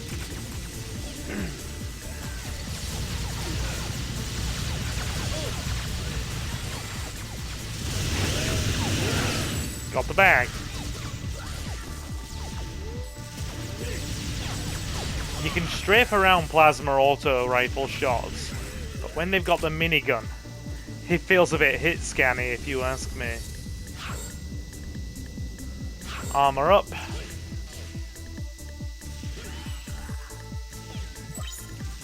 Grab all that healing on the route. Grab their bag.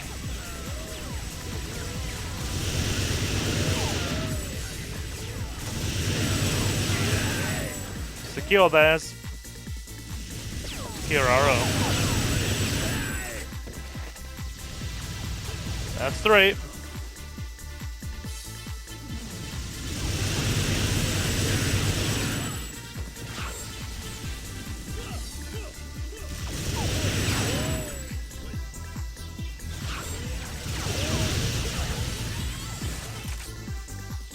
Cool.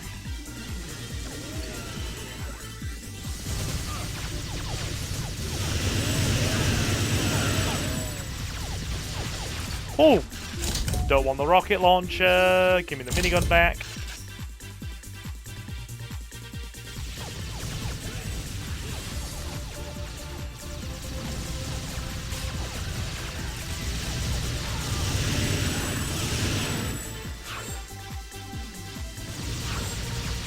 Can we plat this?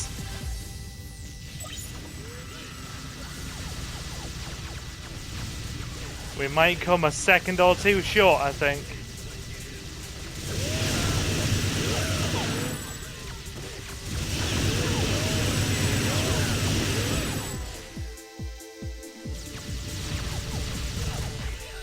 Yeah, we're coming about a second short, aren't we? No. Have we got it? No. 3 minutes. Oh, dude, 3 seconds short. I'm sad. I'm genuinely sad. But we got it. And that's what matters, I guess. We got it. Again, there's a video of us actually getting the platinum for this. On the channel. For those of you who are interested. Bit of Superfly Lady next.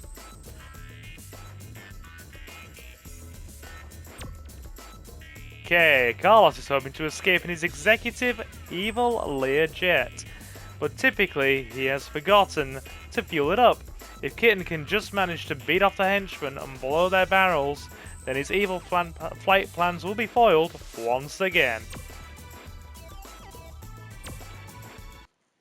Can we do it? We're gonna try.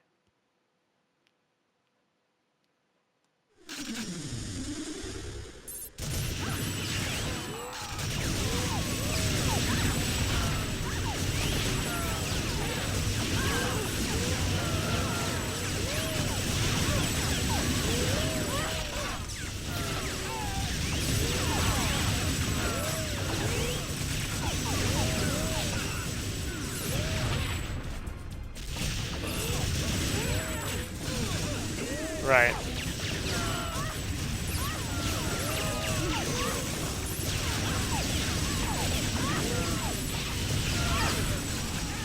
Okay.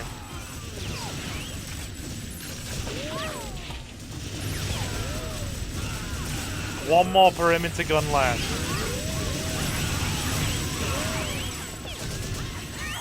Oh no, there's a few more. We're fine. We're fine.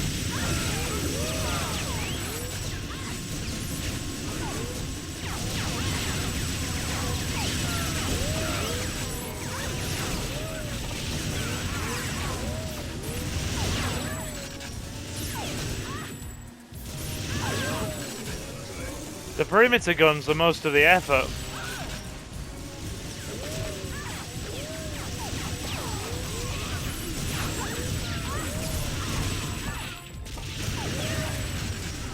Yeah, the perimeter guns are literally most of the effort. What is it? 2 minutes for the gold. Let's try again. I think if we're a tad faster.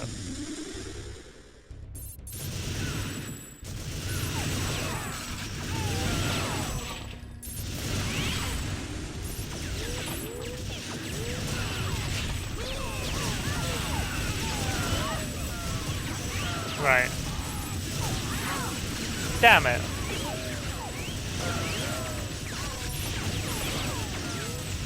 It's like a bloody shooting gallery. I love it how it also puts all the big guns over at their side of the map to make it harder. Because of course it does.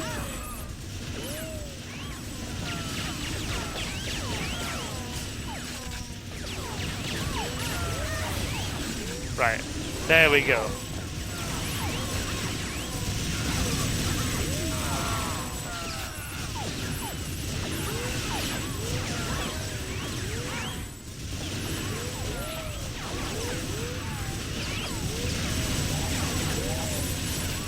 Strafe, boys. Keep strafing.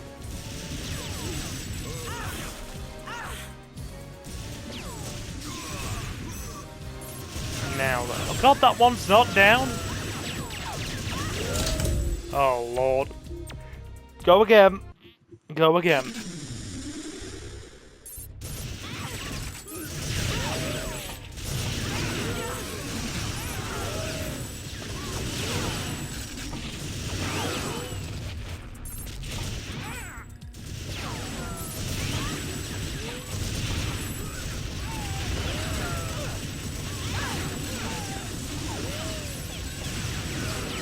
Yeah, these guns really are too much effort.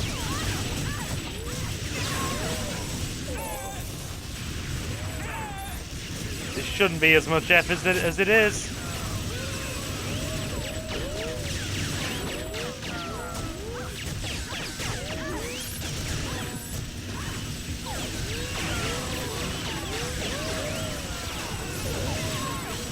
I think you just have to disable the sensors. You don't have to just blow them up.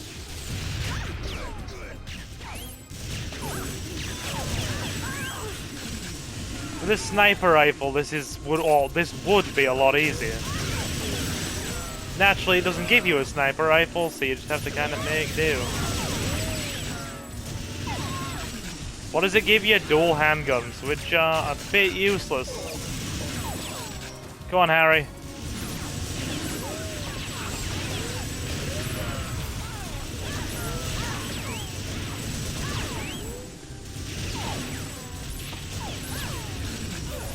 Okay, we're gonna aim for a silver. Your host. God. Bloody henchman.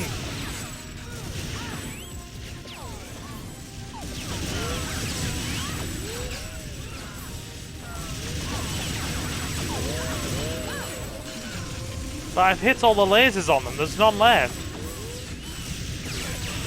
The laser sensors, I mean to say.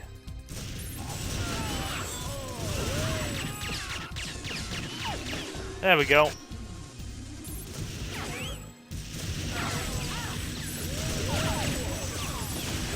Opening the hangar doors is easy.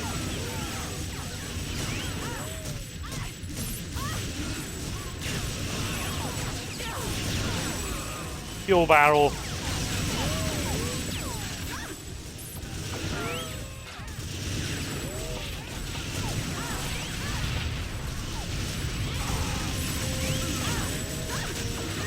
Oh, come on!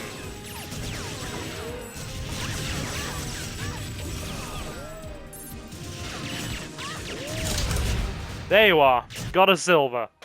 And on that, I will take a silver. God. Tense. Tense.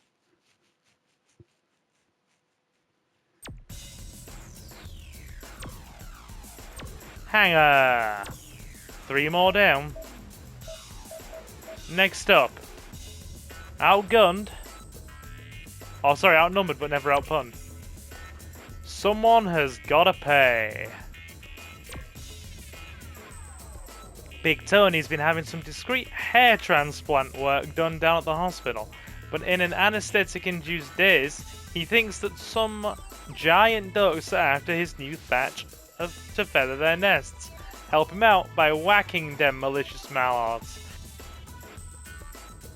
Imagine that, right? You're one of the unfortunate gents that's already having to go through the quite emotionally, you know, destabilizing and, you know, depressing experience that is the old male pattern balding. And then on top of that, you're basically now hallucinating from your anesthetic. That does not sound like a nice time. It does not. It really doesn't.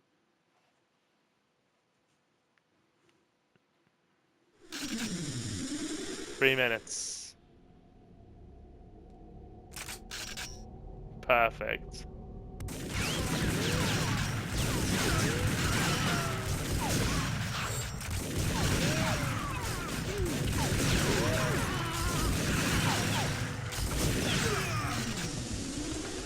There's a better spawn point for this. Observe. There is a better spawn point. We're gonna game the spawns a bit here.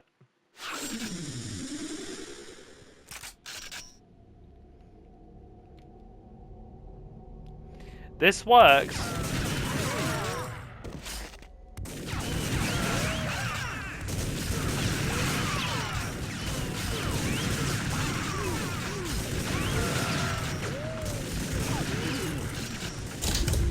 There is a very specific spawn we are after. It is not this one, plot spoiler.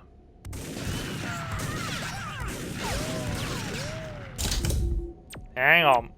Hang on. Keep going. I would like it. No. It's the toilet spawn downstairs.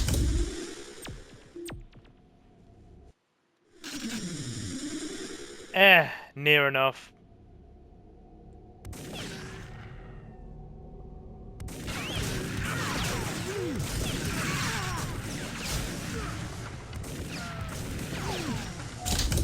No. We'll get there, I swear. Just doesn't want to give me it, does it?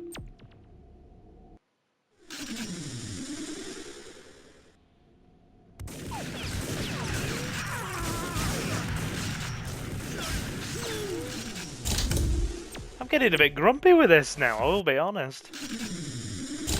I bet you it'll give all the enemies the spawn, but not me. When you ask and still don't receive.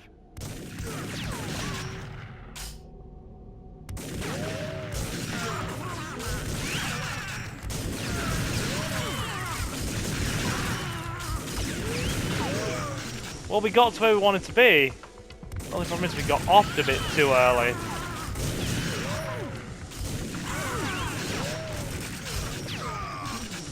It's not gonna go well, is it, guys? Not gonna go well.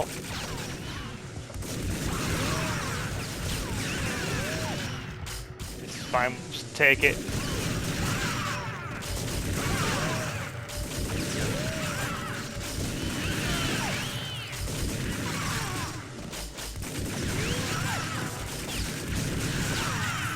It just kind of becomes a shooting gallery, you funnel them in.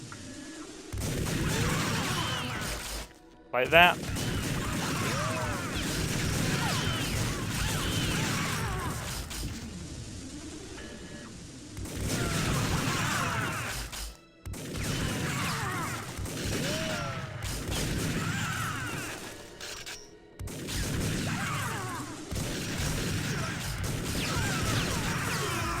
$32. Right, we're in bronze territory nearly. Still gonna need a bit more.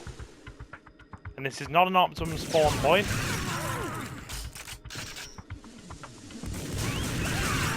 That's good. That's good.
Yeah, we got a gold. That'll do. Sorry about the extended period of quiet there. I was concentrating pretty hard. Yeah, I was concentrating quite hard. Okay, now then, Duckman Drake and Captain Knight. Time to split. Pretty easy one. Crayola thought her tattoos and piercings were pretty freaky until the Scourge Splitters turned up down at the compound. Show them that there's more to it than just looking hard. Now then, Crayola's an interesting one.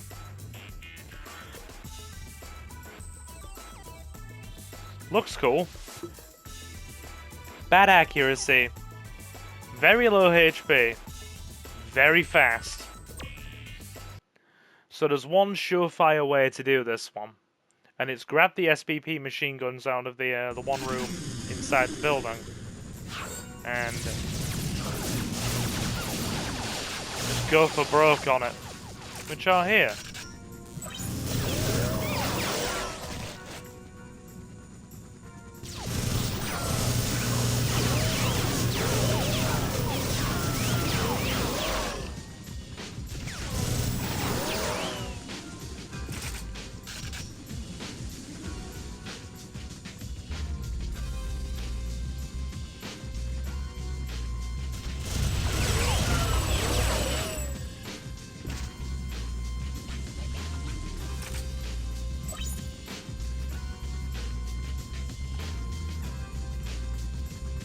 Come here, fellas.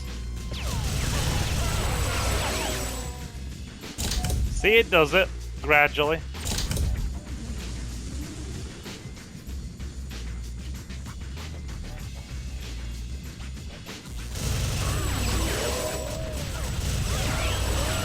You just wait them out.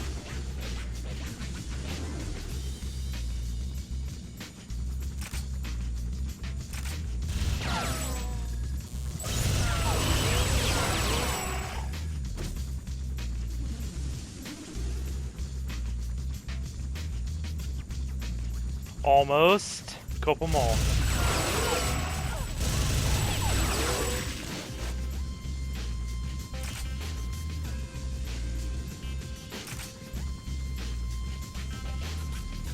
Couple more.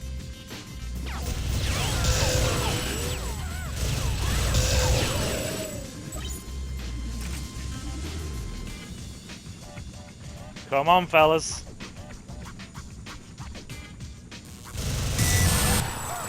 And done.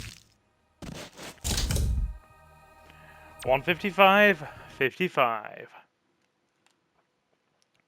Finished and finished. Next up is... Can't handle this. I have a new personal best for this level, actually, that I still need to upload onto bloody YouTube. Because it significantly beats my previous personal best. And I still haven't put the damn thing up yet. Which I probably need to do, in all honesty. Burns and Bangs, Elimination Series, and Maximus Emptiness. Can't handle this. Welcome to Hatchet Sal's Cheese-Induced Nightmare. Well, at least now we know what Big Tony's left-hand man looks like. Just goes to show, if you mutilate people for a living, you've got to expect to lose some sleep. Again, easy one. Easy one with easy strats attached. Only problem is the hands take no stun damage. So, we're gonna try and get a more optimum spawn. Nope. Don't like that. Definitely don't like that. No, we need one a bit nearer the inside of the building.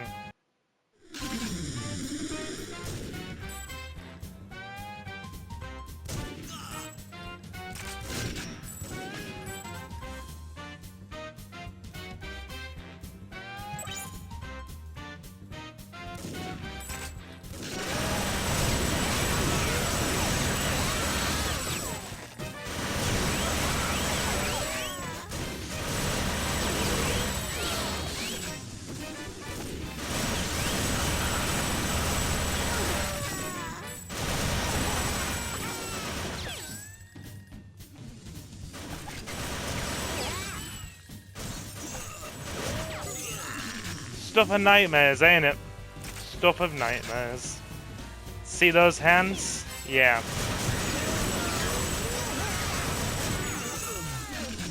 They're also quite bulky HP-wise as well.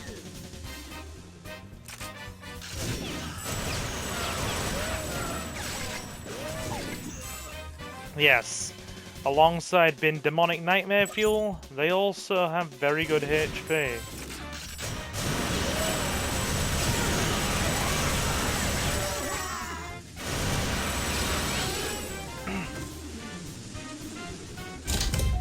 Stand by what I said regarding the Stuff of Nightmares comment.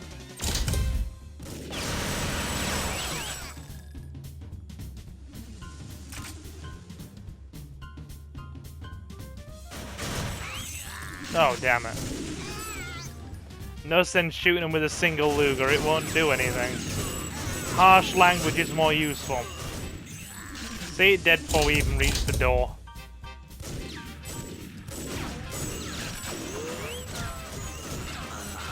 Hang on. We might have half a chance of this if we're quick. Get the HP back.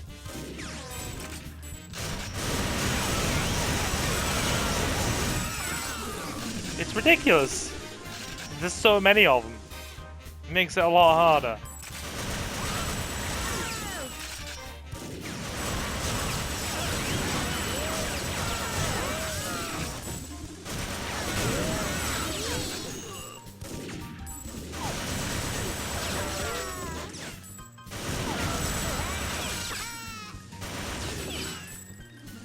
Ten more. 10 more. We had garbage spawns.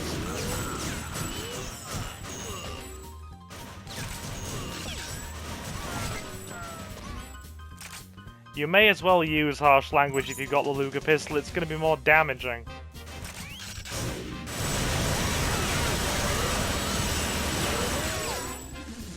This just evaporates them.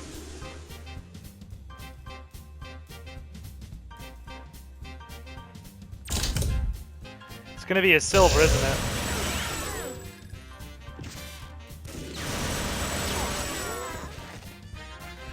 Three more needed. One more. That's probably a silver. Yeah. I don't like that. But for any interested parties, we already have a platinum video on the channel for it. So we will take it. I realised I said earlier, right, that we're just gonna go for it and do our best. But there's still that competitive side of me that's like, I want to do as well as possible and get the kind of highest number of trophies as possible. So yeah. Yeah. Burns and Bangs next. Okay, this is gonna be pretty good, I feel. Some fun levels here. Chinese Burns, Snow Business, and the infamous Rocket Man. The level you do not play around your parents or your grandmother with a heart condition. Chinese Burns, the Chinese chef insists on only the freshest ingredients.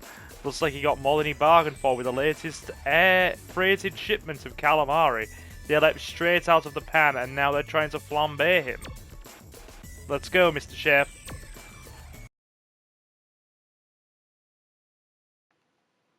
Let us go. Flamethrowers ahoy on this level. Okay.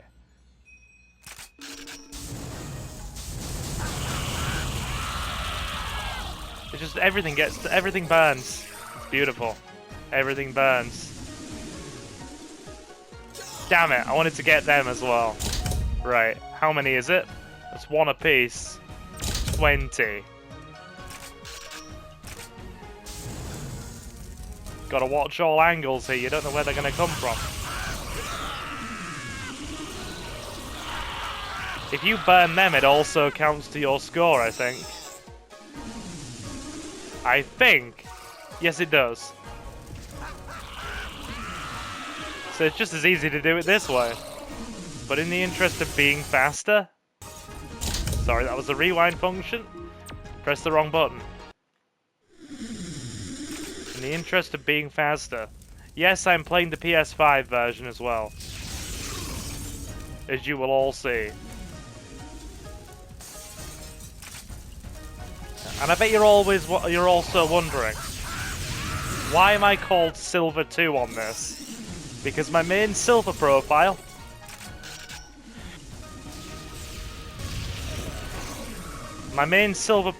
that I did the first live stream of the PS5 ports of this on the channel with is now been used as my Platinum Trophy account for my Platinum Trophy playlist on the channel, and I wanted to keep the two separate. So, that is the plan. That is what we are doing. We have the main Silver account for Platinum Trophies. We have this one purely.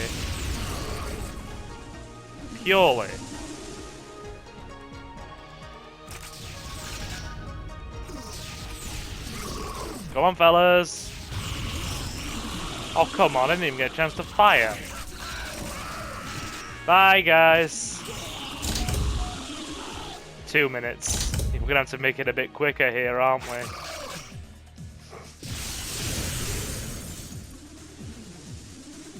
I think rocket launcher in the basement might actually be a fine plan. Because we're not gonna get 2 minutes otherwise. Yeah, that's the plan. To the basement.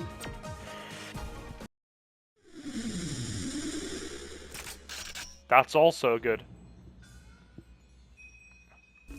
Rocket launcher to begin. Get rid of that, dude. This also works as well. Narrow corridor.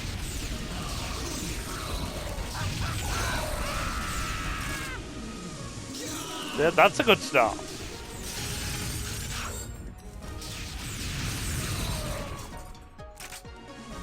The dudes packing flamethrowers just make it a bit of a pain in the arse, I will admit.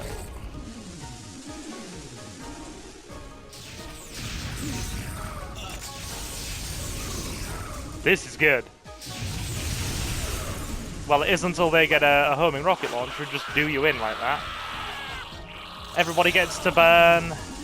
Everybody gets to burn. It's a disco inferno when everybody's invited. You know, this might be a new PB if we're careful.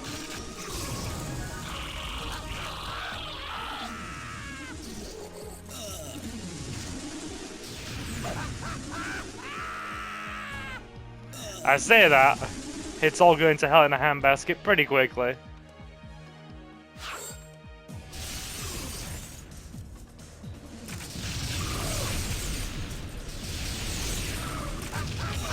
Dude!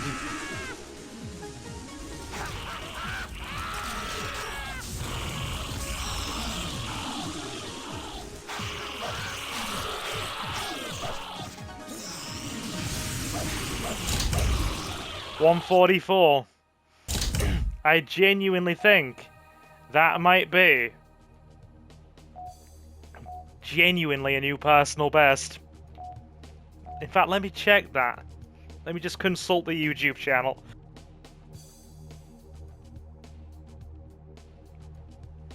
I think it might be. Let's have a look. Now then. Head over to the video tab. Now then. Have we got it? Have we got it? 1 minute... 1 minute 43. Oh, we're just short of our personal best. We're going to keep retrying that for the channel. We're going to keep retrying that. But not in this video, but separately. We love our platinum trophy hunting for TimeSplitters 2. Makes us happy. Cool. What's next? What is next? Snow business. All the children love a snowman. Well, nearly all the children.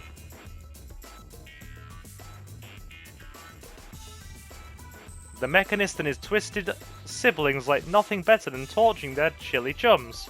Frosty's nose isn't just shiny, it's dripping with gasoline. Anyone got a match? 230. Yeah, this one is a touch sadistic. Just barbecue the snowmen. Mystical snowmen? Barbecue them. It's nonsensical, and we absolutely love it.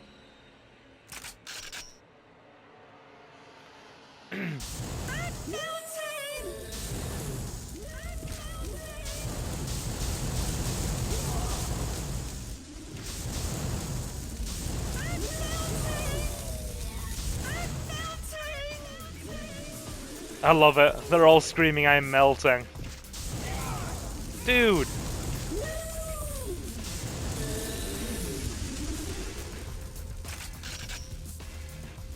Okay.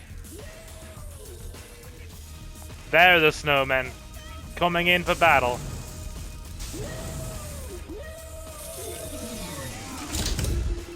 Try again. It's not going as well as we'd like, is it? Just give everyone flamethrowers. What could possibly go wrong? With a gasoline-powered military-grade flamethrower? Yeah, taking you with me, boyo.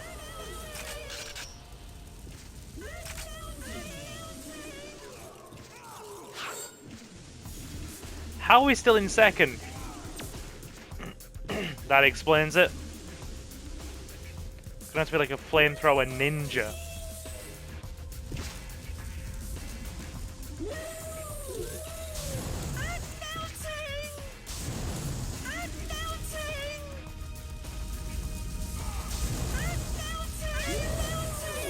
Everybody gets to go.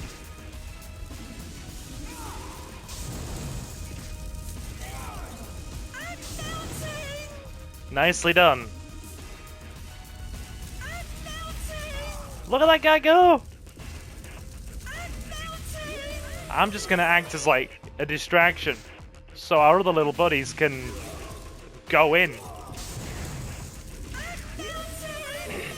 Got him. We're gaining gradually. We are gaining gradually.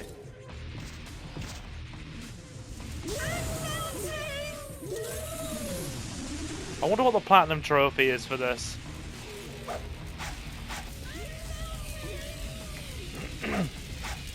Draw his fire. Draw all of their fire.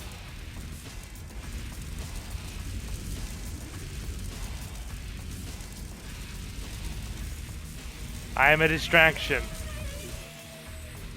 They're out of flamethrower fuel. They do actually run out. Nah! Okay.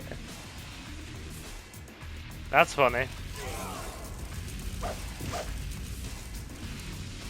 Strafe. Strafe it.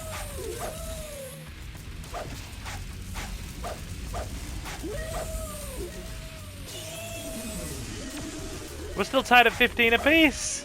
This is not going very well, is it? Go again. Go again. Problem is, it's very hard to judge the range on these flamethrowers. It's very hard to judge the range on them.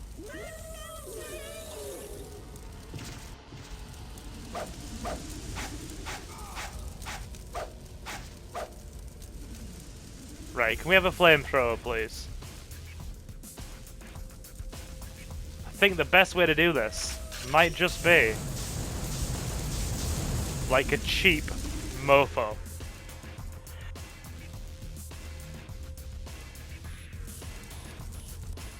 I think our little guy's AI needs patching.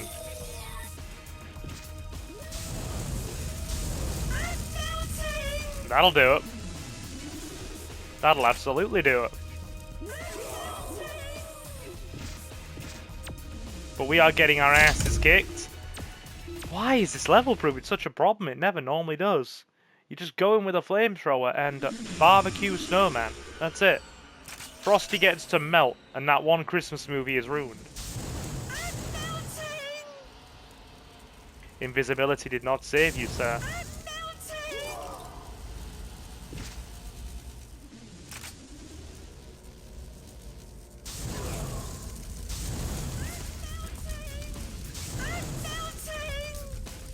Yes, you are all melting. You shall melt together, as brethren. Where are the snowmen? Speed boost.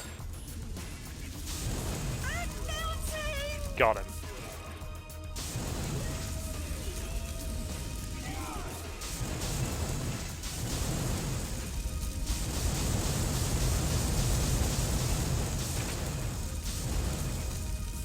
Look at that strafing mofo. Dude's got his turbo strafe on. The turbo strafe is what we will call it. 9. We're halfway there. You know what? I'll take a silver on this. Got him back. Give me a flamethrower. 11.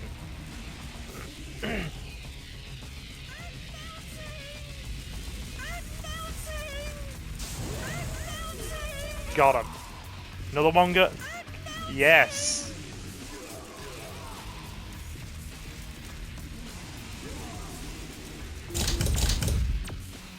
$16.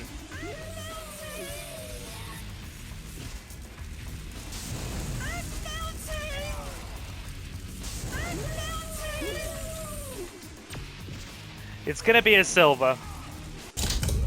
Yeah, but it's fine. I'll accept that. No, it's not. It's 230. I'm sitting here panicking like, oh yeah, that's gonna be a silver. No, nowhere near. That's a comfortable gold.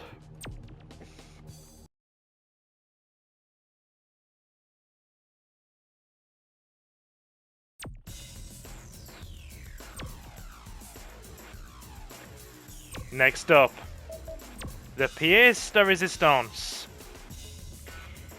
Fair warning to anybody watching the live premiere. If you are in a crowded room full of people, put in your headphones or turn this level down. You will thank me later. You will actually thank me later.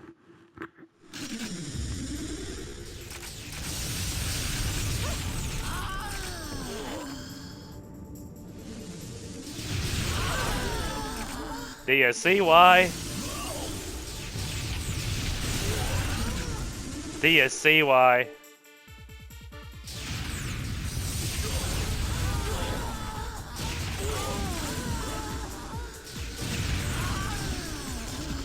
Do you see why?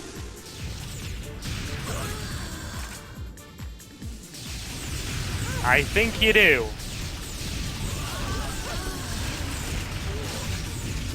Ride him, cowgirl. You know what I think we're gonna do? We're gonna reposition ourselves. I love it how I just uttered the phrase "ride him, cowgirl" and then immediately afterwards talked about repositioning myself. Yeah.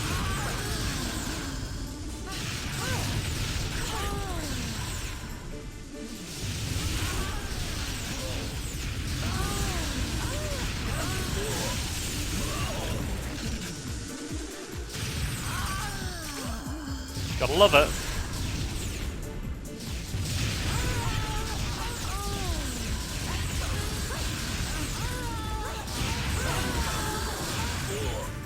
Yeah, no comment. No comment. I have yet to platinum this one, but dear God, do I want to. The amusement factor alone will be enough for me. I feel like I need to go to church after playing this level.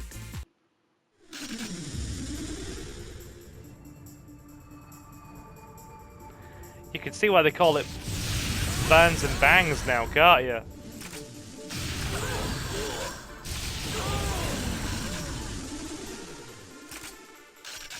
That'll do it.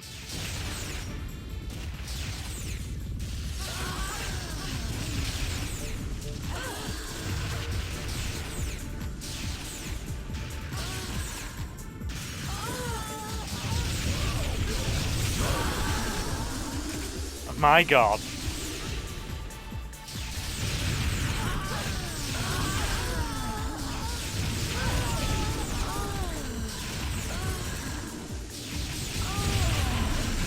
Halfway.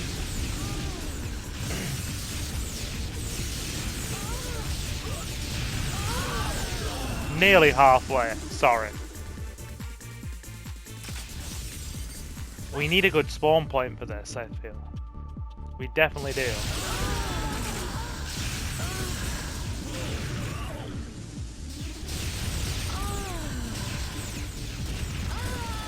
Showing the ladies his loincloth.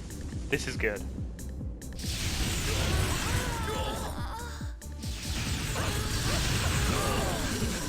That's a perfect spawn point, actually. If we can camp away in here.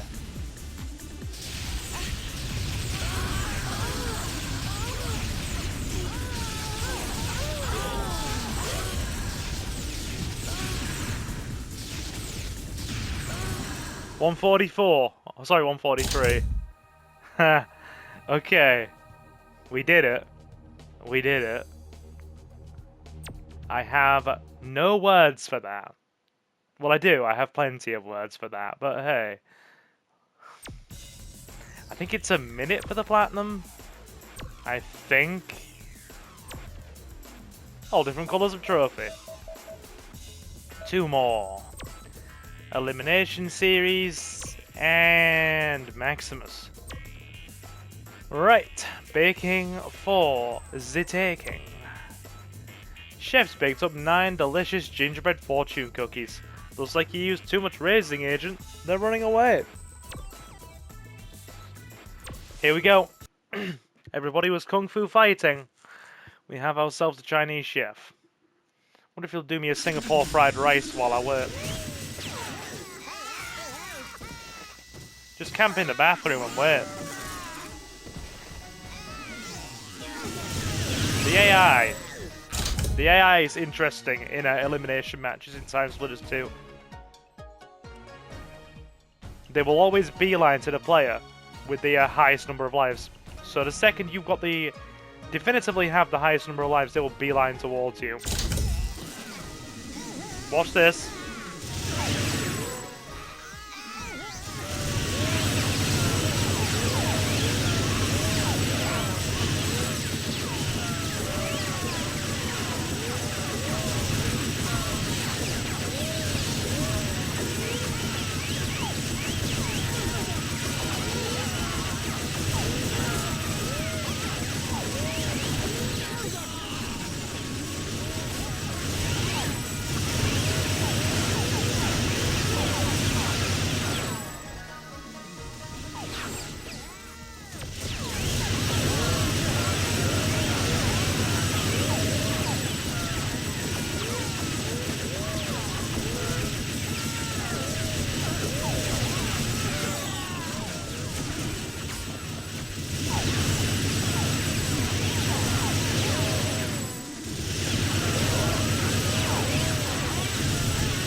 Almost there.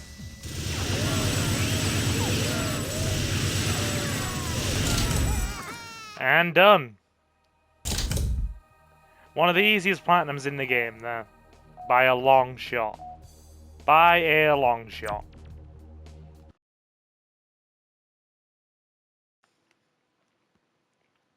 You just let rip. If there's one thing I'm noticing between melting snowmen with flamethrowers and, yeah, taking down gingerbread men with miniguns. You know the nursery rhyme with the gingerbread man that runs away? Yeah, he doesn't get to run away in this. You just minigun his legs off. It had to happen. Braces just caught Louis Big Nose and Jimmy Needles bad-mouthing him in front of Big Tony. Doity rats. Now they gotta pay, see?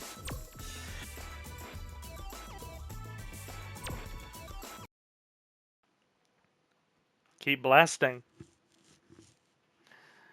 You just get loot. Oh wait, no, you start unarmed. It's an easy one, this. But you want the double Lugers. Again, there's a lot of, there's quite a bit of spawn RNG attached to getting platinums on this.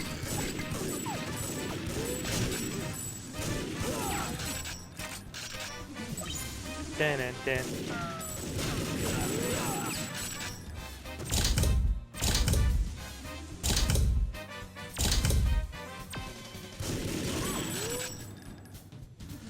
Just wait for them to come to us. They will not really target each other all that much. They're going to come to you. Because you have the highest life count. Din din din. Din din din. Din din din din. Love the music in this, guys. Absolutely do.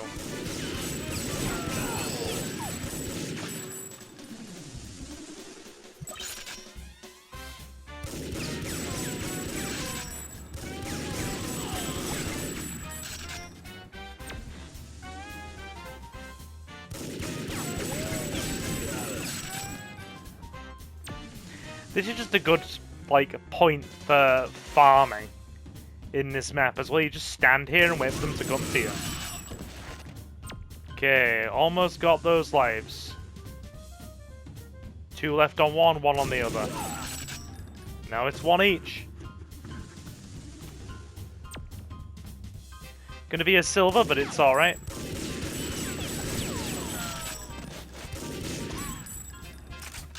Bit of ammo. Come on, fellas.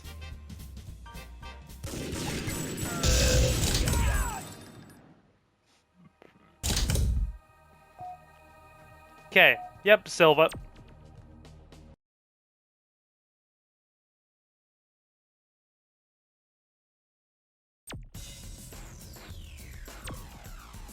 Excellent. We braced ourselves. Starship Whoopers is next. Yeah, it's a monkey assistant map, this one. Hank, R109 and Gretel are helping Candy learn advanced combat techniques. During the lesson, prototype space monkeys will be beamed in to help the weakest player. Never a dull day in the academy. Who doesn't want a prototype space monkey? I'm Candy. Fly me.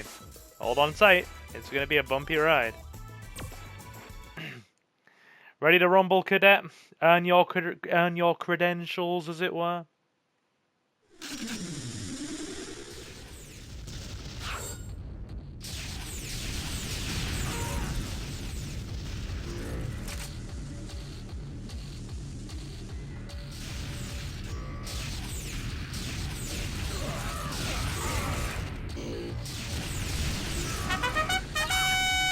The monkey sound, though.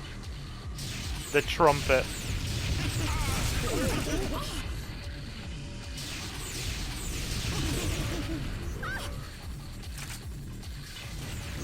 They don't count towards your kill count in any way, though.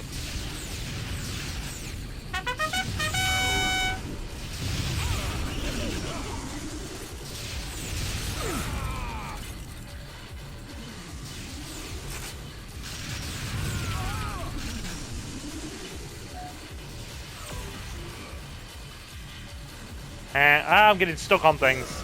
I hate that.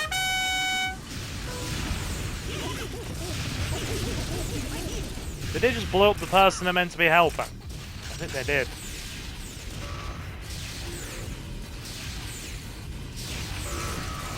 Oh yeah, when the opponent fires rockets, they always hit me perfectly. When I fire them, they miss everybody even though they're homing. Of course they do.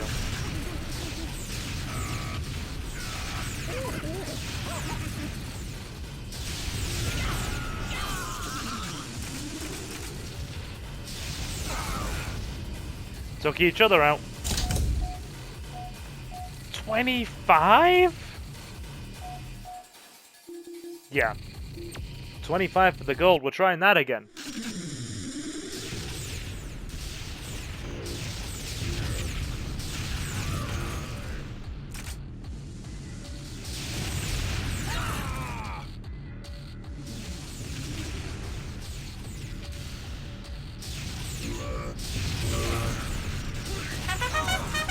Nice shot.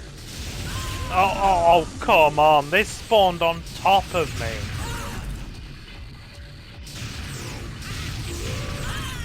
The dude just tanked too. It's official.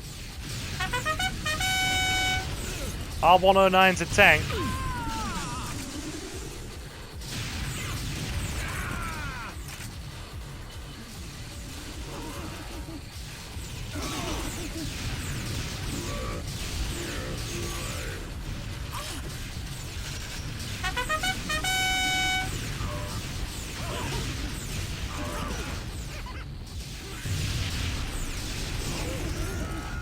One more rocket left.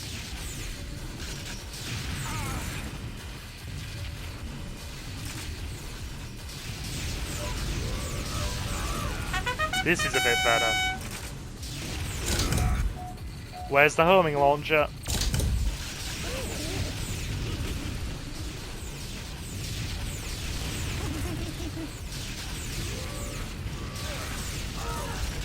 Now we're doing it. Now we're doing it. Dead center. Can't complain at that.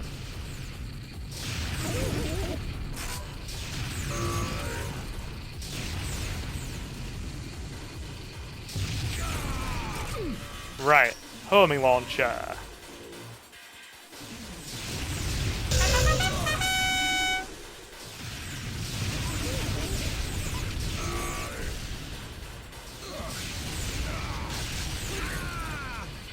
Three left.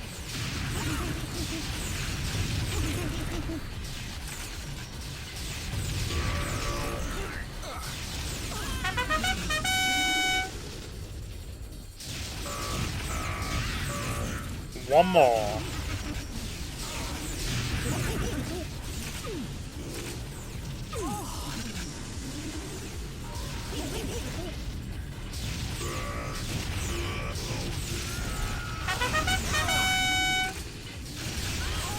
Come on. We got the gold on this. Nice. Very nice.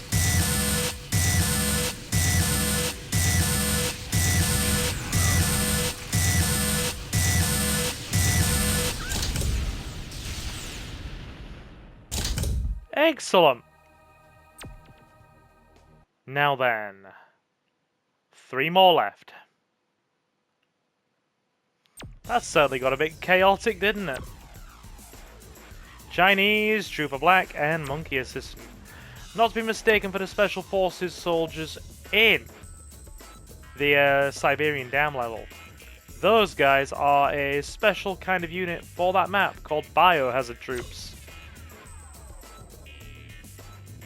And on hard difficulty, they are absolute crack shots. They will just, like, headshot zombies and you immediately. Very easy platinum here. After dark, the freaks crawl off their slabs and prowl the hospital morgue. Cyber Fairy has dropped in to sprinkle some hot lead pixie dust and send them back to sleep. She's a good fairy. And you only see her in this. Good God, I did not realize how skimpy her freaking outfit is until I just looked at it now. More than 20 years. And I have not noticed this before. You can tell it's the early 2000s. This would not fly now. You would have a bunch of squealing keyboard warriors bashing their head into their desks over that. Because, you know, we're not allowed to have any kind of enjoyment whatsoever in life, of any sort. Because everything is just discrimination, objectification, and other such BS these days. Because, you know, the internet be the internet.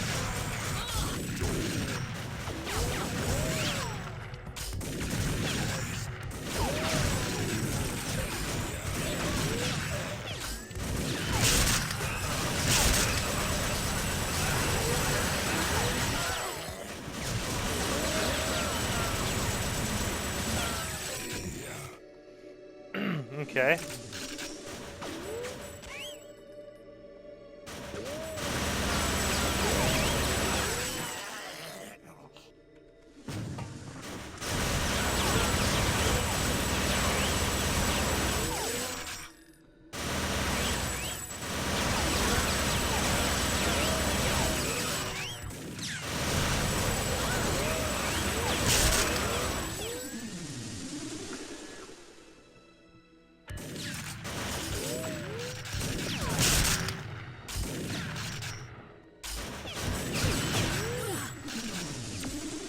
We're getting there. Single shotgun.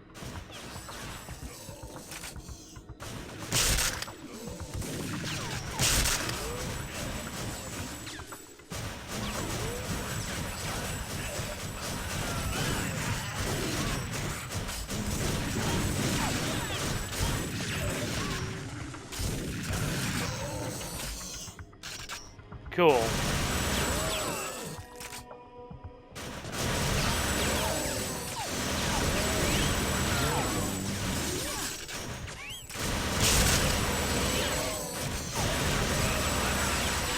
Did you know that these guys have the exact same sound file, the gargoyles, as the green aliens in TimeSplitters 1?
Nice, easy platinum. Cyber Fairy. Yeah, we've almost got through this already. Now, my least favorite level of the game is there. I'm not a fan of R109 Beta at all. Killer Queen. Gunfire and agility. Dynamite with a laser beam. God love it. The monkey wasn't too happy, but the lion said he was glad here. The Jungle Queen is sick and tired of what passes for humor around these parts. Crack some heads and wipe those silly smiles off their faces. Alright, Jungle Queen. Let's go.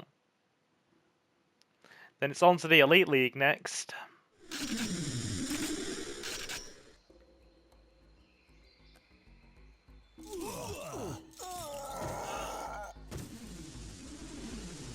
The Golem will very easily get it. He's a health tank.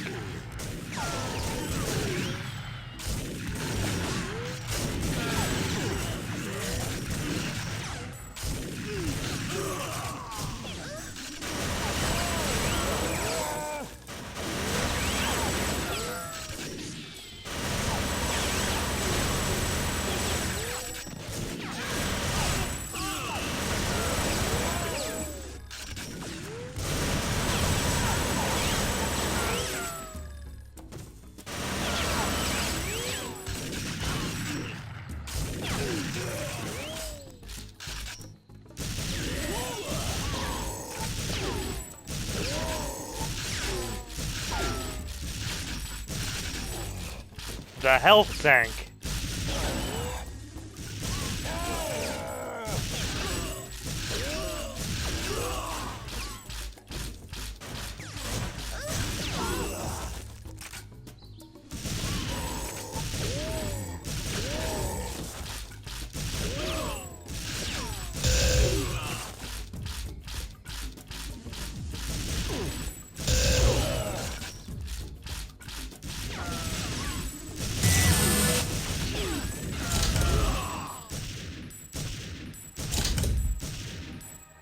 And I think that right there is a first time platinum. I don't think I've ever gotten the platinum for this before. So there's another one for our platinum trophy list. I'm very happy with that. Yeah, plain and simple. Very nice. Always good when you're doing one thing and then it can contribute to something else. Killer Queen, platinum.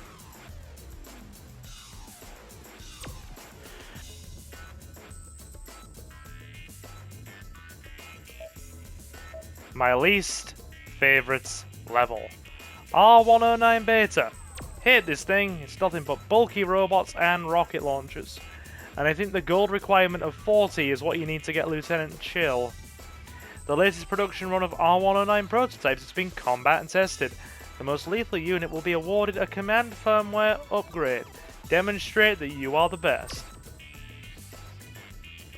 I mean, okay. Okay. Let's do it.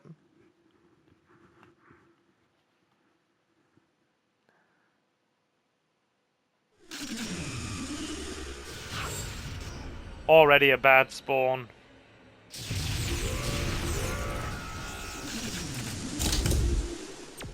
Already a bad spawn. We're gonna aim for a silver and just count our lucky stars on this one.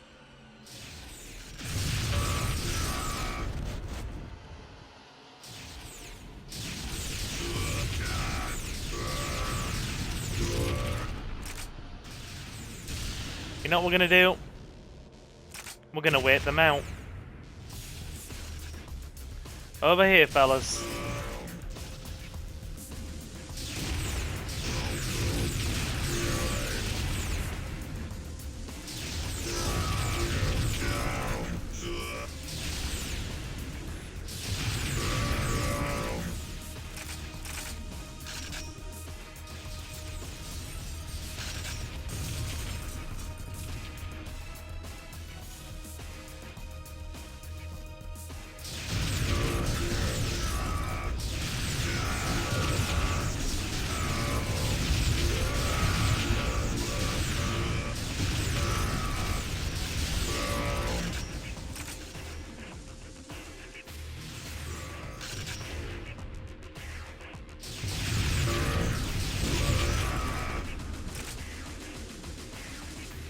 This works.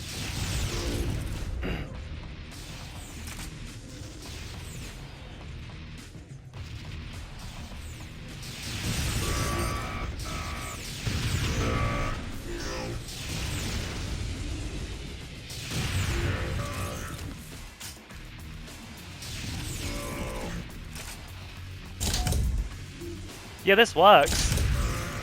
Oh, it did work. It did work for all of a second.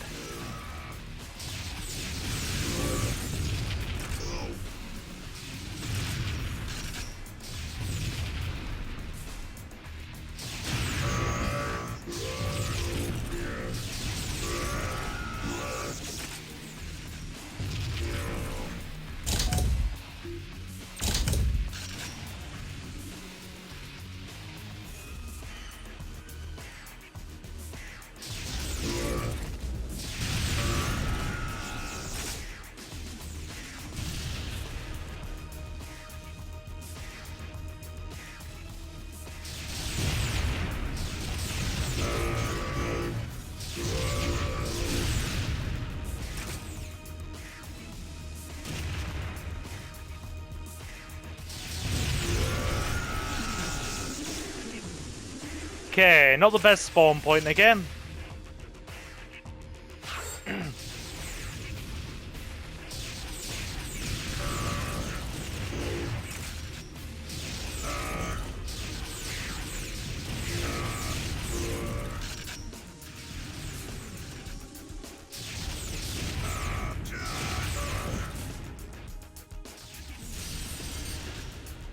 Okay.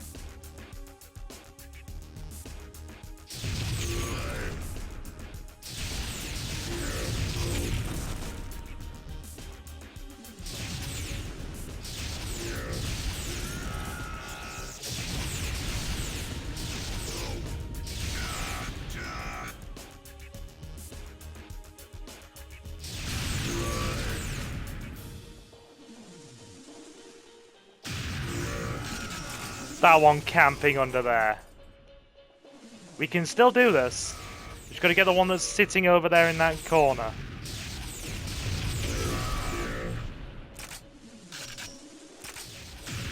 Oh no. We're getting so close.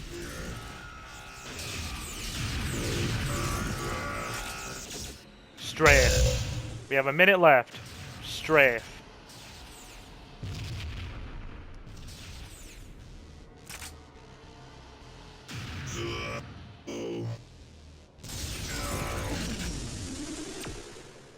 I don't think the game appreciated me cheating like this.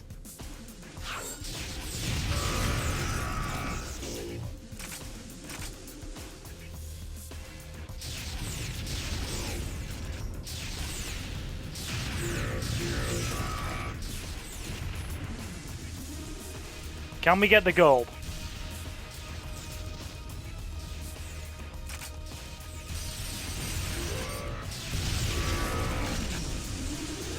Probably not, but we've got a good strat for this now, so that's okay.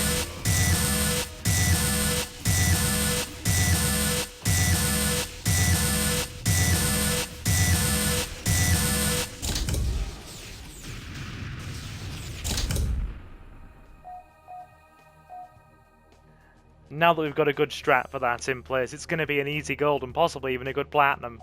So that's alright. Excellent.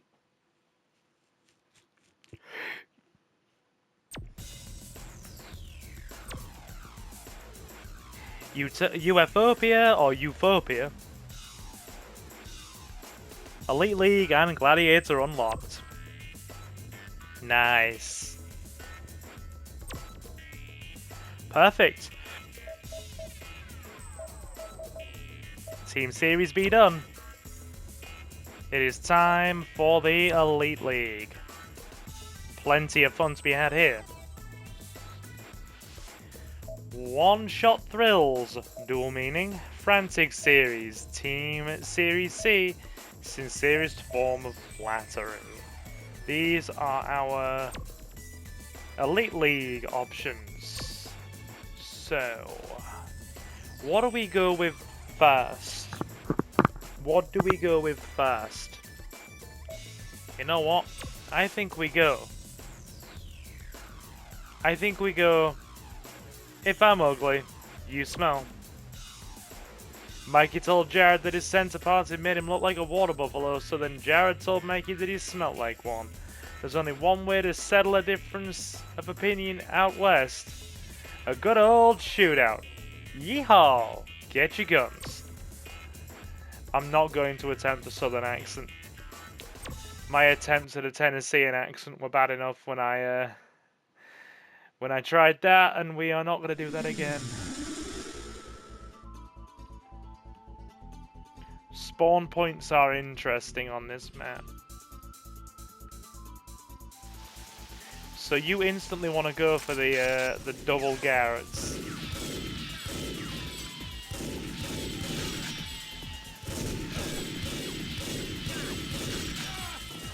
You also want to try and keep a sizable distance, because the dude...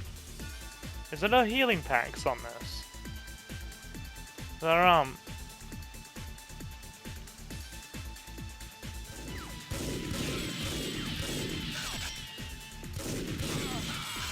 You want to go for the double Garrets.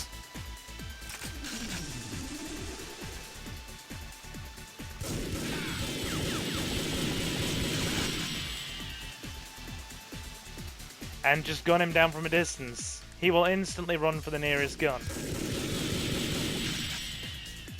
And then you just whittle him down. Not hard, doesn't take long either. Where is he?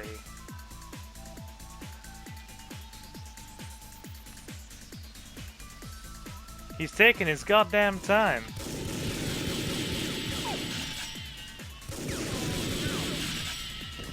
You've really got to kind of bait him.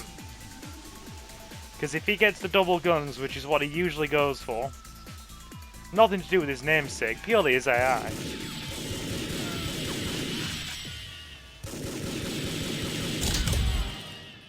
Done and done. Awesome. 144. Excellent. I think that might be a new personal best, actually. I wonder if it is. Okay, Mikey 2 guns. Delightful. And Jared Slim as well.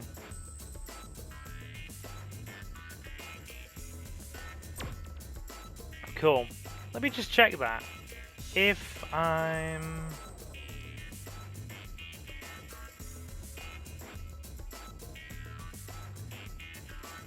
I have no idea if it is or not. I didn't check my best time when I last did that. But we'll keep it anyway, we've got it saved. So, Golem Guru. 2 years have passed down at the site and the building still isn't finished. The reason? A massive discarded hardcore has come to life and chased off all the builders. Or chased all the builders away. Incorrect sentence, same meaning. Only the lightning reflexes and guile of the Master can finally lay the golem to rest. Alright, Mr. Master. Let's go and deliver some justice. Some justice. Some Buddhist justice. Buddhist justice sounds like a really bad, like, B horror or B martial arts movie.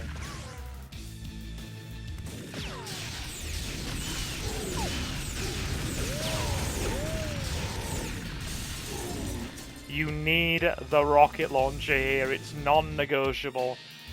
Because the golem is a living tank. They have set its health to the maximum it can go to in-game. And also given it 0 knockback. Which equates to some very annoying situations. You've got to kind of circle around, get the rockets. You want the homing rockets as well. You don't want the regular, you want homing. You wait for it to come to you.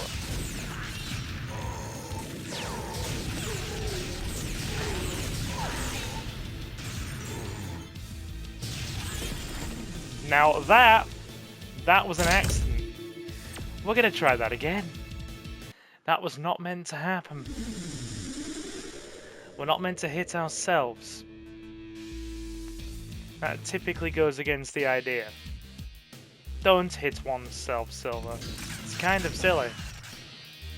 Don't use any weapon but the rocket launcher. This thing is so tanky it won't even feel it.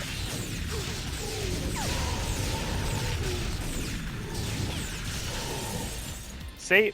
All 8 rounds of the frickin' rocket launcher. And it just wasn't enough. Oh. Anything less is not enough. So we're just gonna circle around. We're gonna wait him out, circle around. He's coming at us. Grab the homing rocket launcher, rinse and repeat. Easiest way to a platinum trophy. People are like, this mission's really hard. Provided you grab the rocket launchers, no.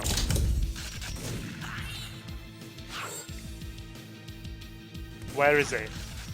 Where is he? There he is.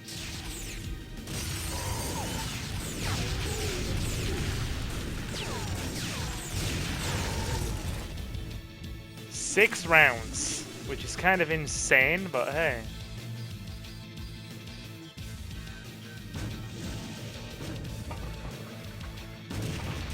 Him having the flame rounds there is a problem for us, I will admit.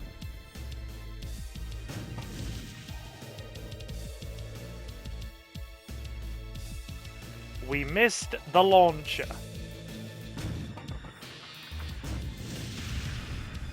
He's gonna try and cut us off at the pass, isn't he? Yep. We just need to wait him out. He is bound to ammo limits as well. So when he gets short on ammo, he will run off and find something else. As you can see here.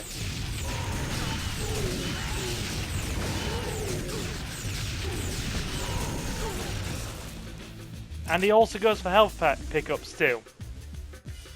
Which is a gosh darn fun time. Not for you, for him.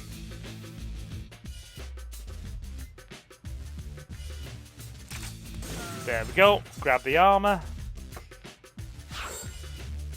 Rinse and repeat the process.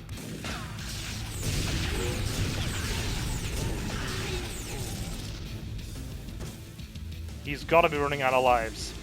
He's gotta be. It's 2 or 1. That's all he's got left. Tops. Time is not an essential restriction here, it's just the amount of lives you finish with. Also, doing that, not a good idea.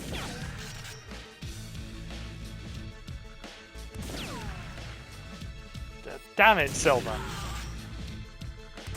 Get the rocket launcher. There we go. Grab the armor. Okay, where is he?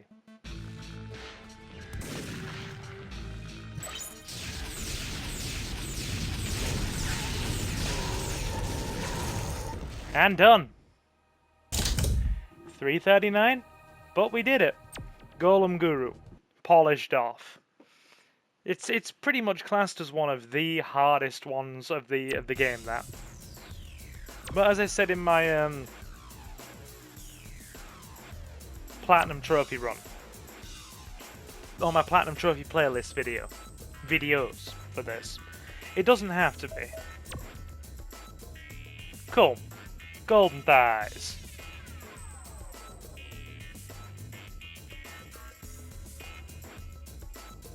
Kitten Celeste is pretty miffed because Harry Tipper has been spending rather too much time in the company of the Jungle Queen. Kitten says that too many muscles looks bad on a lady and her tan's fake anyway. So it looks like it's a cat fight at the dam. Cat fights are the worst. Like, dude, you see two guys fight in school? They punch each other a couple of times. Usually, let bygones be bygones, shake hands, and are done with it. Lasses? Oh no. Grudges are held for months. There is freaking biting, scratching, hair pulling. It's quite savage. It's quite savage.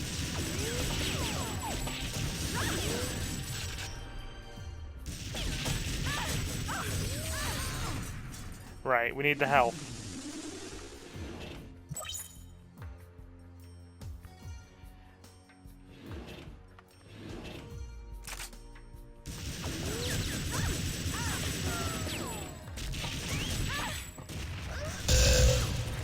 Three left.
Done and done. Sorry, I was quiet there, I had to concentrate. That one is tricky because the Jungle Queen is a tank and she takes very little stun damage. In fact, she takes none at all.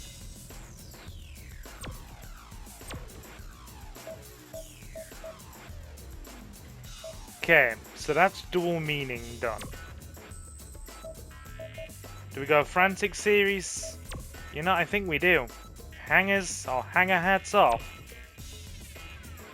The henchmen think they're hard enough to beat a special forces team in a shootout down at the old hangar. They need to be taught a lesson. Professional soldiers don't prance around dressed like bananas, and baseball caps and IR goggles are so 90s. Yes. Yes, very 90s indeed. Let's do it. Always struggle to try and platinum this one, but I'd like to.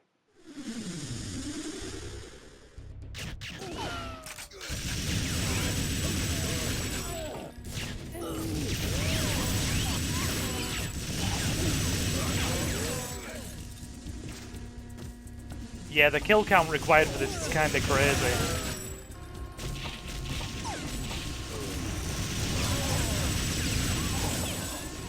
It is kinda crazy.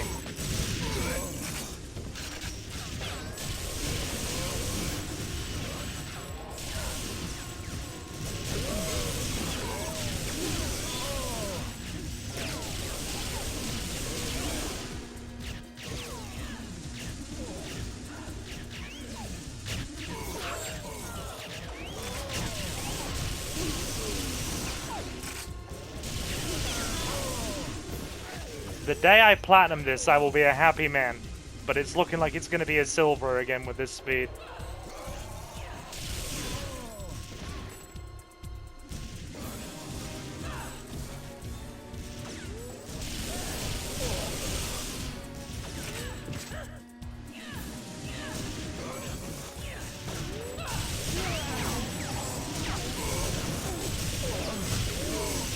Two more needed.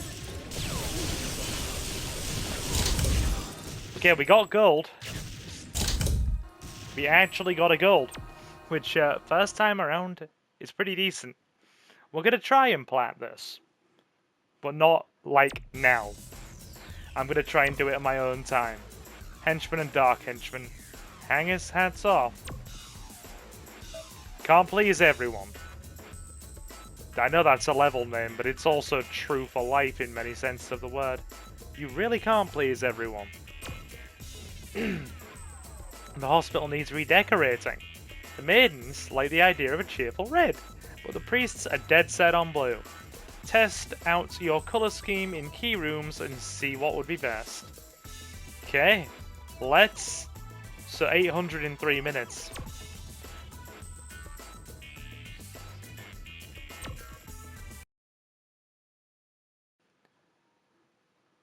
That might not seem like it's tricky, but it can be, if you want to get a higher trophy.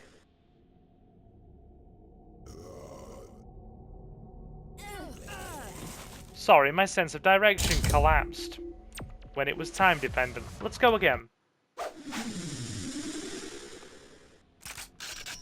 Dual Lugers. Very nice. There we go, that's a good start.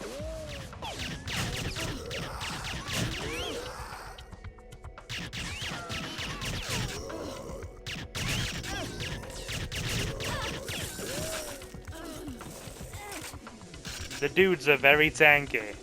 Very tanky.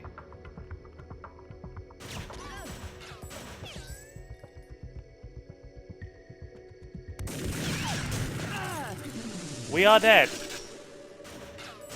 Okay. Gotta help the maidens as best we can.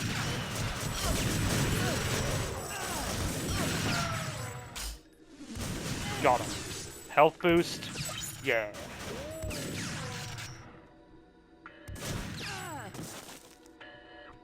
The maidens are just literally acting as cannon fodder at this point.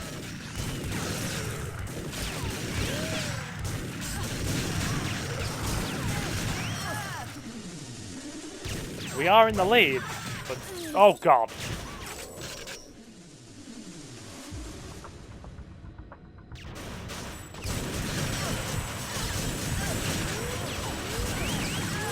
doesn't help that our aim is garbage.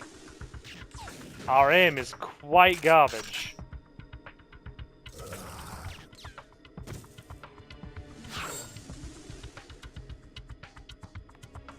Does not make things easier for us.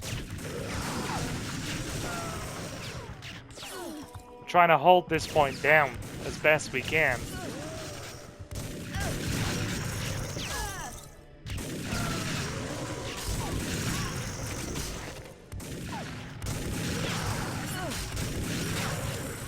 Good. We're getting there.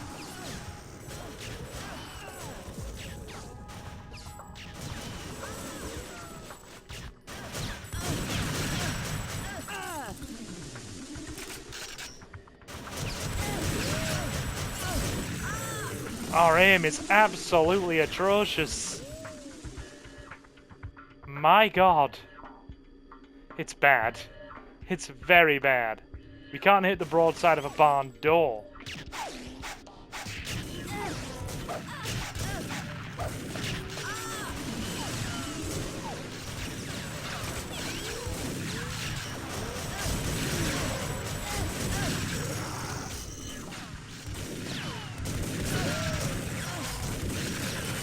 That was lucky.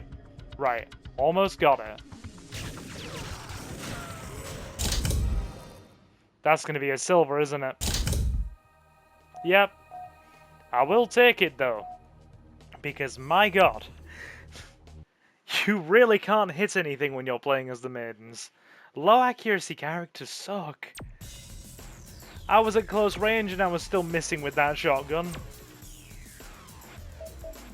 Big top blowout. I love this one.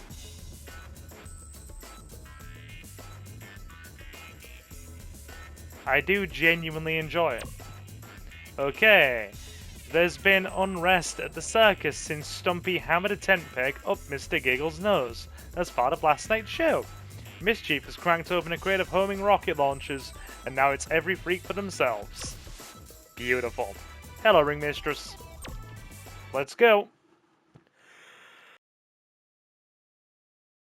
Anything that involves homing rocket launchers I generally enjoy.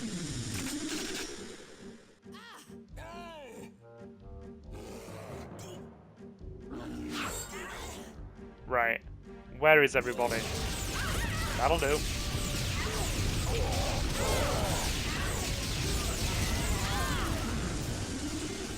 Now, I don't want to be that guy, but why does it feel like everybody's aiming for me?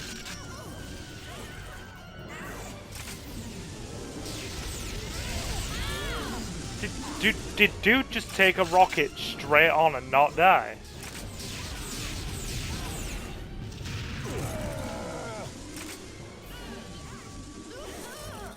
Okay.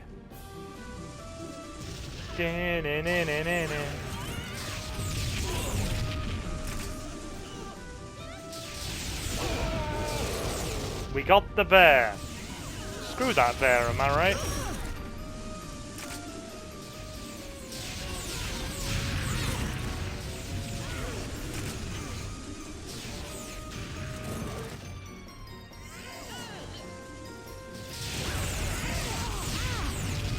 And Stumpy is down.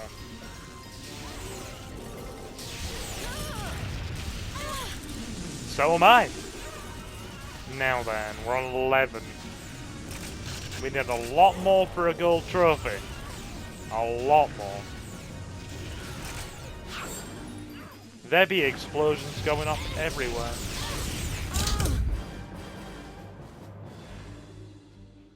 Sorry guys, I thought my phone was going off then. I must be hearing things.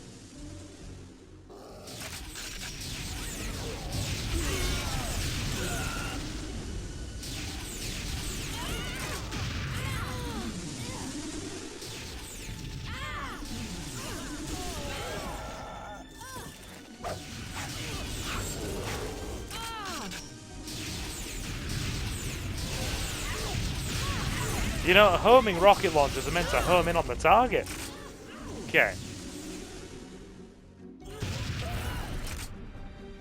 Again, this is not going to be like a sterling performance.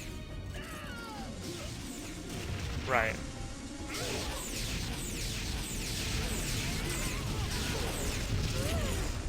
Kaboom!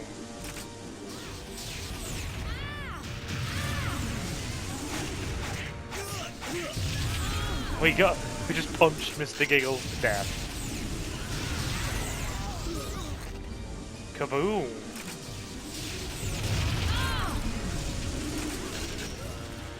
Gotta love the iframes.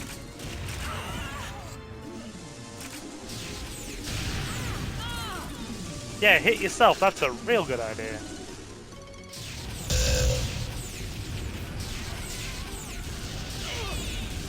We got Stumpy.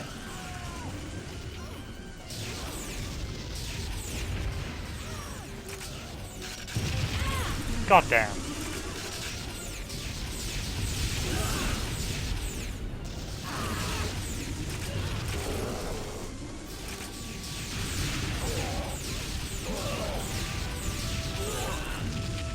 Nice.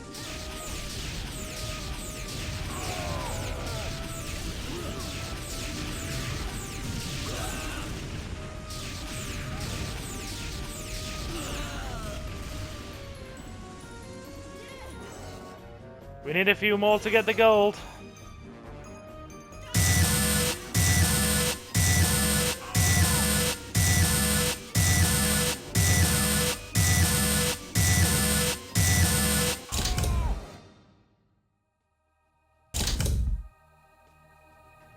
It's a silver, but we'll be alright.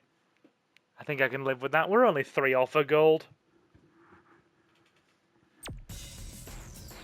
Now then, Mr. Giggles. Okay, there's Frantic Series done. One-shot thrills, Team Series C, in Series form of flattery. Not a fan of Babes in the Woods, I've got to be honest. Aztec Dino Hunter. Don't mind if I do. Aztec Warrior just loves to hunt dinosaurs. The Aztec Priestess tried to convince him otherwise by explaining all of the ethical and ecological reasons which make it a morally questionable activity. Aztec Warrior ignores him. He says the priest's just a cerebral bore. Delightful. Let's hunt some dinos. Very straightforward, just take crossbow, hunt dino. Nothing else needed.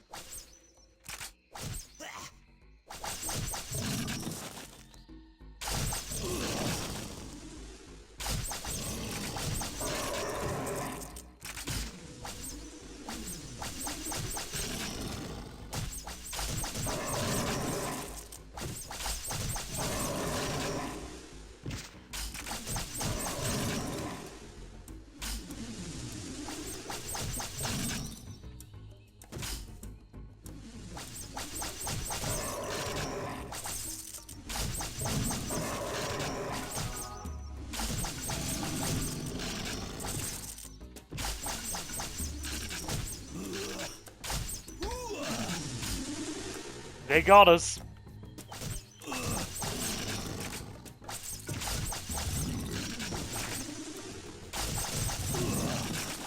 There are choke points here. They're very good for gathering score.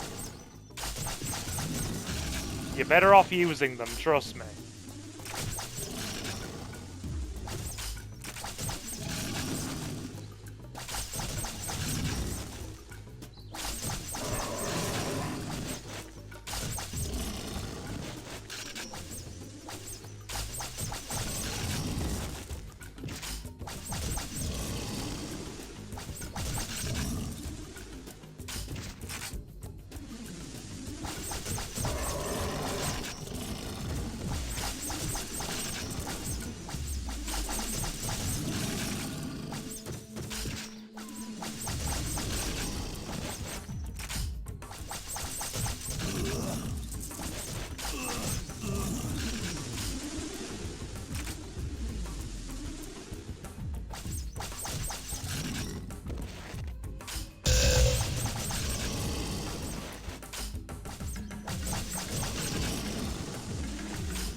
How many did we get?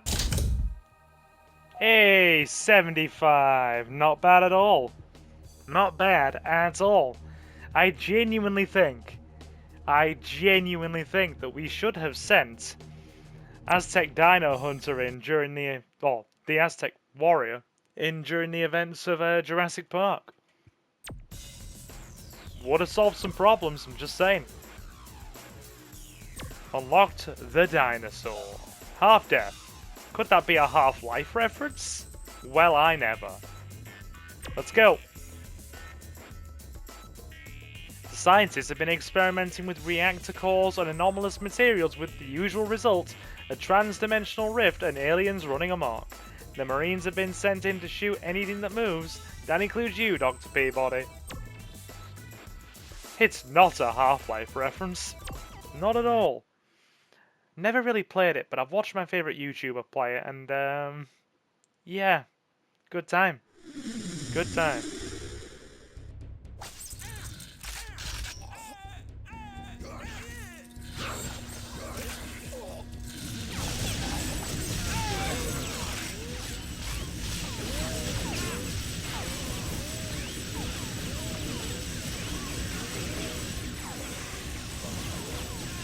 You know, not knowing where anybody is on this map does not help.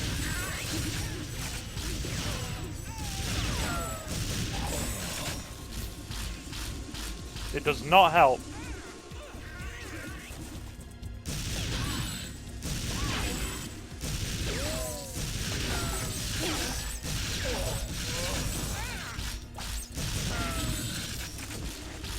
This is gonna get tricky.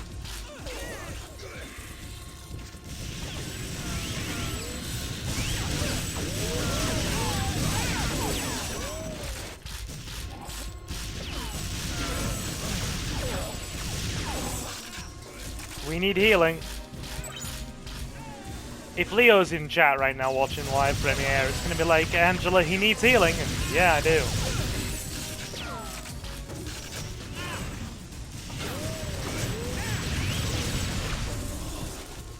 Nice. 11.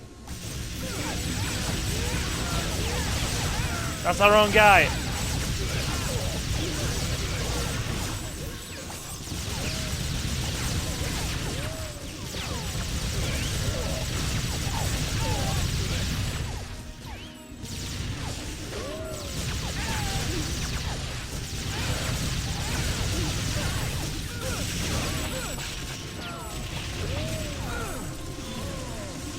You know you play this game too much when your mode of operation just becomes blast everything that moves without context.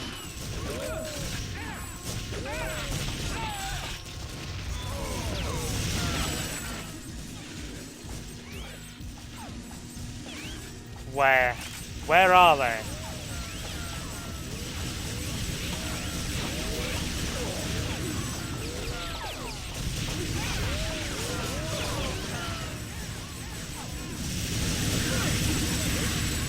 One more.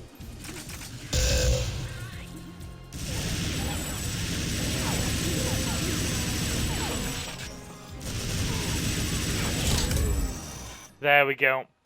That's going to be a very narrow silver again, isn't it? It is. Silver. Definitely seems to be our trophy of choice for the Elite League, doesn't it? Really does. We'll be fine. We're fine, see? I'm very unbothered by the lack of platinum trophies. Dead Fraction! Wonder what game this could be a reference to. Then again, anybody under the age of 25 probably doesn't know what this is a reference to. Try Red Faction.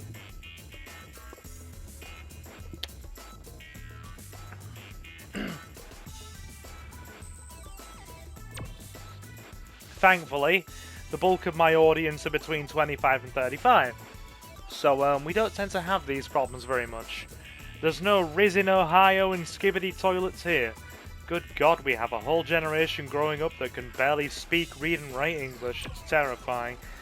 And I got so bothered by that fact that I didn't even read the mission description. Dead Fraction. The miners of Ulcercorp are dying of a strange pox, and the company executives are running a clinical sweepstake on the mortality figures. Guess the dead fraction. The miners with the pox are revolting, none more so than Jebediah Crump. Okay.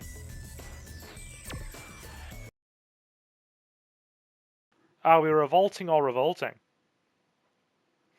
I think the context here is a little blurred. You best to just stay here.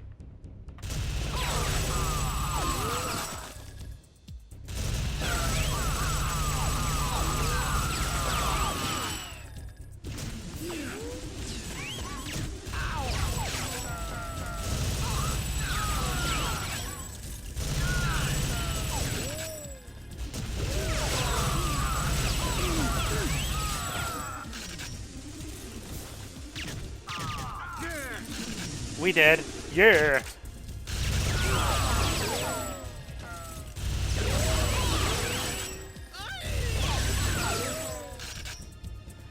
Sad thing is, the second they set you alight, they just run. They just run and wait for you to burn. And it wastes a bit of time, put it that way.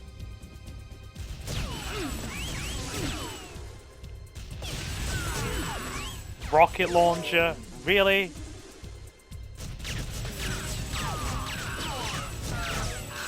Yeah, we have bad guns. Yep. Handgun ain't gonna do much here.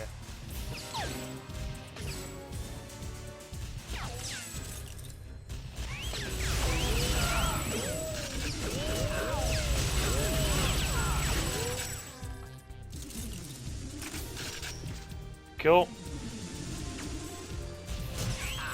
Oh, come on! Everybody gets to burn now.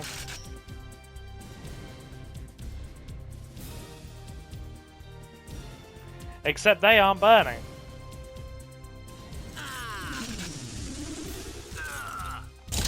Eight. That's nowhere near enough. Am I happy? No.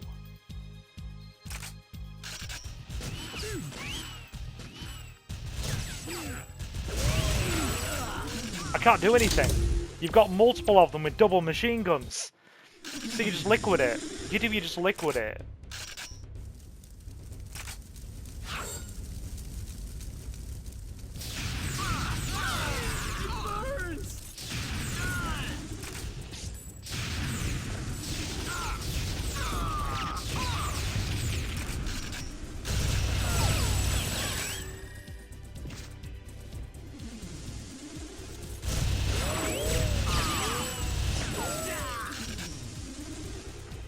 Okay, that's 5.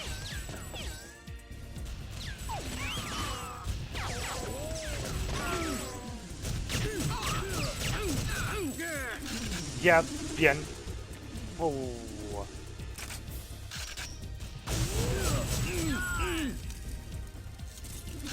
There we go. 1 death.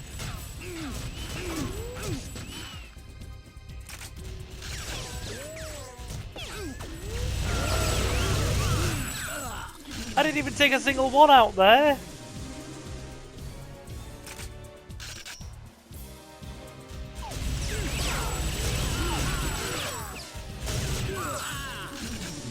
They have so much health, and their immunity to any form of stun damage is just crazy.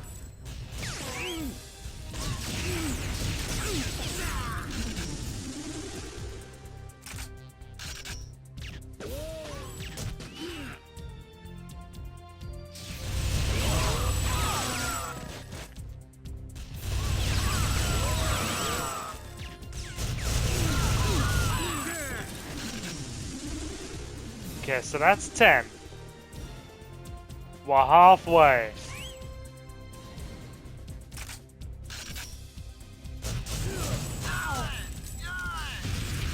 You guys get to burn.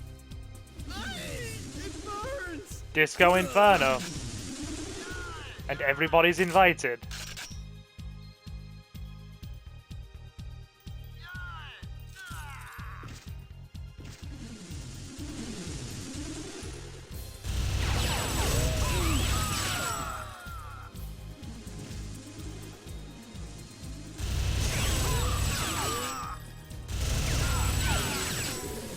more like it.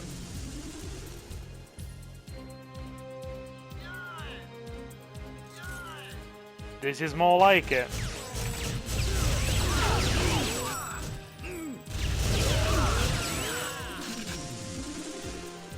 God, they all just start stacking up these machine guns, and you can't beat them.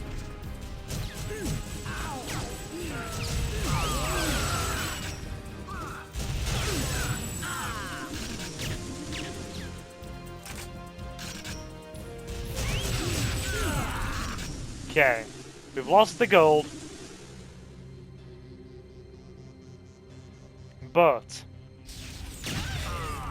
if we can get his silver out of this mess, I'll take that.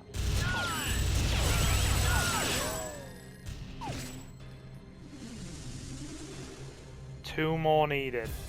Just two. I hate this level.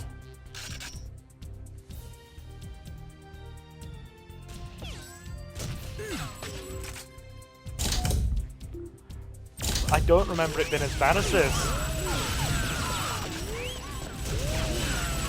But it obviously is.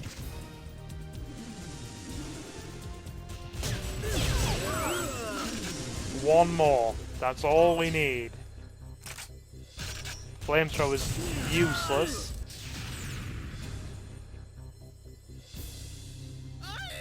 It burns! Yeah, I know it burns. It's burning my patience. That's what it's burning.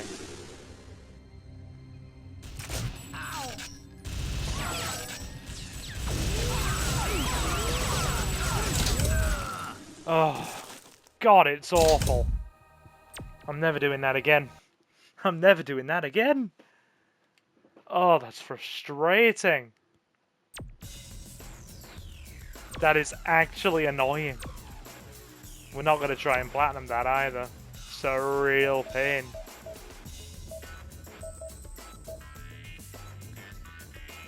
Okay, so we have Team Series C and one-shot thrills.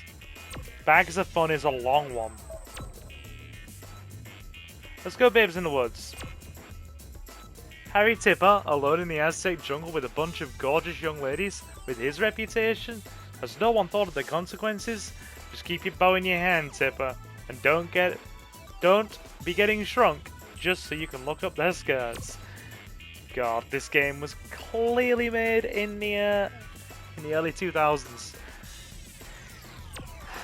Yeah, that would not fly these days. Anybody else think we live in a world where everybody's just too hyper serious?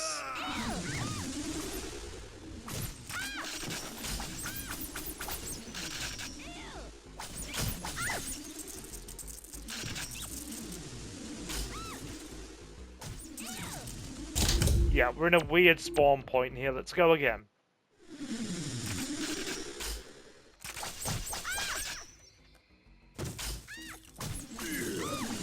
It's so fast-paced.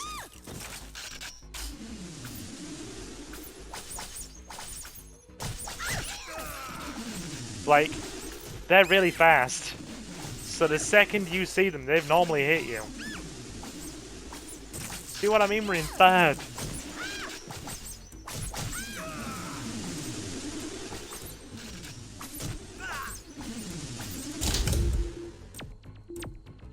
Go again.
We got a gold at least, that's good.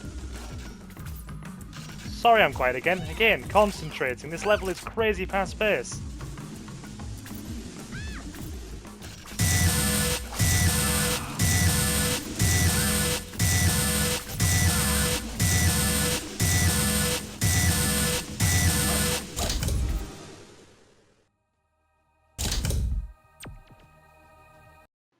Not a platinum, but it's a gold.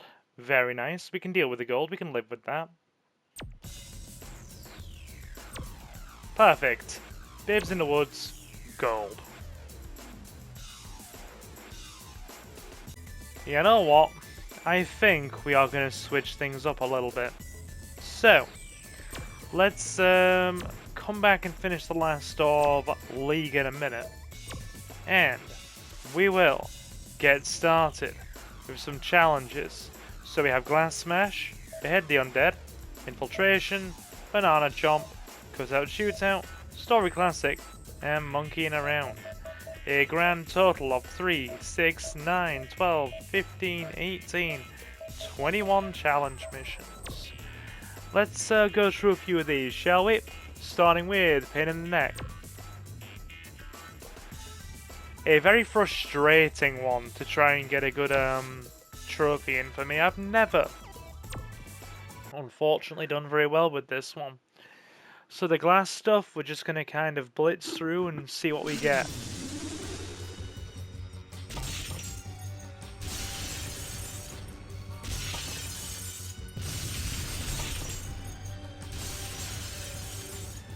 There's still other things left.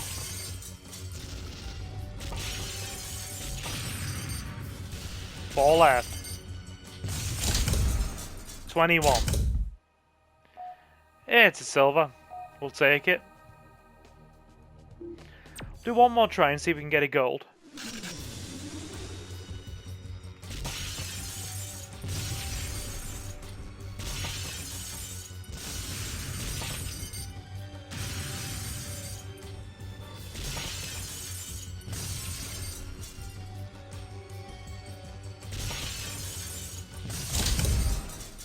It's better, but it's not quite there.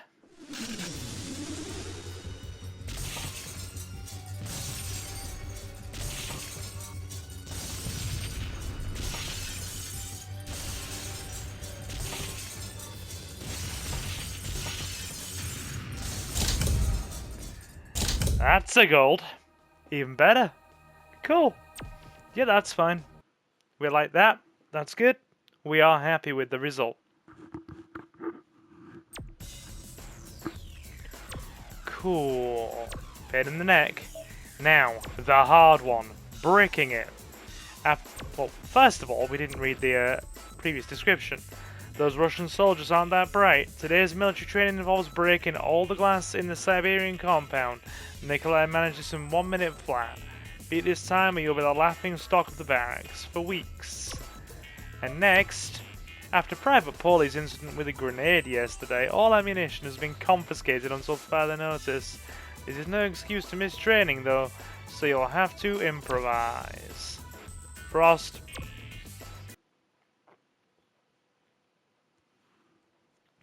Yeah, bricks.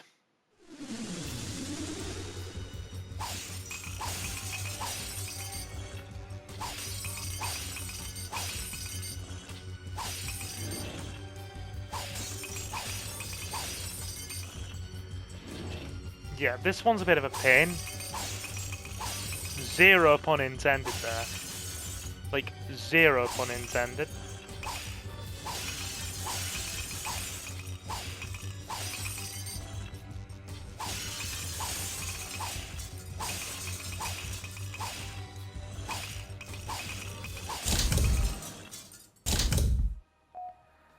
Although saying that, we weren't far off a gold. Let's go again. I reckon if we don't mess it up too badly, we can get that. Just don't think about it. Don't think about it and just do it. As Shia LaBeouf would say, just do it.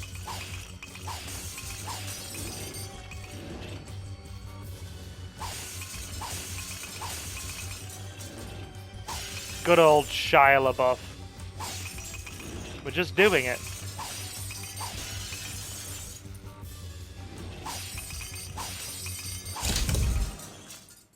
And that's a gold, alright. Cool. Now, next one's kind of funny. Next one is kind of funny. It involves a rocket launcher, or sorry, a grenade launcher in Notre Dame. The life of a zombie would be far more pleasant if it weren't for the hunchback spoiling the Wednesday morning sacrifices. Get your own back on him and knock out as many stained glass windows as you can within the limit. Stain removal. Okay, cool.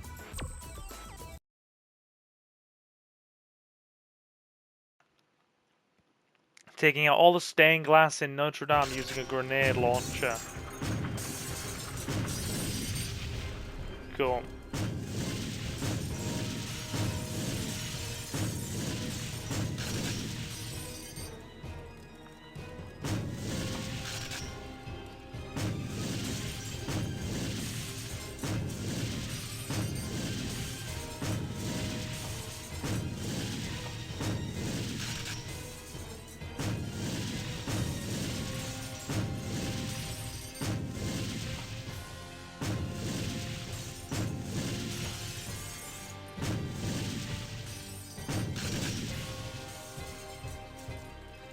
Just takes a little concentration. You can get it.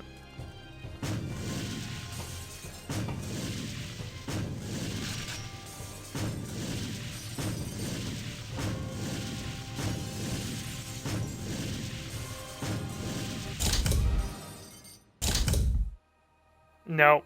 Need better than a bronze. Need better than a bronze. Go again.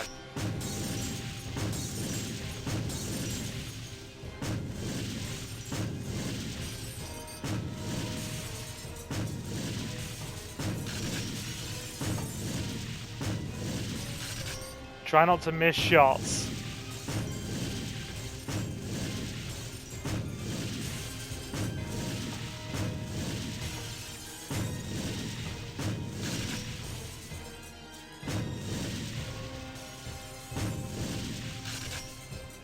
Right. 10 more needed.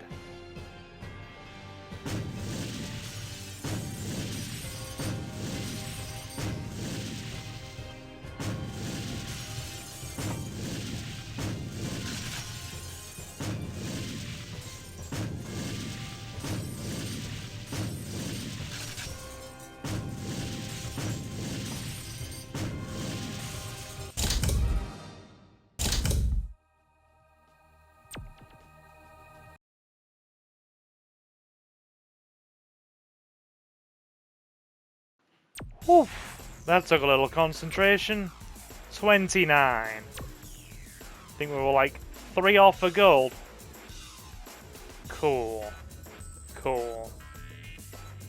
Excellent. 29 isn't bad. I can accept that. Now behead the undead. Fight off the living dead. This is a long one. Another of Carlos's attempts to take over the world has failed at the hands of Harry Tipper. As usual, Carlos has fled the scene, leaving a henchman to deal with the consequences. Lots of zombies in this case. See how long you can keep them alive for. Now, we will not be platinuming this. Because I think the score requirement to get a platinum is 250,000. Whereas you can see the gold here is 20,000. So, I've gotten a video on the channel already that shows you how to get the platinum. And yeah, it's not something I'm going to repeat in this playthrough, put it that way. You're looking 45 minutes alone on this level. So we have a henchman, the zombies are coming. Give me 1 minute to answer the door and I'll be right back. This will be edited in post. If not, I guess you'll be waiting a minute. Hang on.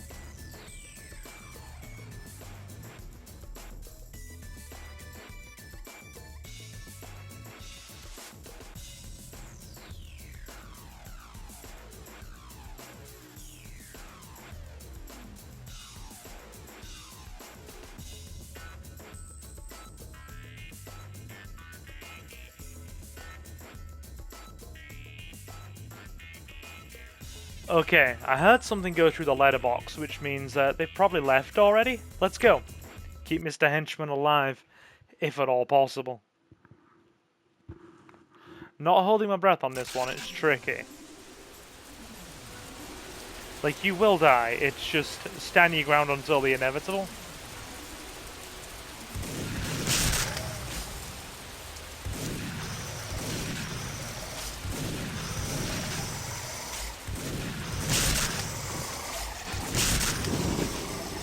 Okay, let him get in a bit closer. Nice. Perfect. Right, so we're just gonna go until the goal, and then we're gonna finish and move on to the next one. I'm gonna be quiet while I do this as well, because it takes some concentration. So if you guys just want to have me on in the background while we do, then feel free to just listen until we finish this one.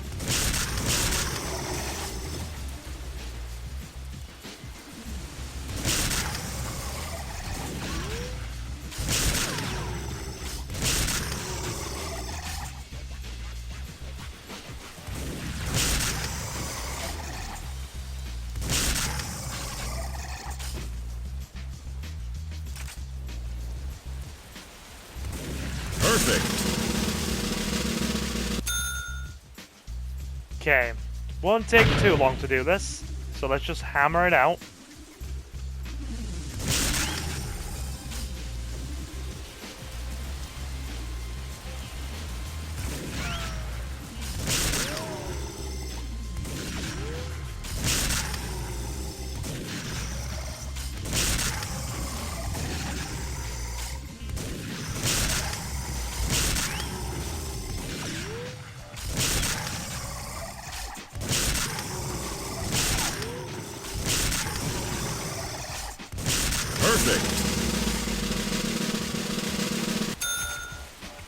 Can you see how that tension ramps up quite fast?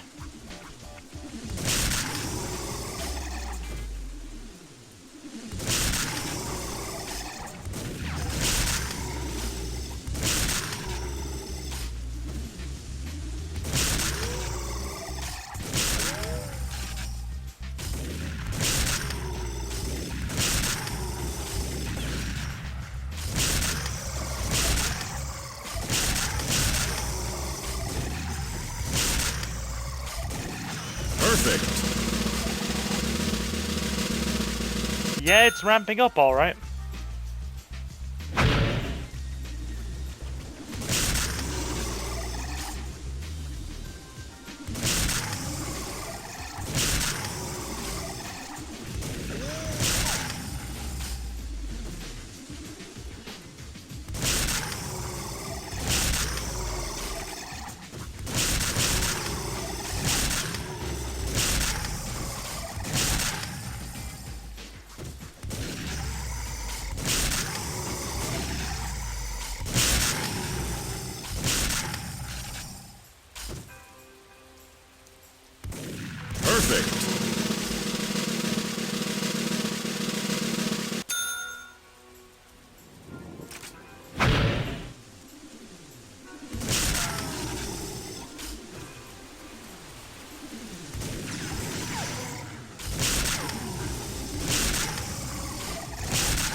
Not doing bad.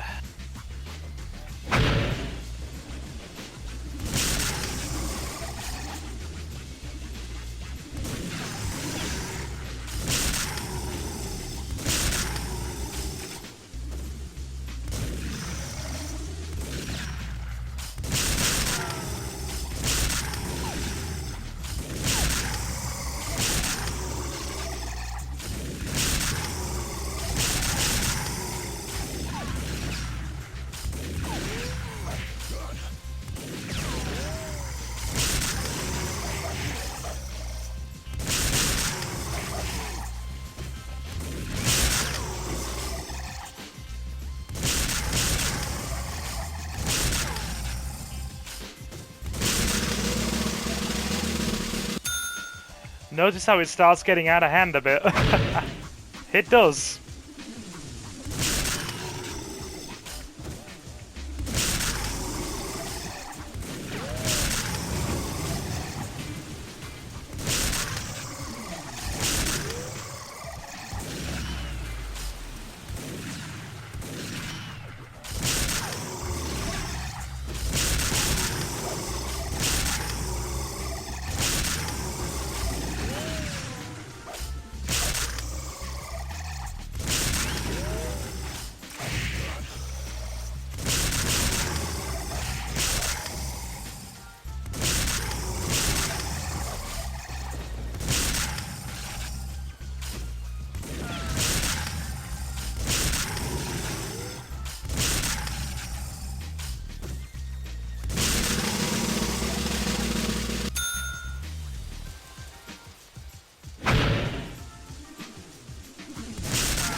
Right, we'll get it to 30k and we'll stop.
That'll do it.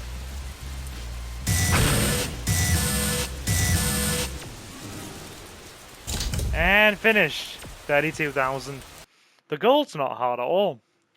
Like I said, you can get the sort of first 1 to 10 waves done without really taking any damage. That's not the problem. Not at all. It's just the fact that to get the platinum, it takes so darn long. Like a really long time. Right. This one we're just going for a silver and finishing. I've never been a fan of it. Sergio's Last Stand. The last stand performed at the circus tonight. This will star our very own Sergio the Strongman. We feel privileged to welcome our guests, a time-traveling troupe of flaming zombies. Yes, a time-traveling troupe of flaming reflux. Probably need a Gaviscon. Ladies and gentlemen, put your hands together for Sergio's Last Stand. Yeah. My overall stance on some of these is going to be as long as I don't get a bronze, I'm fine, I'm happy.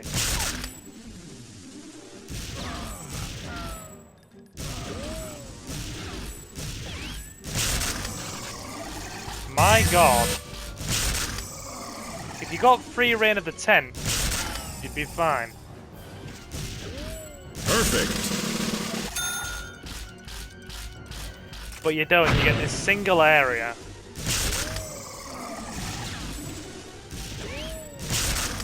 And the aim is really freaking stiff on this shotgun. Like, really stiff.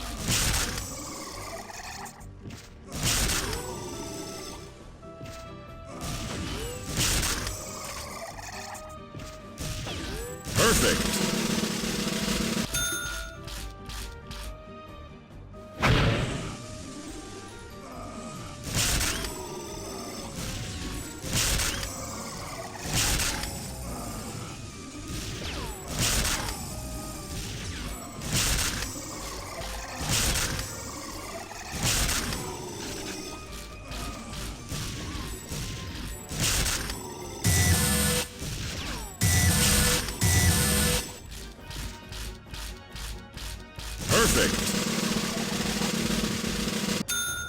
Yeah, this one gets even more frantic than the last one.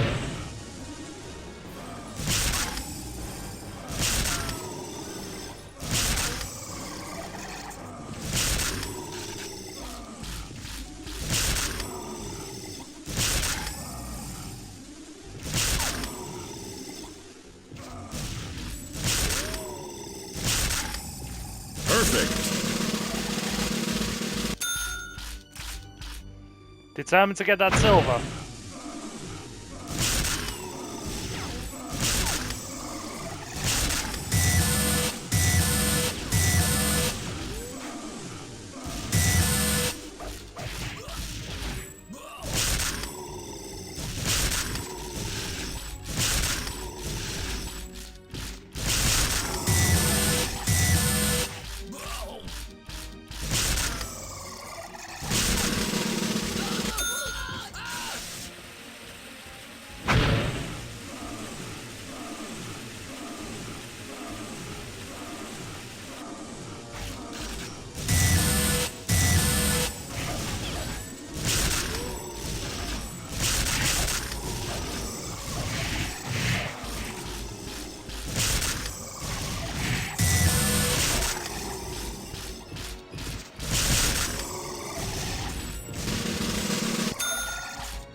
Exactly 15,000.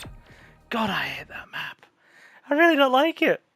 You'll notice I've been very quiet for the zombie ones, and that's because it takes concentration. By God, does it take concentration. Day of the Damned. This one takes a bit of concentration too. It looks rather like curiosity got the better of Nikolai. Gunshots or no gunshots, he'd have been better off steering clear of the research center altogether. And he should have definitely taken his gun. Keep him alive for as long as you can using only your fists. Yes, some of these are a touch on the statistic side, then sadistic side. They absolutely are. I've platinumed this once, and I sadly didn't save the footage, so I don't have it in my platinum playlist for the channel. It's enjoyable, but stressful, and that's putting it mildly.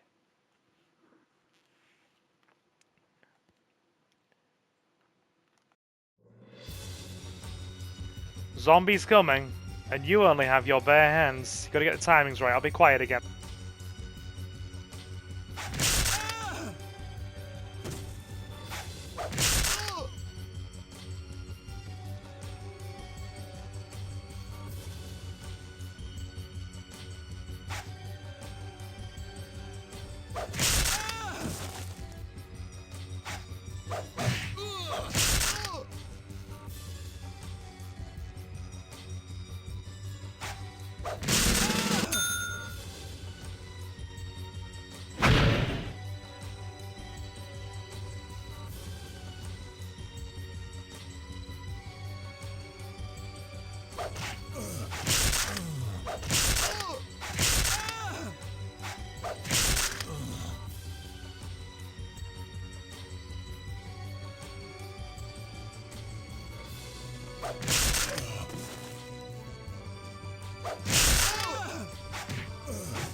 You get into a fun rhythm with it though. I can't say you don't, because you do.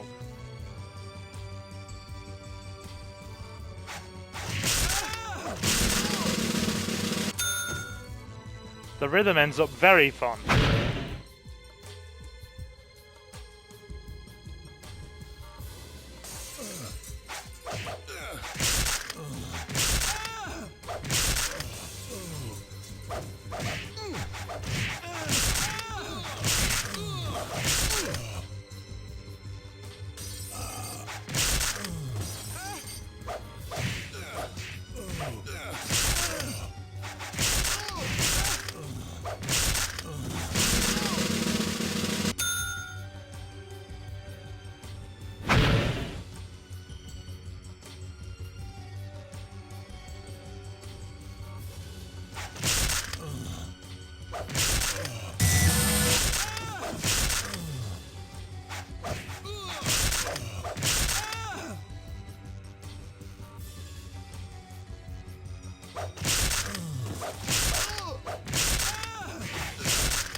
We're getting there, chat. I'm nearly pretty much.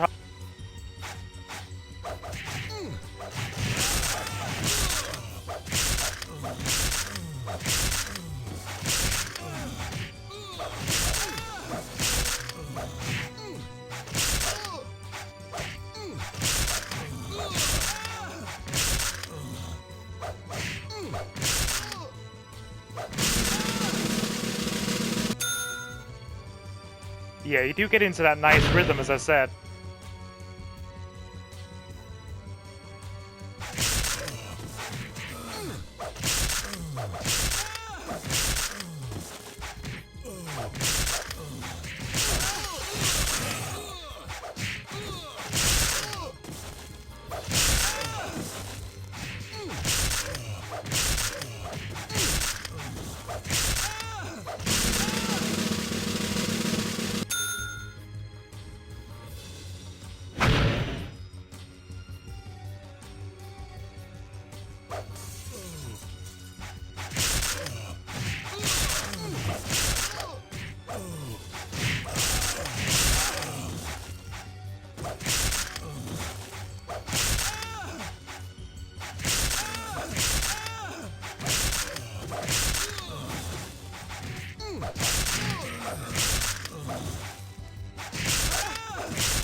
Got that silver.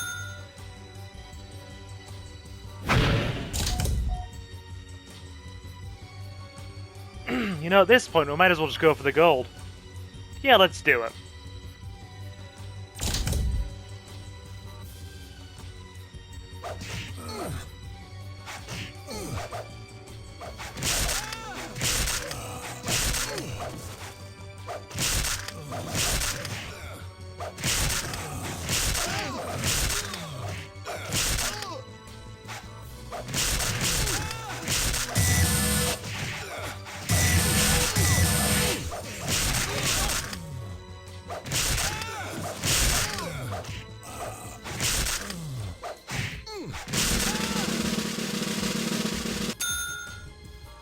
And there you go, gold in a single wave.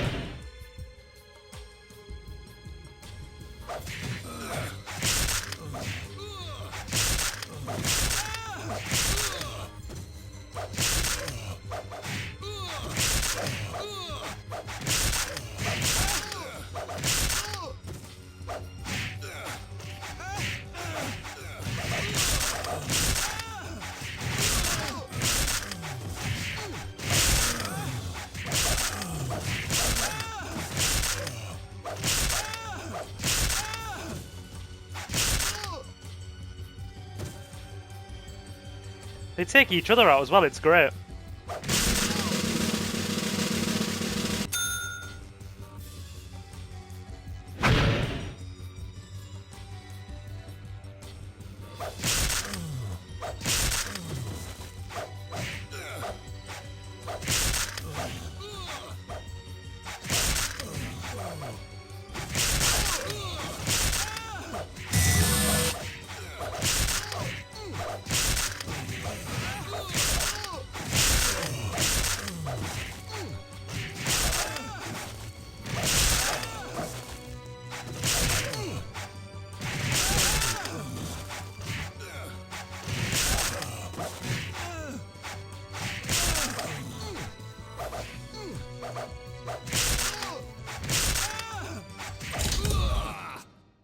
Oh, just short of 25,000.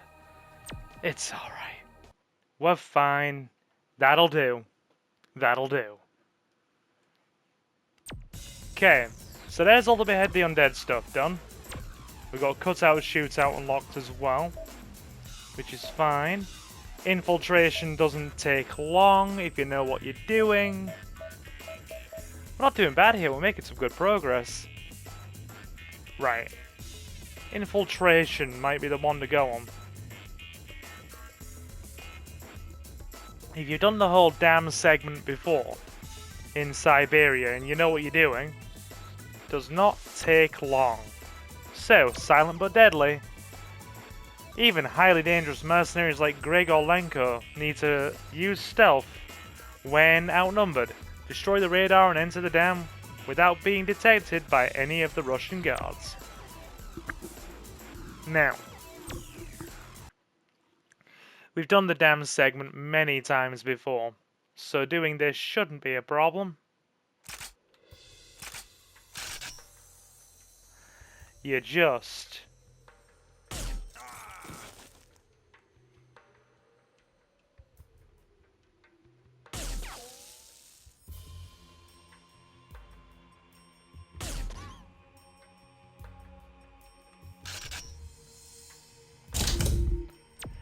Well, you aim and you hit things correctly for one.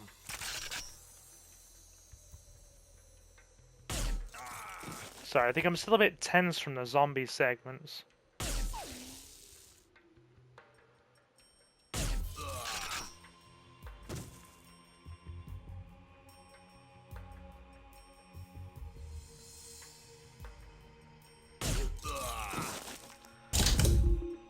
She never hears that.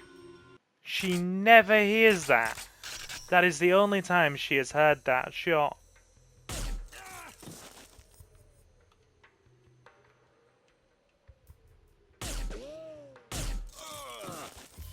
Right, get the camera. Yeah, she never hears that shot. Kind of irked by that, to be honest. See what I mean? She never hears it.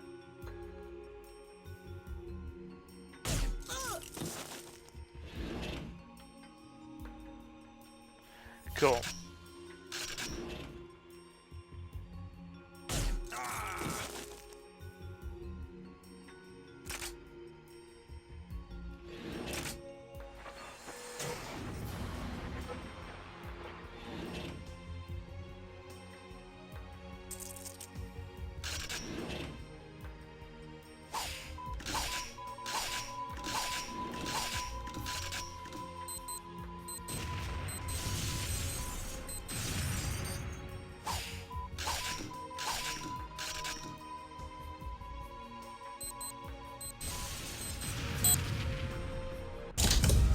Done.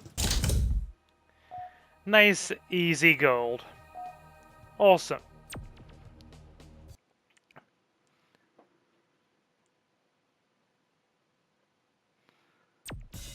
Right. So, trouble at the docks can sometimes take a little bit more. The aspect of concentration is definitely needed a bit more on this one than it is on the previous level. But hey, we'll be fine.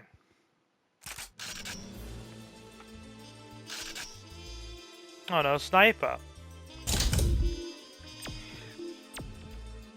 No sniper allowed.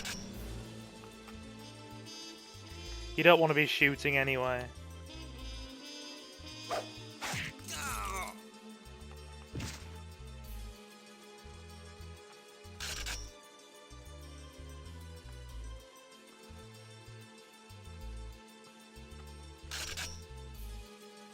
Okay, aim steady.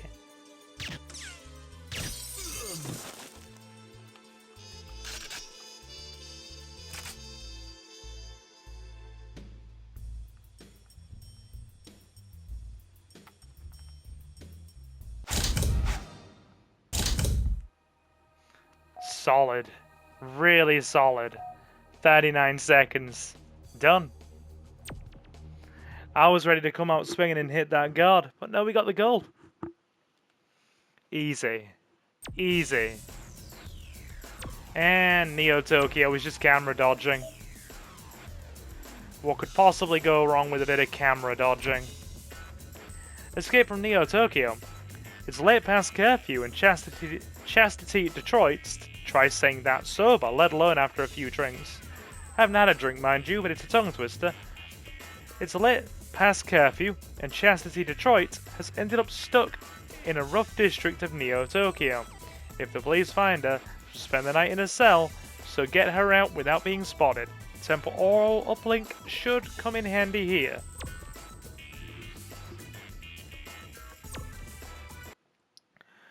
We are just camera dodging with the stealth of a Shaolin monk.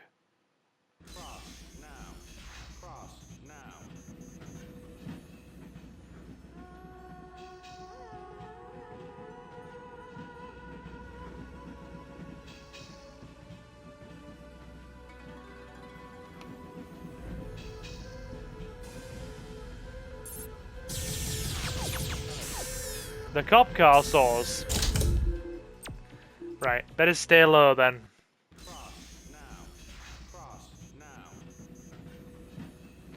I love that sound on the crossing. Cross now.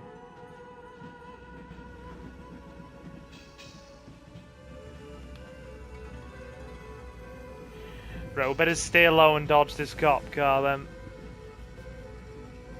Let it go past. Let it do its cycle.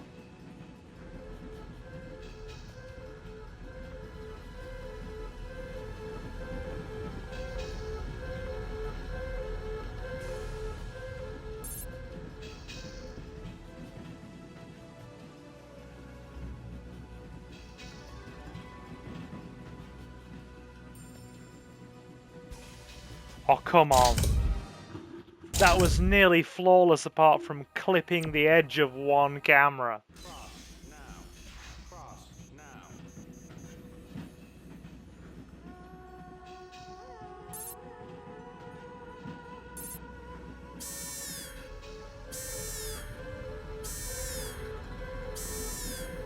Does that cop car see ya?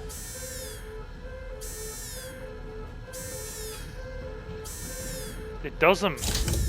So if we can get there without being spotted, we can just bypass that camera.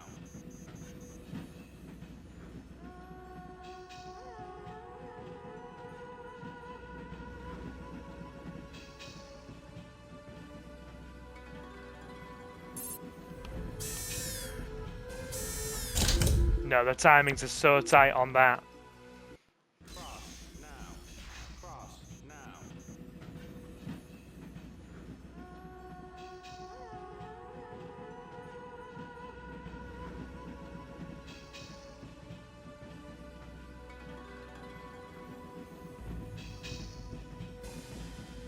Whoa, it doesn't see us. I think that car will though.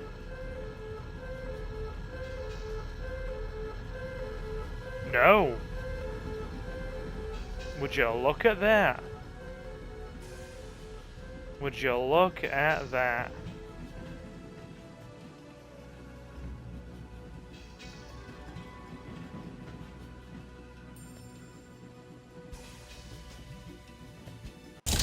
There you go, gold.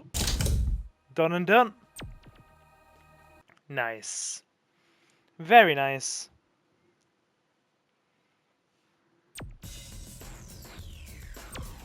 We ain't doing bad. TimeSplitters Story Classic is available. Banana Chomp, Cutout Shootout, and TimeSplitters Story Classic. Banana Chomp is a quick one. Quick but fun. Let's go. So, Jojo the monkey has been causing mischief around the village, and the villagers have had enough. To teach him a lesson, they've thrown his bananas away. Help him get them back. Can do.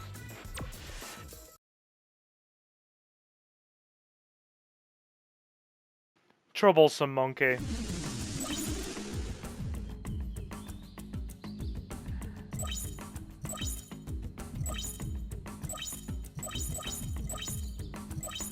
It's fast-paced, and because you are playing as the monkey, you move incredibly swiftly. You are a swift monkey, as it were.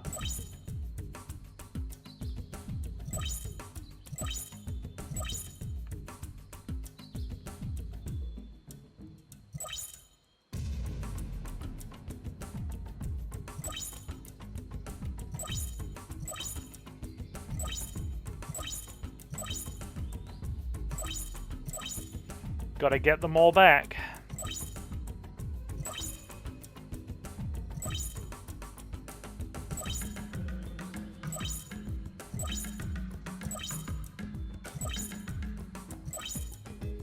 I feel like we've been a bit slow here. It's gonna be a bronze, isn't it? It is. Yeah, no. We need to be faster.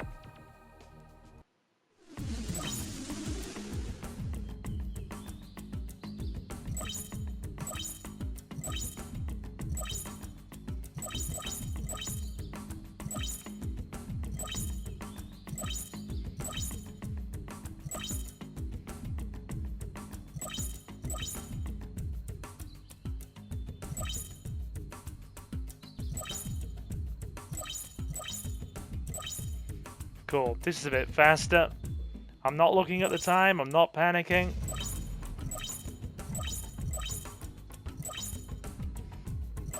Just getting them all as fast as we can.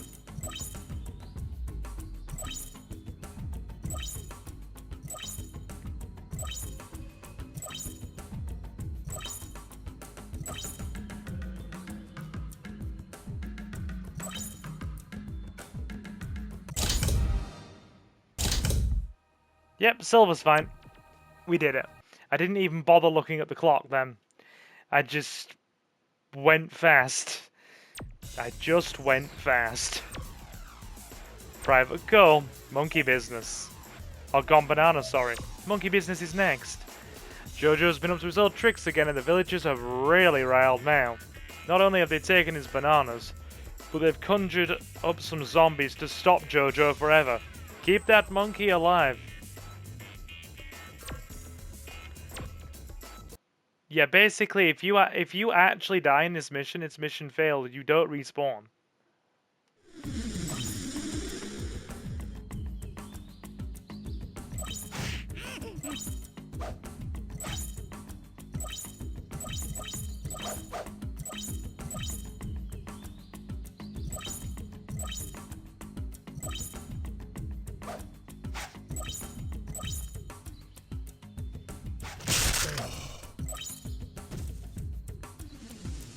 Yeah, if the zombies die, they respawn. If you die, you don't. It's over. Like, you are dead. And you have to do the whole thing again.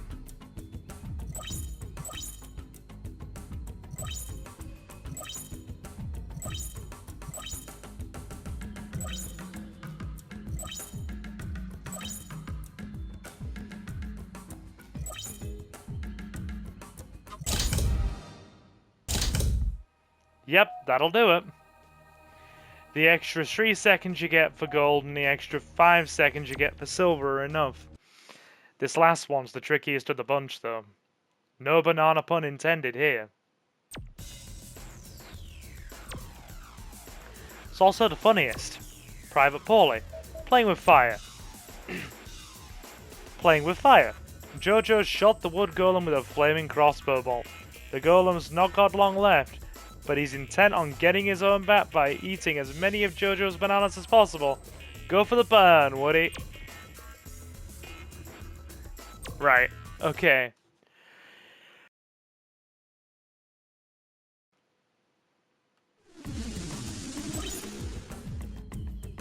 You don't start in the same position either.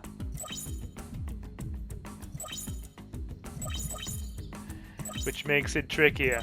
You start in a different map position.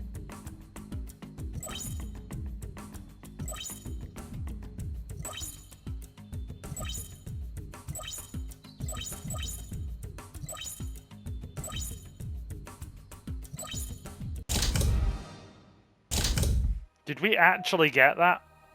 We did. No, we need more though. We need more.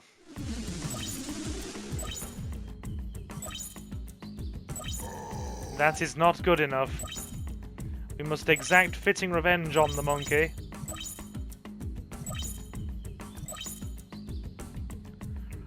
I want to at least get a silver.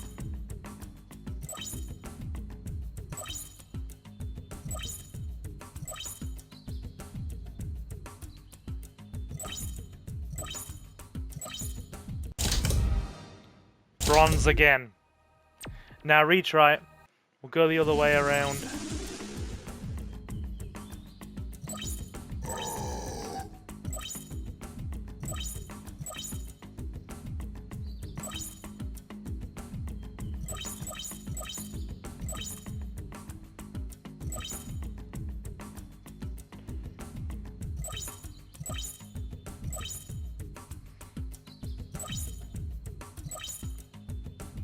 Not good enough. For one shot.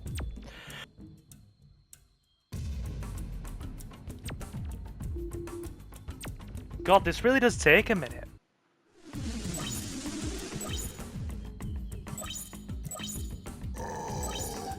Doesn't help that they don't put you in an optimum route either. How are we missing them? How are we missing them? We just need to step over them.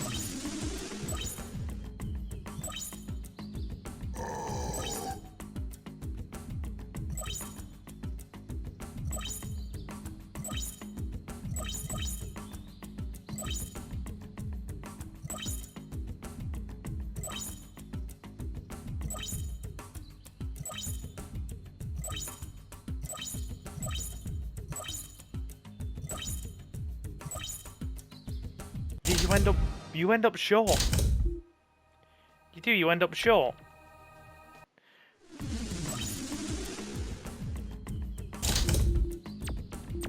Trying to get this one is a genuine pain.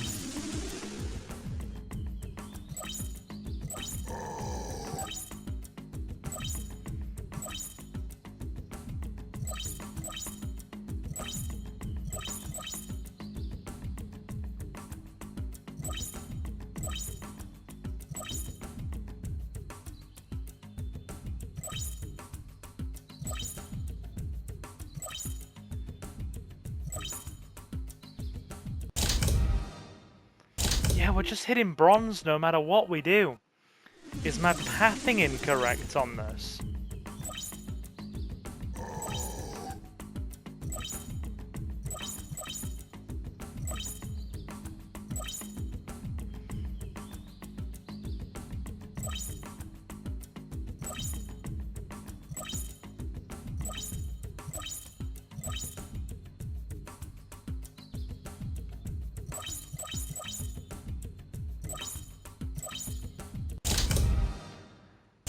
I want that silver trophy. I'm not finishing with a bronze, man.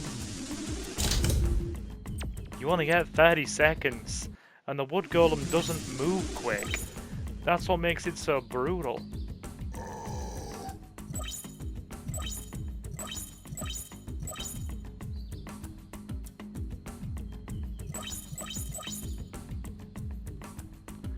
Nah, this route makes no difference. We're gonna finish really short there. Don't do that. There's got to be an optimum path to take for this. That ensures the most bananas.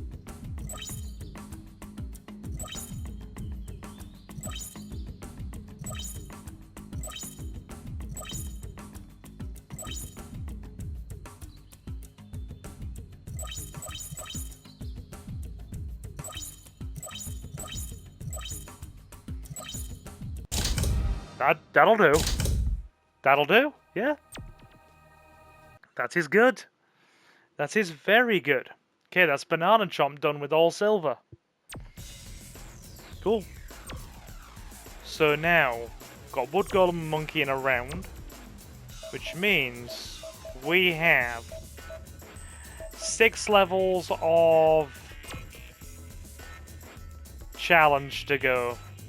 And we also have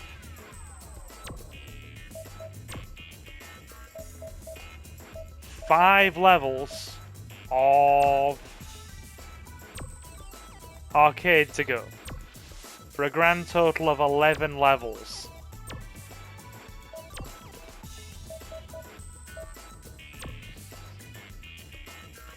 Take him down, cut out shootout. Uh-oh. The small town of Little Prospect is under siege by some vicious cardboard figures, and it looks like they have no intention of leaving. Take him down. We're playing as Elijah. I mean, again, this isn't a quick one. Oh, sorry. This isn't a long one, it's a quick one.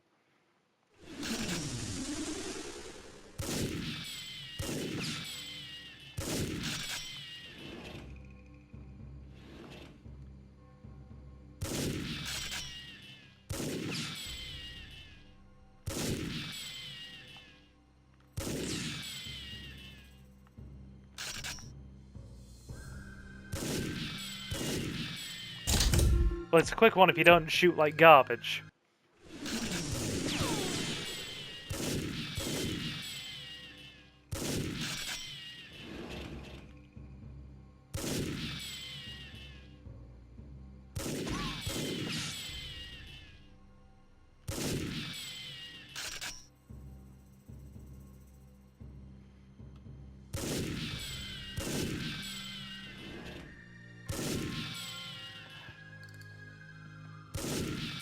That's good.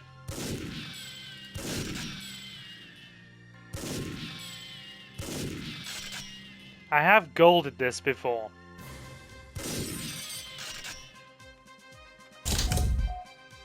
Okay, silver's 25.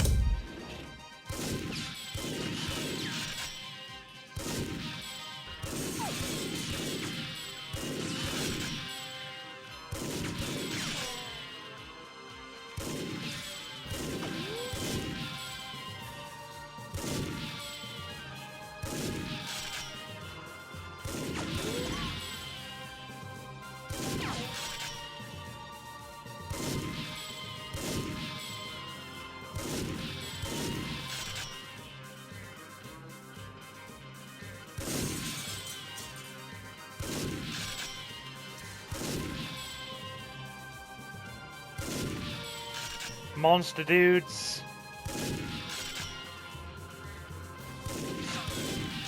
Did that shot just ricochet?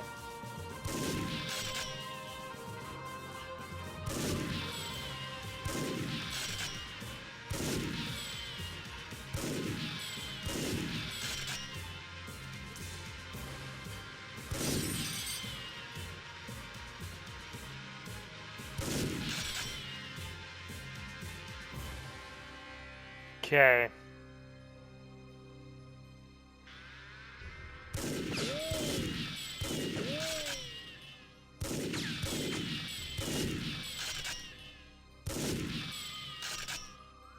I think that's everything.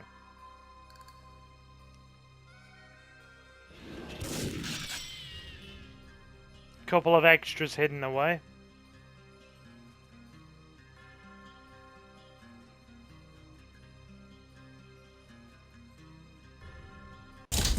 Yeah, that's it. 35.50. Nice. Okay.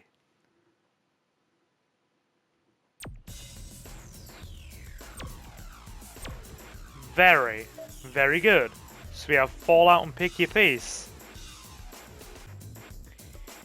Okay, let's swap on back to arcade. Jump back in the league. And get ourselves some one-shot thrills done, shall we? Next up is Double Bill. Big Tony thought he was on a winner when he booked the King and the Beatles to play a gig at the famous Chasm Club. Imagine his surprise when these jokers turned up, and he'd paid in advance. Needless to say, Tony wants his money back. Let's do it. Let's get Tony his cash back.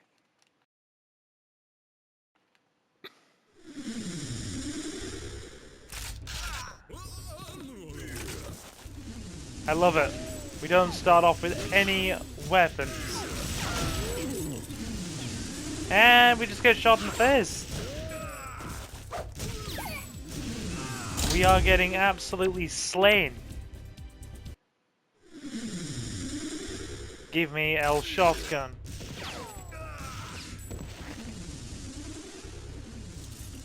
Problem is the Beetlemen move fast.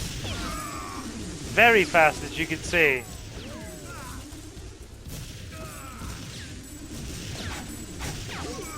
Yeah, trying to get this one is tricky. You're playing as a big lumbering behemoth who's like just like a hitbox on legs.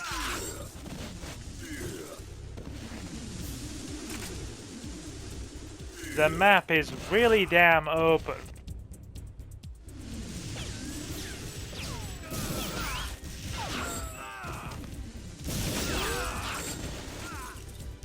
Love it. Beatles doesn't mean the Beatles, it means Beetle Man.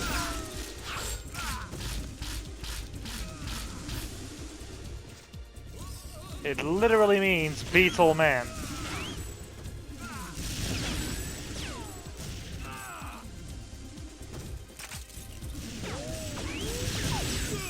God damn. Armor doesn't matter.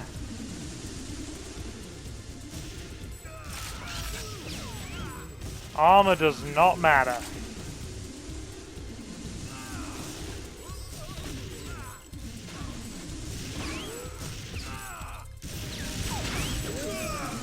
God damn. Shit, trying to get this one is proving challenging. Let's go again, shall we? Focus.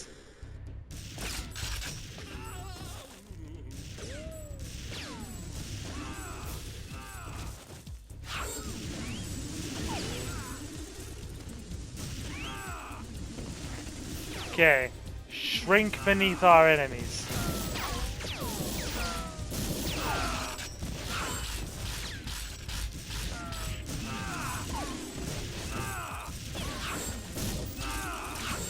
Yeah, the shrink works. Yep, the shrink works. We're gonna stay on the shrink, I think.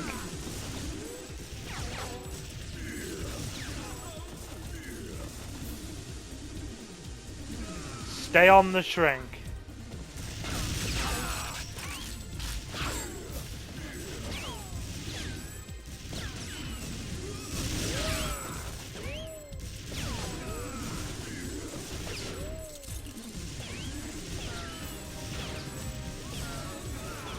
Yeah, we're still losing.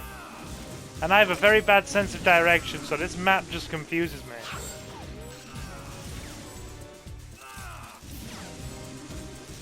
Okay, can we claw it back? Not if we're running around aimlessly like this, we can't.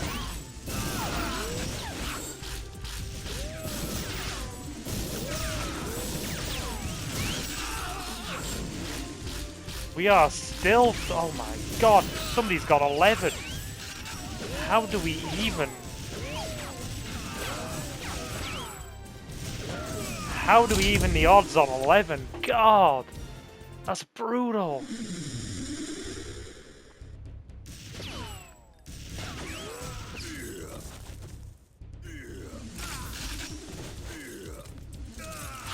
There we go. We're in 7th place. And somebody hit us while we were small. Oh, this is going to annoy me.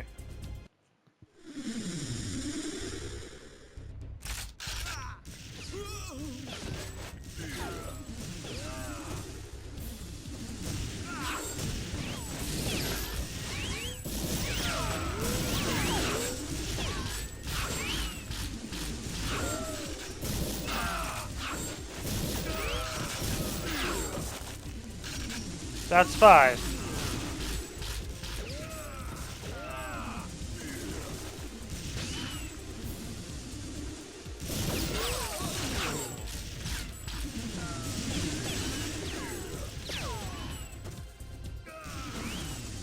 Remember, health packs do not matter on this map.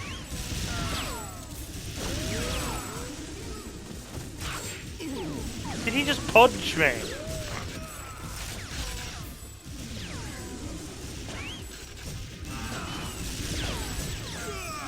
Dude, aimbotting much?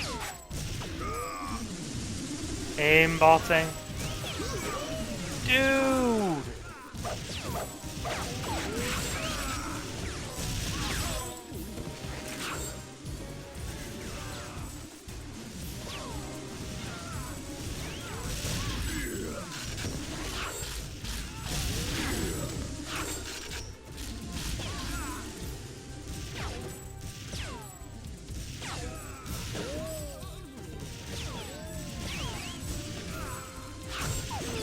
Dude, it's a fight!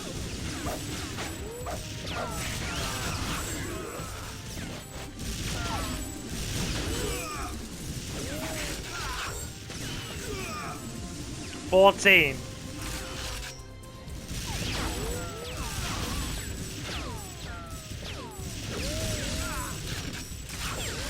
Five more.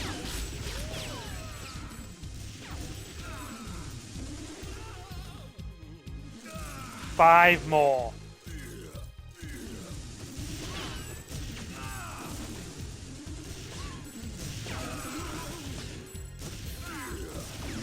Okay, right.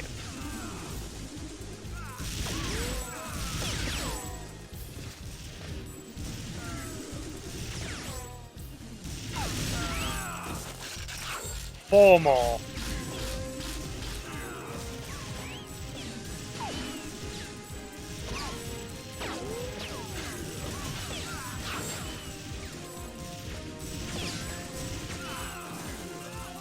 Where are they all?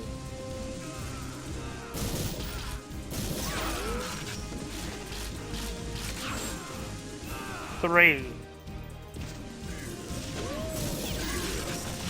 Two.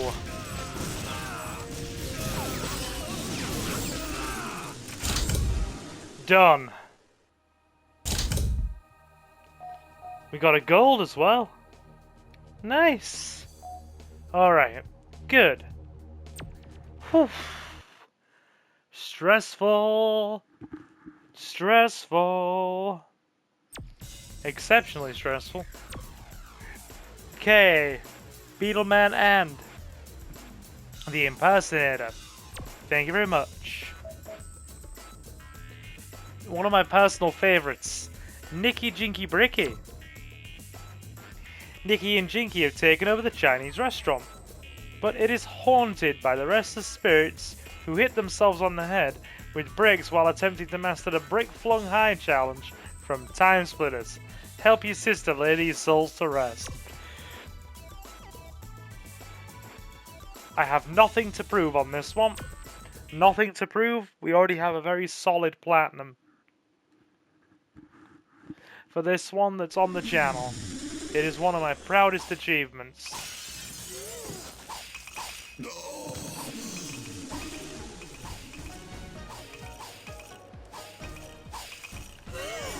Really? Bricks ahoy! Okay, let's lure him in.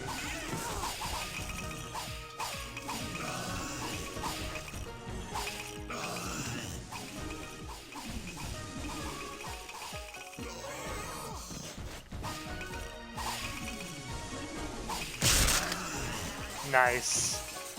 Okay, let's lower him down. Get him into the basement, lower him down.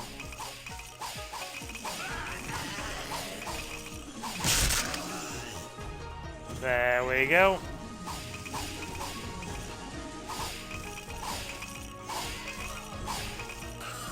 Trying to aim a brick is actually quite funny. It's not as easy as you'd think it is.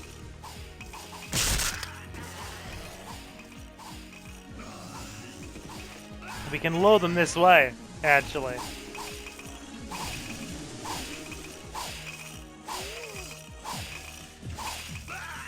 Strafe. It is brick fu. Not kung fu. Brick fu.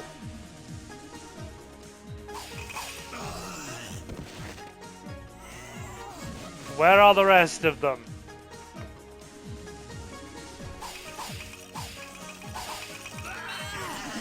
Damn it. Okay, we're nearly there. We're nearly there. Just a few more to go. I used to find this challenge really hard as a kid. Now I find it fun as an adult.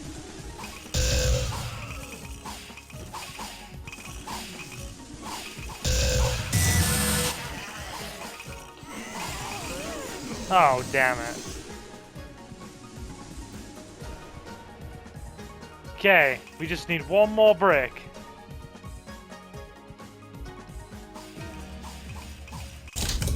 Nice. It's a silver. You know what? We'll try that again.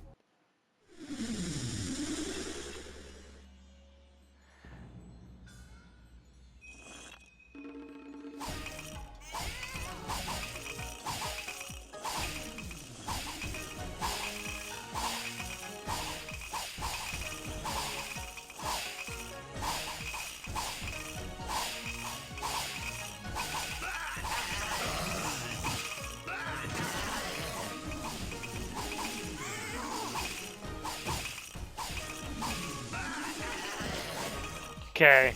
Brick foo. That's how we do it. Brick foo. Brick foo.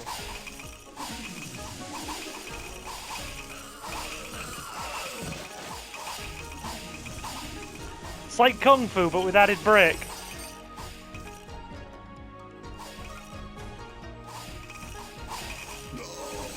Nice. I like my analogy. Kung Fu, but with added brick.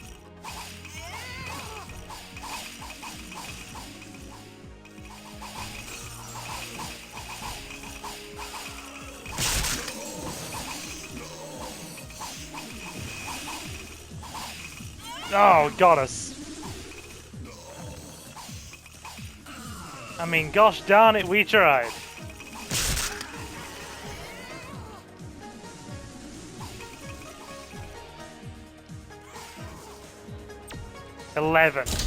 We're nowhere near the gold. That must have just been a very lucky platinum when I got it. Either way.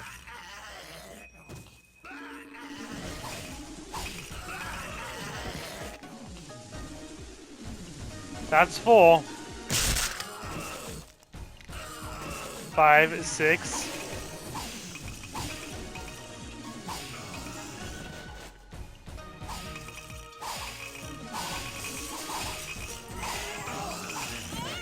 That's 10. Oh my lord. Can we keep that up?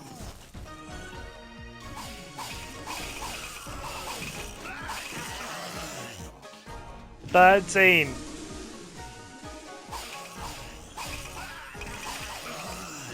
16. 18.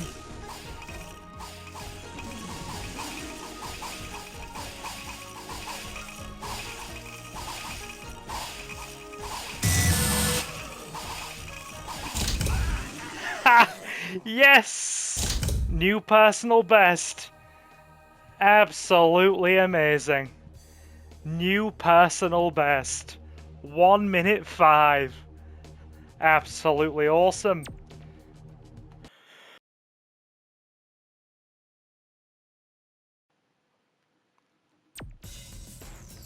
Cool. Cool. Love it. 1 minute 5. Now we just have Team Series C to do. Bags of Fun is going to take a while. Bags of Fun is absolutely going to take a while. It's not a hard one to do, but it's just going to take a while. Team Series C, Bags of Fun. When Cortez and Hart aren't knocking 7 bells out of the TimeSplitters, they like to invite them over to the ice station for a friendly game of capture the bag. The TimeSplitters are inclined to take it a bit too seriously. 7 bags or better for the goal. Very nice. Hello, Corporal. Let's go. So, This one is not too tricky for a platinum, provided you take a certain route. Here we go. And the route being, you go over here, you strafe, and you run fast. Over here, you get our bag.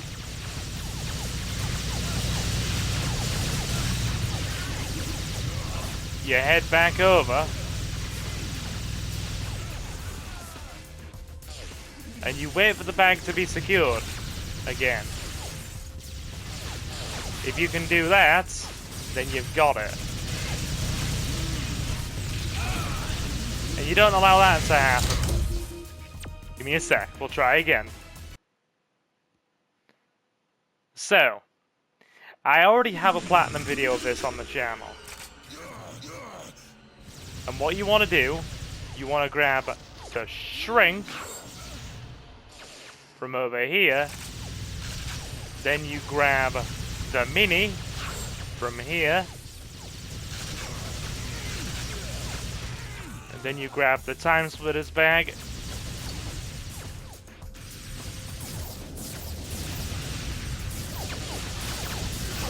you grab their bag, and you bolt. They won't hit you as long as you've got shrinking effects very much. And then you're good. There's one score.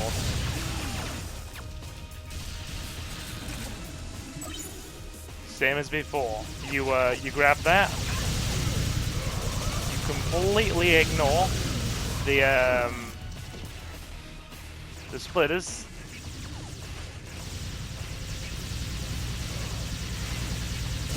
What you need to do, you need to grab a speed booster,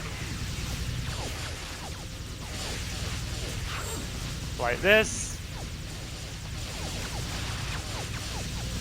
You wait for the shrink to spawn, and then you go back in.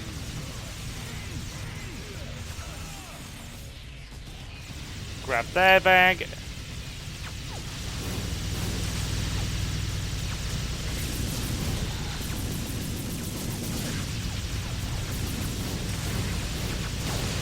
Blow him. Yep. Got the bag. We'll go oh god. RNG is a problem. We are gonna get this, I swear. We are gonna get this. I want to prove that you can do it. And it isn't as hard as you think it is. So, grab the mini. Grab the speed boost.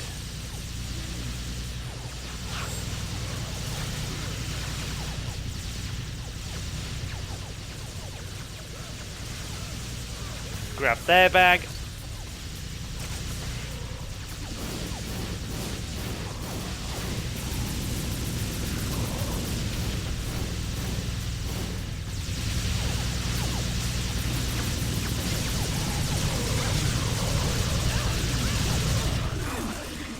This is not going as planned, is it?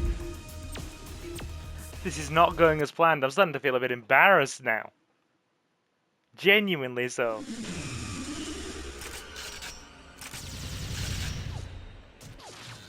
Right. So, as I said,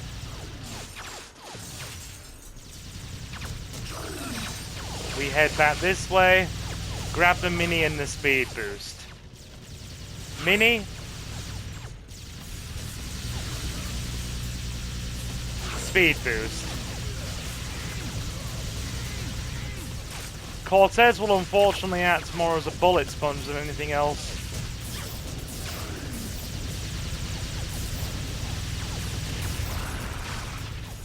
That'll do it. Grab the bag. We're gonna get larger again. Ah! Strafe the shots. Strafe the shots because there are a lot of them.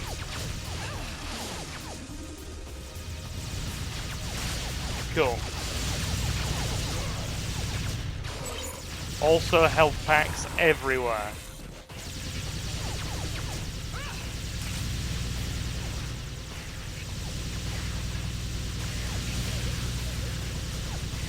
We need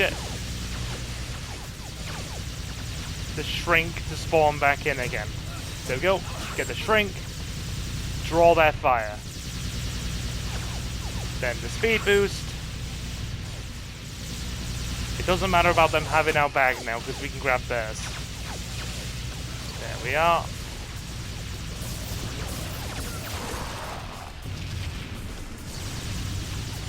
Now run. Run. As it's said in the second Alien movie, move like you have a purpose, Marines.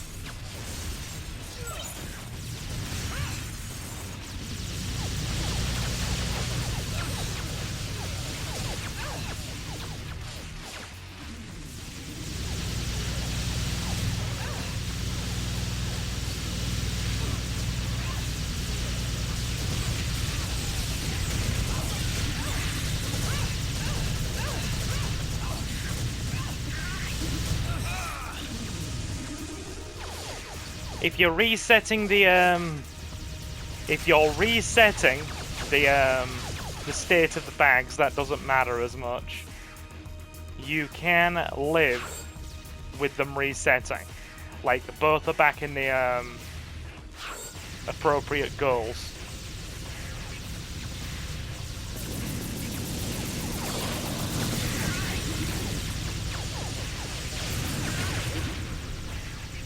Provided that we can help Cortez get that bag through. There you go. Score. Then we take it immediately again. And you just try and strafe their shots as wide as you can.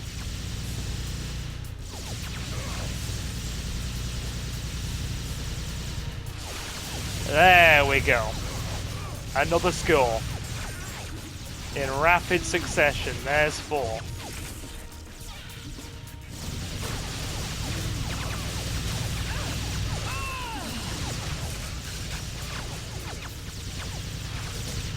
Good. You get the shrink again. And the speed boost.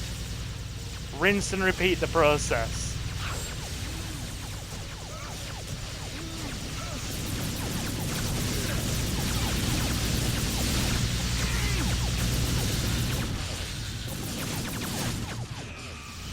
Cortez has got it. 5. You just keep going. You just rinse and repeat. Strafe their shots. It's fine. Strafe their shots.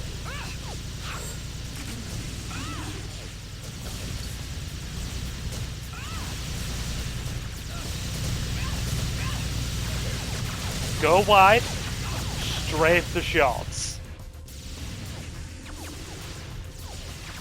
It doesn't take a lot. Cortez, draw their fire, please. Use the fact that you have a truckload of health to your advantage here. Absolutely use it. Grab the mini again. Rinse and repeat. Mini. Speed boost.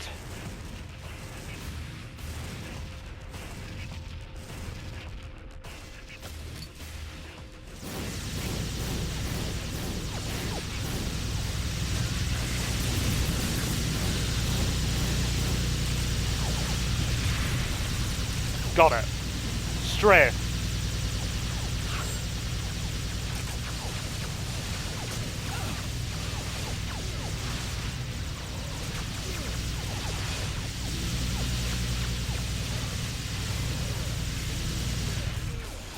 Okay, we got one more bag in us, I think. Let's make it count.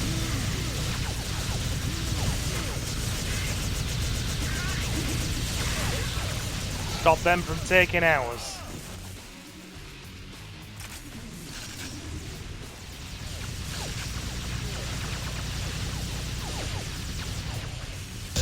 Provided you stop them from taking ours, you're okay.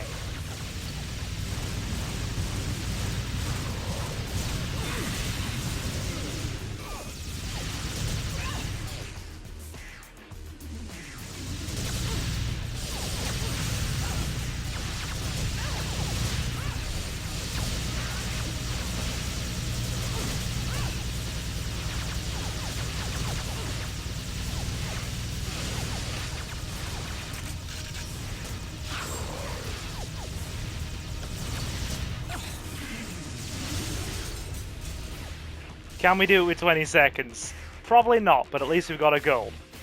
If anybody wants to see the platinum video on the channel, it's there.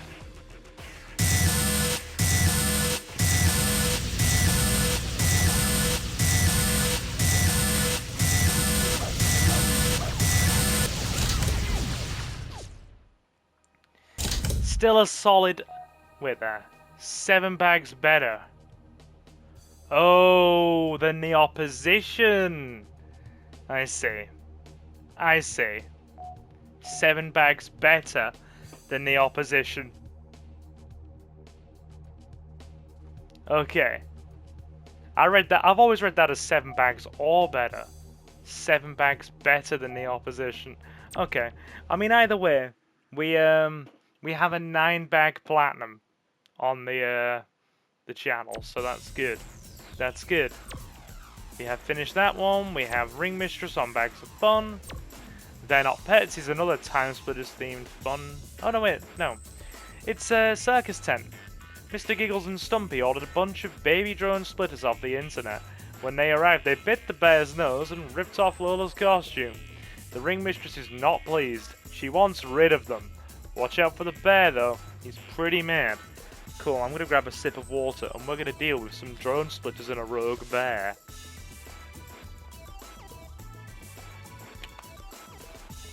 Good.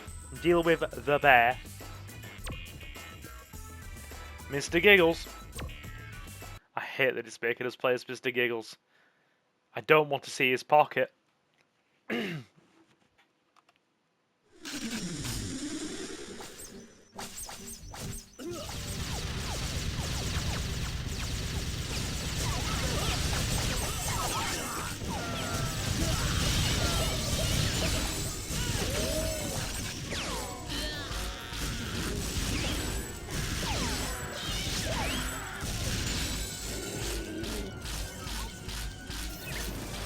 Everything is burning.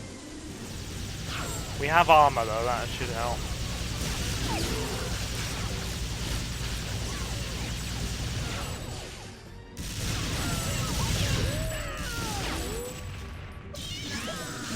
Set them on fire.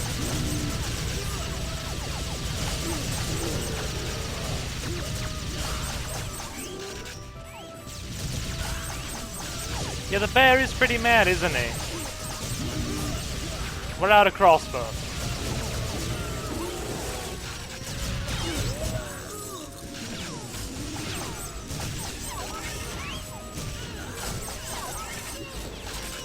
Can we get a gold in this?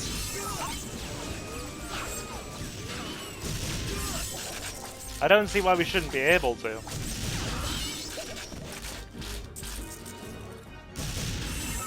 Only downside is that they're small targets.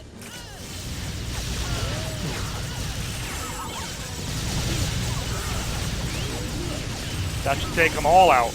Yeah. Shotgun's better, actually. We'll keep hold of that.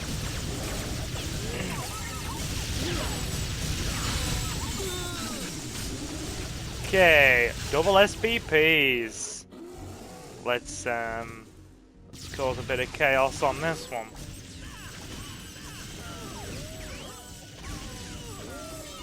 Body armor.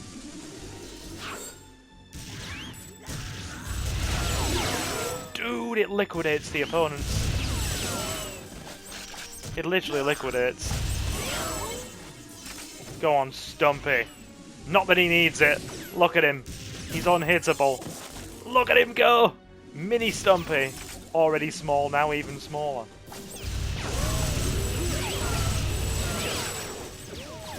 The bear just dies. Poor bear.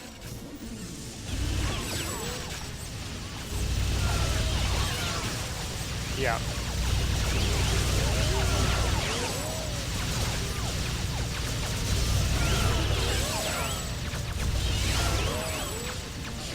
Cool. Right, we need armor. Probably ammo.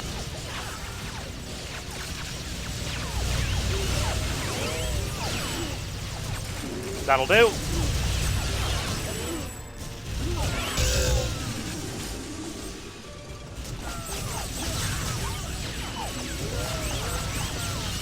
We actually hit him. Dude, crossbow straight for the win. Liquidate mine enemies. Yes, sir. Very good, sir.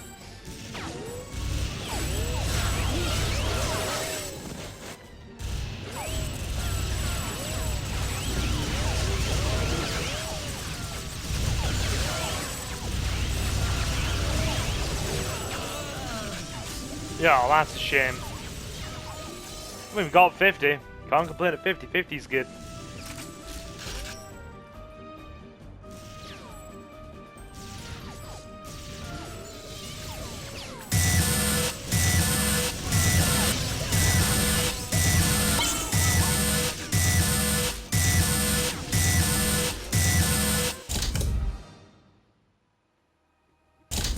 Nice. Got a plat there. It's not our personal best. I think we got 69 or 70 the last time. Anyway, as I said, all of our personal bests for trophies and stuff are on a big playlist on the channel, so this is more just for chill purposes, but I do like to try and get trophies where we can. Okay, so I want to get that to a gold, I've got to be honest. What have we got left? We don't have much left. Let's have a looky. We just... Okay, we have quite a bit left, actually. I wasn't counting the bottom levels. Right. So, we have... TimeSplitters Story Classic, which has been saved to last. I love TimeSplitters Story Classic. So, we'll finish Arcade now. Yeah. We'll finish Arcade now, I think. With nice threads. Which is an absolute ball ache of a level. Not gonna lie. Nice threads is difficult. United only by a passion for dressing up in silly costumes, R107 and Leo Krupps join forces to storm the scrapyard control room. It's a death-defying assault against those sentry bots. Just watch out for those thread lasers, Leo. Oops. Too late. R107.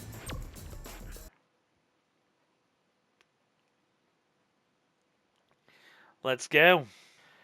We're gonna try again.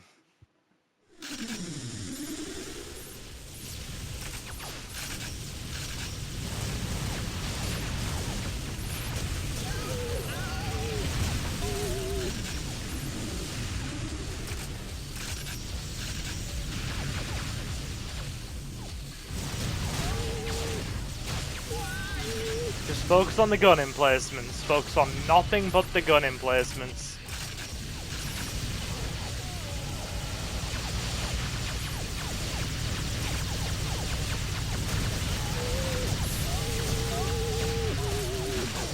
We'll get it. Hang on.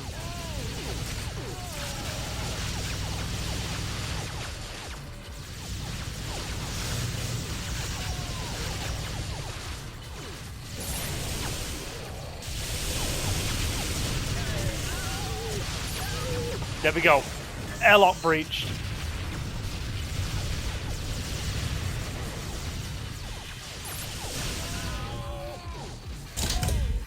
Gotta focus on taking turrets now.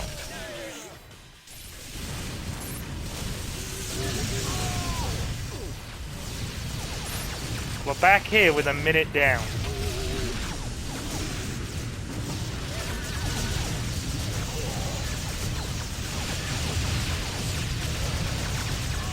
Turrets down.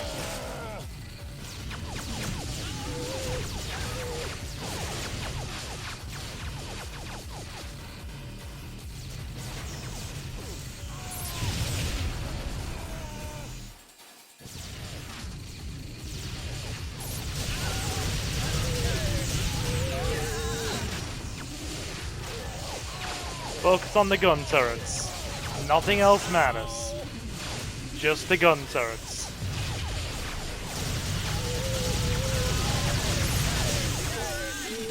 Which we didn't... There's one still there, undestroyed. Yay.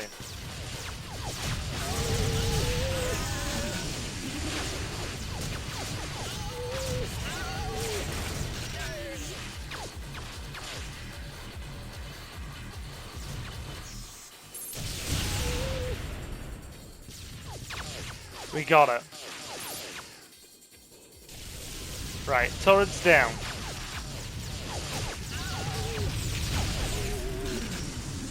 Okay.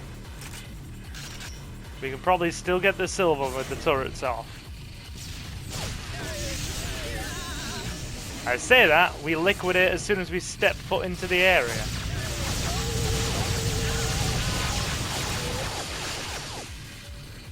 It's madness, man. It's madness.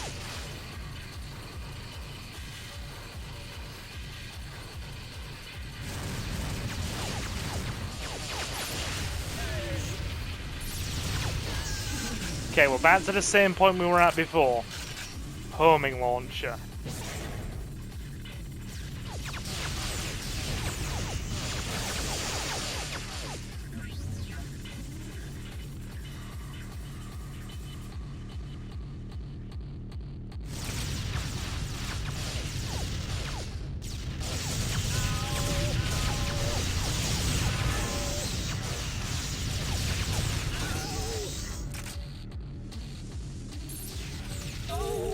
Come on! So with the homing launcher, if we are careful, we can kind of take out the sentry bots instead of just running like a barbarian.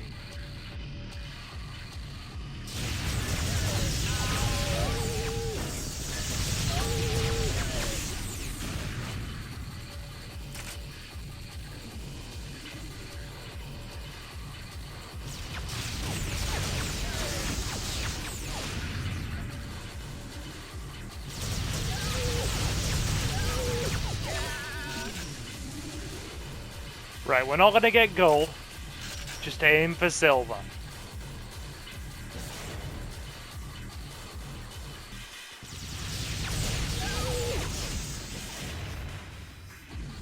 One to two rockets takes these guys. Nice.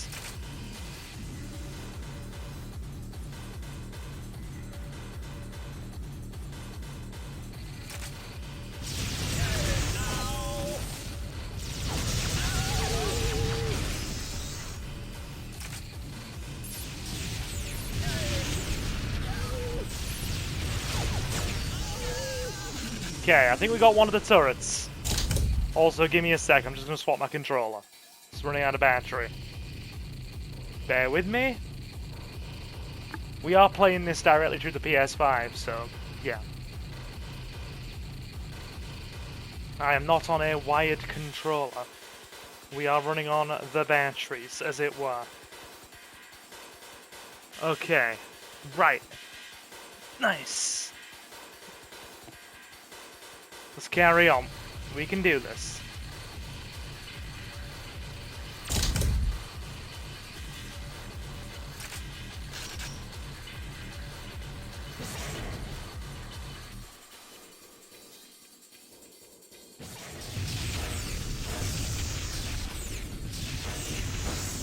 Nice. Rocket launcher is the way to go. Rocket launcher is absolutely the way to go.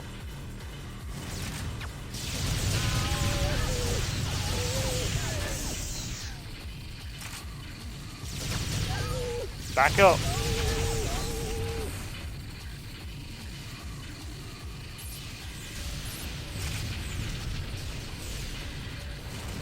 Oh, yes. Seize control room.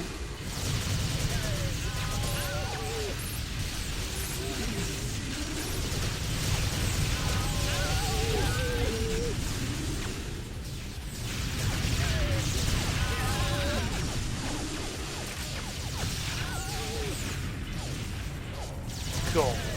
Body armor.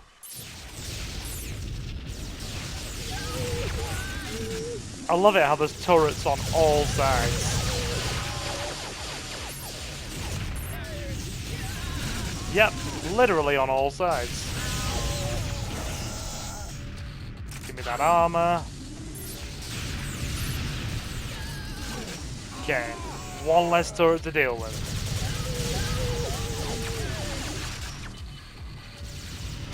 Armor.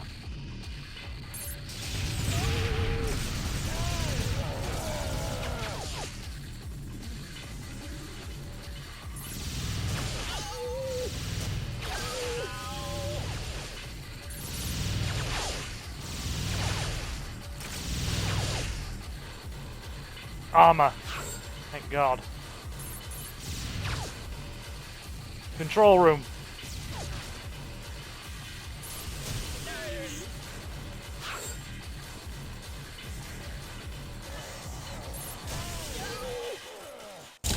Whew. That was madness. I'll take the silver. I'll accept that. I will accept it. Graciously. Oh my God. That was insane. That was genuinely insane. Scrapyard and small heads. Bit of a dotted colour scheme here as opposed to some of the others, but hey. We may have to fix brace yourself as well. But we've done alright. Okay, last of all is the remainder of challenge mode, which is 8 levels. Fallout's a pretty short one, we'll do that. Yeah, we'll do that. Fallout. After turning snitch on Big Tony, it seems poor Marco didn't have his escape route planned. Tony's not the brightest of guys though, and he sent some cardboard cutouts after Marco. Help Marco through Chicago without killing any old ladies. We can try. We can try.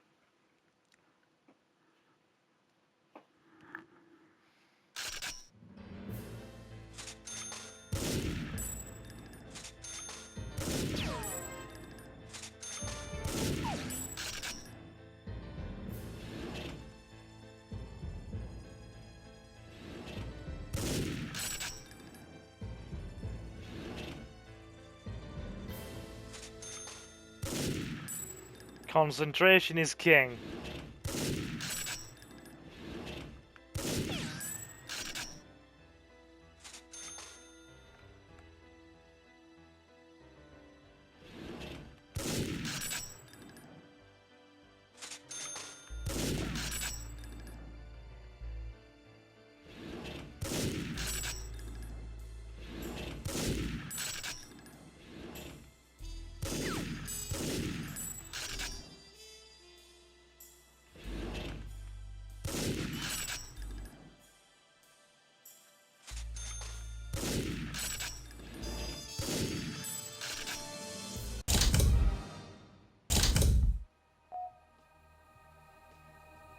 Dude, I don't like that that was a bronze. Genuinely don't like that that was a bronze. We'll try again.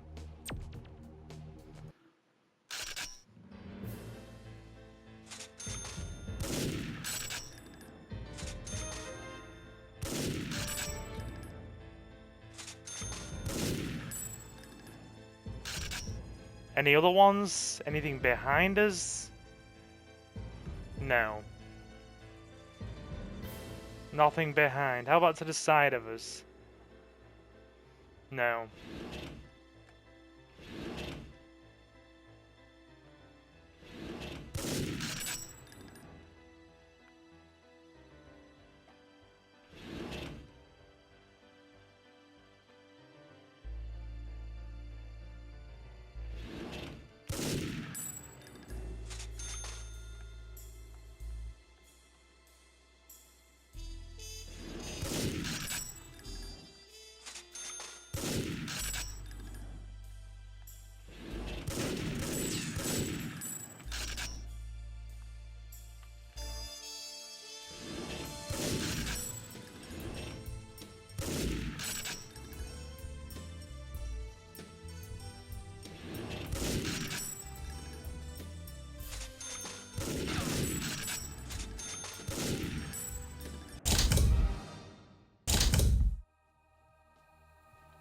It's still a bronze.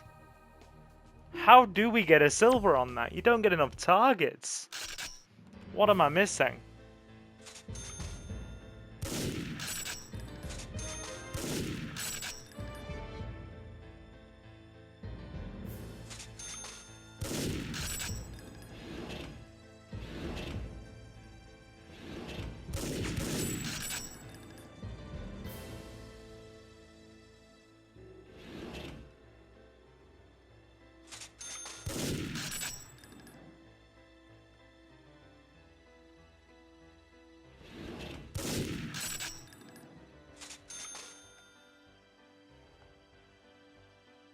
Are there any other hidden targets anywhere?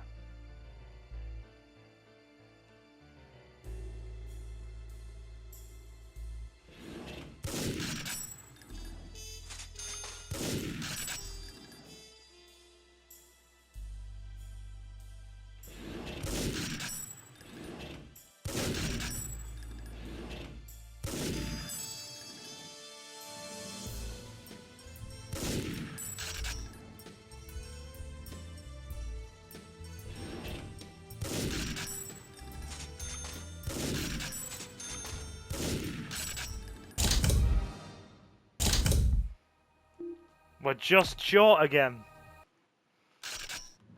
I'm not stopping till we get this.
We must be missing a cutout somewhere. We must be. Either way, fine. Fine. Okay. I'll accept it somewhat reluctantly. 50 points off. Marco the Snitch. Fallout. Don't like Picky Piece. This one I've actively failed before because it's quite tricky. Then after that we just have 6 levels left. There's a lot of silver here.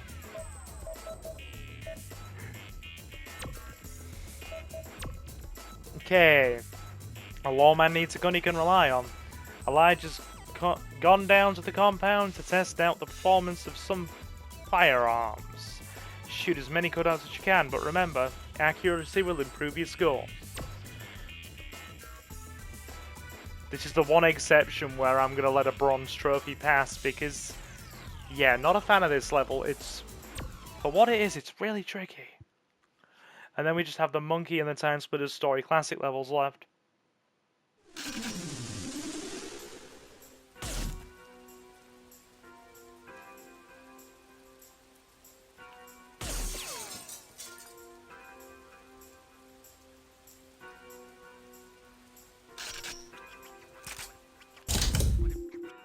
You know what?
Yep, we failed that. 700.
Dude. Fine. Fine. No, it's not fine. I don't want a bronze trophy on anything.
You know what? Fine. It's 1,000. It's done. I don't have to look at it again. It's over. Oh, that one's tricky. We're doing it with the least accurate weapon. Probably not the best idea either. So, our final 6 levels, which I'm going to enjoy. I'm glad these have been saved to last. Monkeying Around, TimeSplitters Story Classic. So, Monkeying Around's going to go first. Because these are awesome. Genuinely enjoy them. Okay, let's monkey around, shall we? Simian shootout. An unscrupulous merchant is trying to flood the market with imitation clay monkeys. Use your trusty shotgun to dust those cheap replicas and put them out of business. Alright, Mikey. Let's deal with the monkeys. Mikey versus monkeys. Let's go. Can be quiet while I concentrate for this one, it's tricky.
Yeah, I can take a silver on that.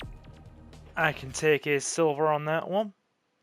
Yeah, the monkey set's going to be me quietly concentrating because they need quite a bit of focus. Insect mutant. Okay. Dam Busters is just funny. And it's a movie reference, but we'll get to that. Monkey Mayhem. Some evil circus clowns have enslaved the performing monkeys and forced them to carry their watermelons. Free the monkeys by shooting the watermelons out of their paws, but aim carefully.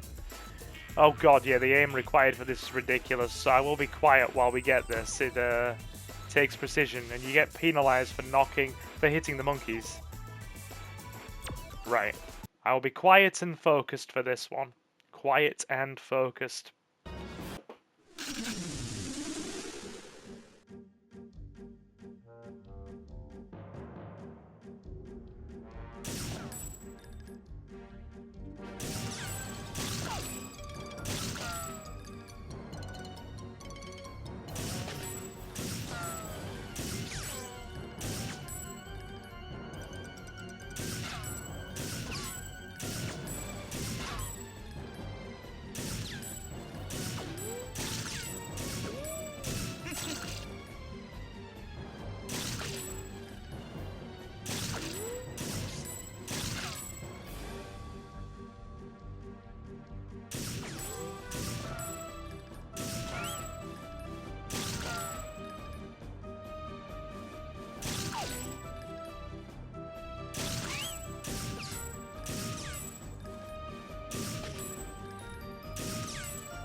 It's a new personal best. God. We'll come back to that. The amount of concentration needed. Ridiculous. Hurts your hands because you're having to hold the rifle scope in with one finger. While aiming, you've literally got your freaking left index holding the freaking aim button down to keep it aimed. You have got your right index on the freaking R2 button firing, while your right thumb is steering the stick single-handedly. Oh god. Dam Busters is fun. It's basically, look, the Russian Mafia object to building the Siberian Dam and are trying to destroy it. Through the tactical use of exploding monkeys. It's up to you to save the villages downstream by blowing up the monkeys before they reach the dam. Literally a Dam Busters reference, but with exploding monkeys and miniguns.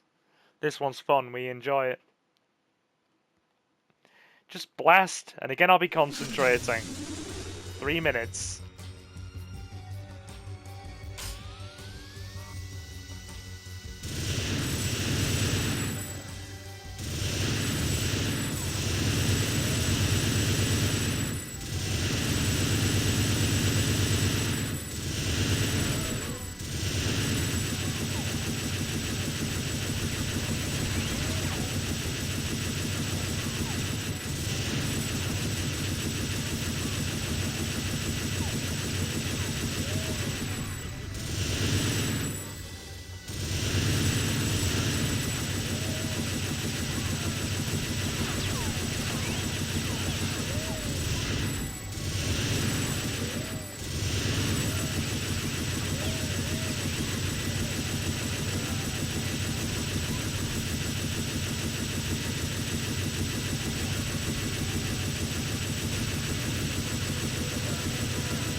We can do better than a bronze on that. We can, and we're going to. We've had one bronze tarnishes today, we're not going to have another.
Much better. Whew. Okay. Last 3 missions. Last 3 challenges. And it really was a case of saving the best until last. Circus and Robofish unlocked. Do not like that bronze on a monkey or on Monkey Mayhem. May come back to it to improve it, we'll see. But for now, Badass Bus Pass Impasse. Badass Cyborg is having one of those days. First of all, he loses his bus pass. Now he's realized his spare brain is on the other side of town. It's not going to be easy to get it back. It's not going to be easy to get it back on foot, especially when the special forces have been deployed. Again. Now, who's ready to be a badass? Mr. Cyborg here certainly is. I have ran this for platinums many times. We're just gonna have a fun one and go for the gold here.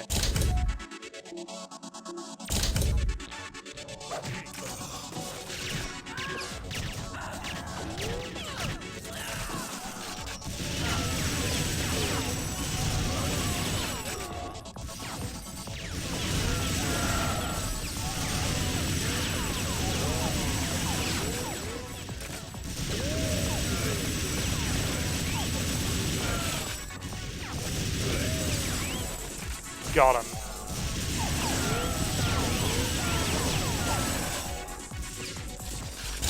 We don't want the Soviet. Oh, sorry, we don't want the tactical, we want the Soviet.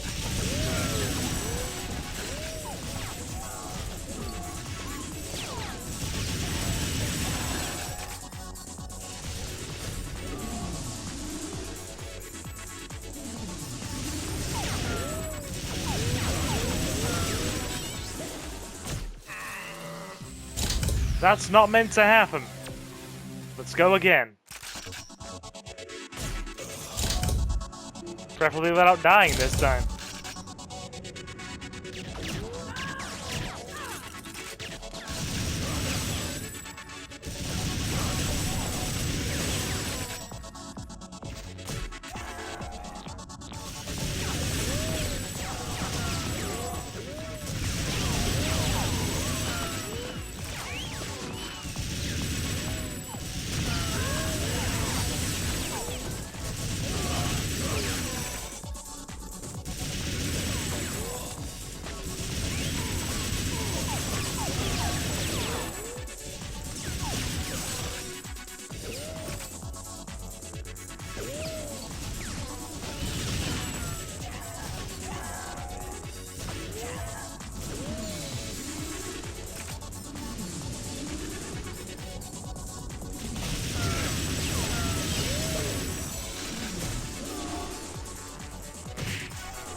Going for the gold. Very nice.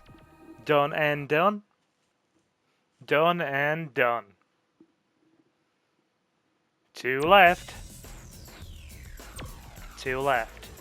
Badass cyborg unlocked. One of my favorite levels of the game right here. Where do the batteries go? Absolutely love it. So, our dude thinks he's a robot. He may need some professional help in that department. Oh, don't forget to read the description. But where do the batteries go? R107's therapist won't be pleased. Just when it looked like he was finally cured, his will has crumbled. He slipped on the dart lycra bodysuit and donned the crudely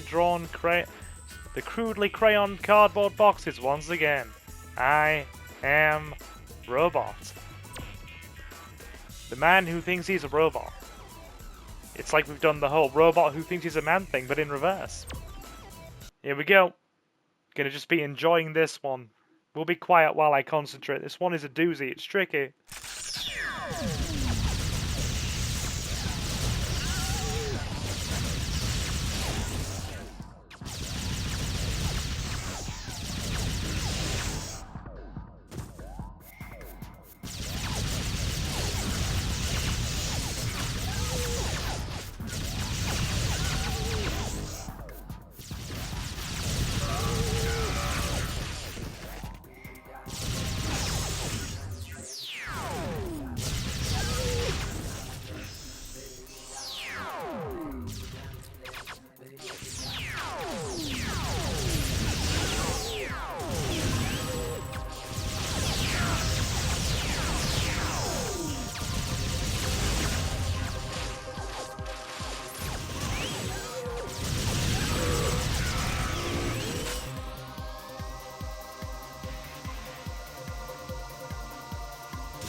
Not a personal best, but we still got it. Can you tell I've played that level plenty of times before? I have. I very much have.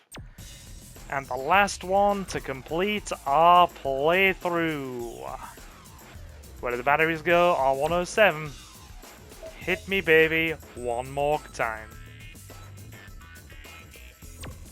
Yes, you can tell this game was made in the late 90s, early 2000s, can't you? Hit me, baby, one more time. It's autopsy-turvy down at the hospital. The corpses just won't stay put, and the undead priests are roaming the corridors. Mr. Underwood can't believe his luck. He's dusted up his bowler hat and grabbed his trusty shotgun. 2 minutes. Oh yes, jolly good show, old boy. We finished with Mr. Underwood.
A minute 10 to finish.